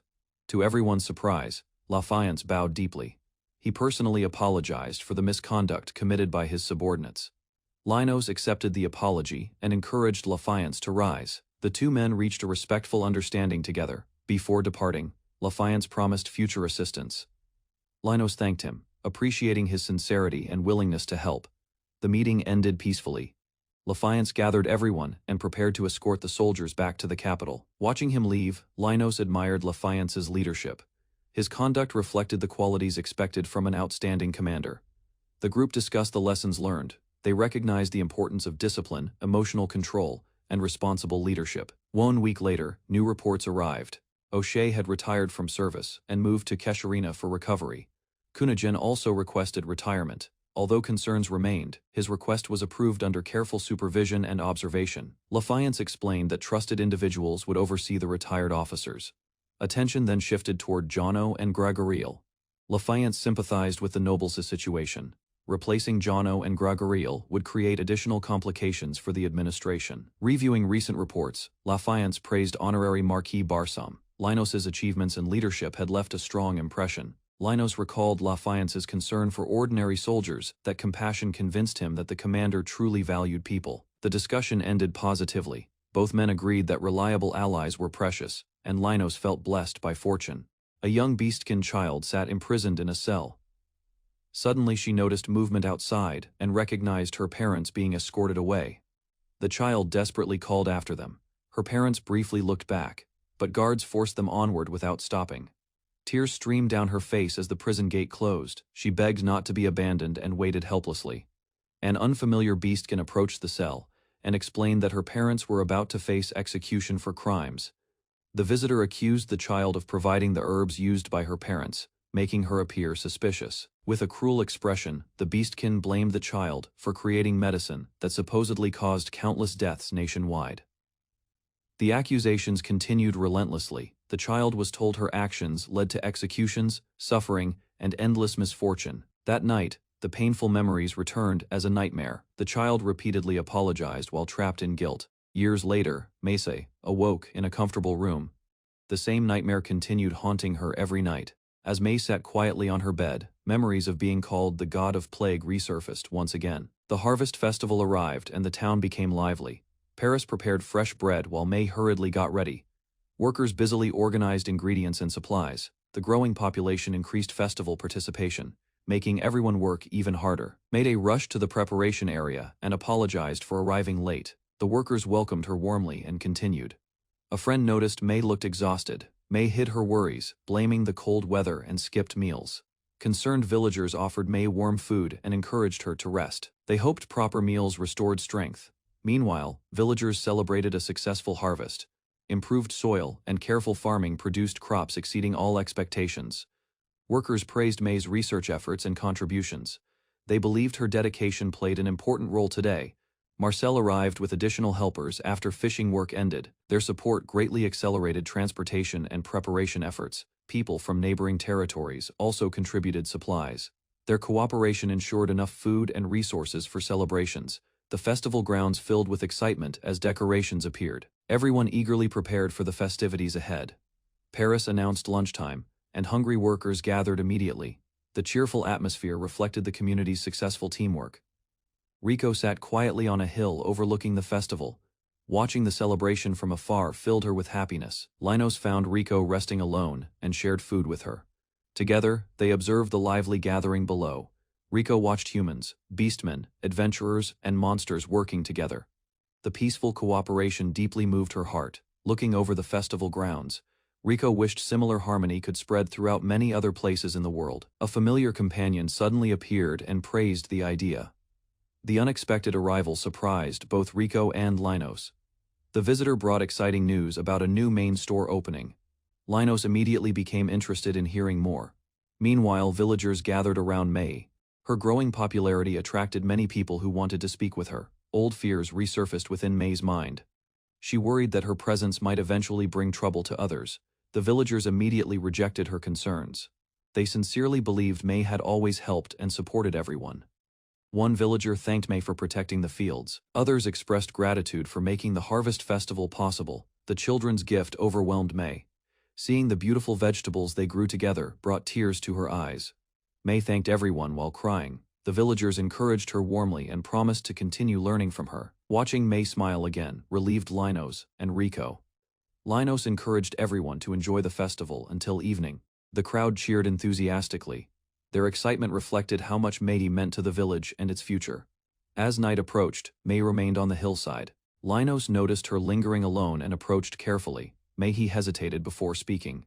She questioned whether someone like her deserved to remain beside her master. Remembering her past, May confessed her guilt. Despite receiving kindness today, she still blamed herself for tragedy. Linus gently guided May through the festival lights. He reminded her that everyone's sincere feelings had reached her. He explained that the maid standing there now helped people, while the nightmares reflected painful memories, not reality. Under the night sky, Linus asked May what she truly wanted. The question left her speechless. After reflecting on everyone's kindness, May finally found her answer. She decided to dedicate her knowledge to helping others. Linus supported May's decision wholeheartedly. He promised that both he and Rico would help her succeed. Suddenly, May's expression changed. Before anyone understood what happened, her body lost strength and collapsed unexpectedly. Rico and Linus rushed home carrying May. Concern spread quickly as they immediately called for medical help. The doctor examined May and found no serious danger. He concluded that exhaustion from overworking caused her collapse. Rico blamed herself for not noticing May's condition sooner. Linus encouraged her to rest as well. Rico worried she had burdened May through her dependence. Linus reassured her that they genuinely cared together. As May rested peacefully, memories surfaced within a dream. She found herself reliving scenes from childhood again. In the dream, May saw her mother smiling warmly. Her mother urged her to continue living and moving forward. May suddenly awoke from the dream. A sharp headache lingered, leaving her confused by the vivid memory. Macy remembered her mother's final words. Looking at her sleeping companions, she realized she was no longer alone. May accepted her mother's wish and resolved to keep living. The precious people around her strengthened that determination. When Maysep opened her eyes, Linus and Rico immediately rushed over. Their concern touched her deeply. Maysep apologized for worrying everyone. She felt unusually clear-headed, as though a long-standing burden had disappeared. Linus quietly reflected on May's recovery. He suspected her self-blame had been the true source of suffering. Smiling gently, May declared the harvest festival had changed her life. Surrounded by friends, she embraced a brighter future. Linos, Rico, and Gon searched a forest for a rare vanilla tree. Despite checking carefully, they still found nothing. The group continued walking through the forest. Linos reflected on their busy shop while Rico remained focused searching. They discussed the mysterious vanilla scent. Linos explained that a bird carried the fragrance, guiding their investigation. Rico consulted a plant encyclopedia. The nearby bird suggested the scent source should exist somewhere inside the forest. Linos thought about May's remarkable talent with plants. Her growing knowledge greatly supported their expanding business operations. Rico admired May and Rico's dedication to learning. Suddenly, she noticed a bird near a massive tree. Believing the tree was responsible, they examined its fruits, bark, leaves, and roots, but discovered no scent. After failing to find clues, Linos and Rico rested beside a lake and enjoyed freshly caught fish. While eating, they heard an unfamiliar sound nearby. The peaceful break quickly turned into another unexpected discovery. A timid fairy dragon appeared before them. Linos recognized the rare creature and wondered why it approached. Linos offered the fairy dragon a fish. The creature happily accepted it, surprising everyone with its unusual appetite. While examining the dragon, Rico noticed one damaged wing. Linos attempted healing magic, but the injury remained. Linos carefully continued healing. The fairy dragon stayed calm, and its injured wing gradually recovered to full condition. After confirming the dragon could fly again, Linos and Rico prepared to return home and leave safely. Back in town, Linos arrived with the fairy dragon. Felice immediately noticed another rare creature accompanying him. Felice learned Linos had healed the dragon. Because of that kindness, the grateful creature followed him home. Another companion examined the fairy dragon closely. Its many wings revealed exceptional talent compared to ordinary members. The group discussed the dragon's condition. They concluded its natural speed likely helped it survive danger. Communication became difficult when emotions rose. The fairy dragon encouraged Linos to improve his communication abilities. Linos finally sensed images and thoughts from the dragon. Through dragon magic, they established successful telepathic communication. Linos asked Shinjo about its injuries. The fairy dragon admitted leaving home because it disliked constant studying. The others reacted with surprise. Shinjo explained its duty involved serving an important dragon king and family. Rico realized Shinjo's wounds came from breaking through a protective barrier while escaping from its homeland. Shinjo described releasing a vanilla fragrance to attract prey. The scent spread from its wings during hunting. Linos and Rico finally understood everything. The mysterious vanilla scent they searched for came from Shinjo itself. Linos worried about consequences. However, the group believed the Dragon King would probably forgive Shinjo's mistake. Felice wondered whether their household had room for another companion. The growing collection of creatures amused everyone. Realizing Shinjo's fragrance had commercial value, Linos immediately considered new products for the family shop. The scent could improve baked goods and cosmetics. Excited by the possibilities, everyone supported keeping Shinjo. As discussions continued, they considered giving Shinjo a proper household name and welcoming it permanently. While everyone discussed Shinjo's future, Rico quietly reflected on her studies. Inspired by recent events, she made a decision. Gathering her courage, Rico approached Linos and announced her desire to attend the university in the imperial capital. Paris suddenly revealed her wish to attend the capital university. Linos, Ricolette, and Mady were surprised by her unexpected decision. Paris explained that traveling had shown her how little she knew. She wanted knowledge and growth worthy of family expectations. Linos supported Paris's dream immediately. However, May reminded everyone that admission required passing a difficult university entrance examination. May confidently promised intensive tutoring. Under guidance from Meiji and Ricolette, Paris studied tirelessly for the upcoming test. Months later, Paris succeeded brilliantly. She earned high honors in the entrance examination and entered the prestigious university. While visiting the university, Linos met Sayano. Their reunion was interrupted when Sayano revealed a royal letter. The letter contained only a brief invitation. Its lack of details made Linos and Ricolette uneasy about matters. Accepting the invitation, Linos traveled to the royal palace. The extravagant audience hall suggested an extremely important meeting. Inside the grand hall, Ricolette sensed unusual tension. Linos realized powerful individuals had already gathered before them. A distinguished elf entered and called Linos by name, recognizing the visitor. Everyone understood the meeting's significance. The mysterious elf greeted Linos warmly. Ricolette noticed their familiarity, while others watched the unexpected reunion with curiosity. The elf addressed Linos as family. Although the atmosphere remained formal, his attitude suggested a personal connection. After brief greetings, The elf revealed another purpose behind the invitation. He wished to discuss a confidential request. The elf introduced Yuri, a minister from the Nisa Principality. Yuri prepared himself before presenting his urgent appeal. Yuri begged Linos to save Nisa. Despite its reputation as a strong nation, a serious crisis threatened survival. He explained that Nisa's farmlands had suffered devastating damage. Agricultural production declined, placing the entire country in danger. When Linos asked about the cause, Yuri hesitated. The answer shocked everyone gathered inside the audience hall. Yuri revealed that countless monsters had appeared. Their overwhelming presence was destroying fields and devastating valuable crops. Linos suggested hunting the creatures. Yuri explained that the deer were sacred animals protected by religious traditions. Hearing the restrictions, Linos considered the situation carefully. He questioned whether eliminating the sacred deer remained impossible. Ricolette questioned why Linos had been chosen. She suspected the request involved more than simple farmland problems. The king revealed his suspicions. He believed someone had artificially caused the deer outbreak and wanted Linos investigating. Linos accepted the personal request. Yuri expressed gratitude and promised that further information would be delivered later. As Linos prepared to leave, the king stopped him. He invited Linos and Ricolette somewhere private. The king led them deeper into the palace. He hinted that another important matter remained undisclosed. Inside a private room, a woman appeared. The king revealed that Tonzent was carrying his child. The unexpected announcement shocked Linos and Ricolette. They finally understood the king's true reason for summoning them. The king requested Linos's barrier protection.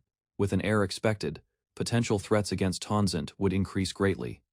Afterward, the king discussed Nisa again. A secret letter revealed demons were secretly destabilizing the allied nation. The king explained his decision carefully. Supporting Nisa meant eliminating the demons and restoring stability to farmland. The king entrusted both missions to Linos. As family and ally, he believed nobody else was more suitable. Linos finally understood the king's intentions. He accepted the requests and promised to support both important matters. Back home, Linos informed everyone about his departure. The group discussed the situation and preparations carefully. Linos asked Ferris to accompany him. Excited by the opportunity, Ferris immediately agreed to join the journey. After hearing the news, Ferris celebrated enthusiastically. The prospect of traveling to a new country thrilled her greatly. Linos and his companions arrived near the Principality of Nisa, a dwarf nation surrounded by mountains, forests, rivers, and mines. The group discussed Nisa's importance. Its weapon production supported nearby allies, and any shortage could affect regional stability. While traveling through the forest, Linos carried supplies with his magic bag. His companions followed the narrow path. Ferris explained that she wanted to experience new places personally. The journey allowed her to learn beyond singing. The party rested beneath large trees. They shared food, recovered their energy, and prepared for the road ahead. Continuing through the forest, they discovered unusual flowers. Linos identified dangerous plants and warned everyone to stay careful. Using a map, the group approached Nisa. They noticed strange signs nearby and wondered about local wildlife activity. After leaving the forest, they overlooked a wide valley. Large numbers of deer gathered below unexpectedly, alarming Linos. Ferris suddenly heard distant cries for help. The group immediately became alert and searched for the source. Following Ferris, they reached villagers struggling with aggressive deer. A mysterious plant seemed connected to the disturbance. The villagers tried stopping a desperate man from attacking a deer. They feared the animals were sacred messengers of gods. Ignoring the warnings, the man swung his axe. Linos rushed forward as a dark substance was sliced away. The attack failed to harm the deer. Instead, the strange creature fled while the villagers watched in shock. Linos arrived too late to prevent the incident. To help, he offered supplies and food to the starving villagers. The villagers gratefully accepted the aid. Linos then asked questions about Nisa and the worsening food shortage. They explained that the castle was ahead, but famine had left towns without enough food or lodging. Linos jokingly told the villagers to blame him if punishment came. His kindness eased their worries immediately. A curious boy asked about Linos. The villagers thanked him again, relieved that his supplies could sustain them. The villagers revealed that conditions had deteriorated over the last 2 years, despite occasional aid from abroad. They explained that imported supplies once maintained stability, but deliveries had become scarce, forcing everyone to prepare. As they continued toward Nisa, Ferris complained about the overwhelming number of deer. Linos prioritized meeting the ruler first. Upon entering Nisa, Linos noticed silent streets. The famous sounds of blacksmith forges had nearly disappeared completely. The group headed toward the castle. Linos planned to report the crisis and discuss possible solutions with leaders. Castle staff warmly welcomed Linos. News of Lord Basim's envoy had spread, and everyone awaited his arrival. The reception impressed the group. Ferris realized the nation's situation must be serious to receive such treatment. Officials arranged accommodations and thanked Linos for bringing supplies. They prepared a meeting with the Duke afterward. The group entered the national warehouse. Vast storage halls stood mostly empty, revealing the severity of shortages. Boxes from Linos's magic storage quickly filled the warehouse. Officials were astonished by the enormous amount provided. Linos encouraged them to request additional supplies whenever needed. He understood that rebuilding farms would require time. The officials immediately organized distribution efforts. Soldiers were summoned, and supplies were sorted to support struggling regions. The warehouse workers thanked Linos repeatedly. His supplies would save countless lives, and they promised generous hospitality. During the welcoming banquet, the group sampled local dishes. Unfortunately, the food tasted terrible, despite everyone's good intentions. Linos decided the nation's food problems needed immediate attention.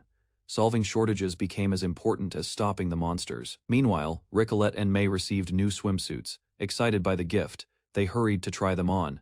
When Ricolette showed her swimsuit, May was stunned by how impressive she looked. The outfit immediately drew attention.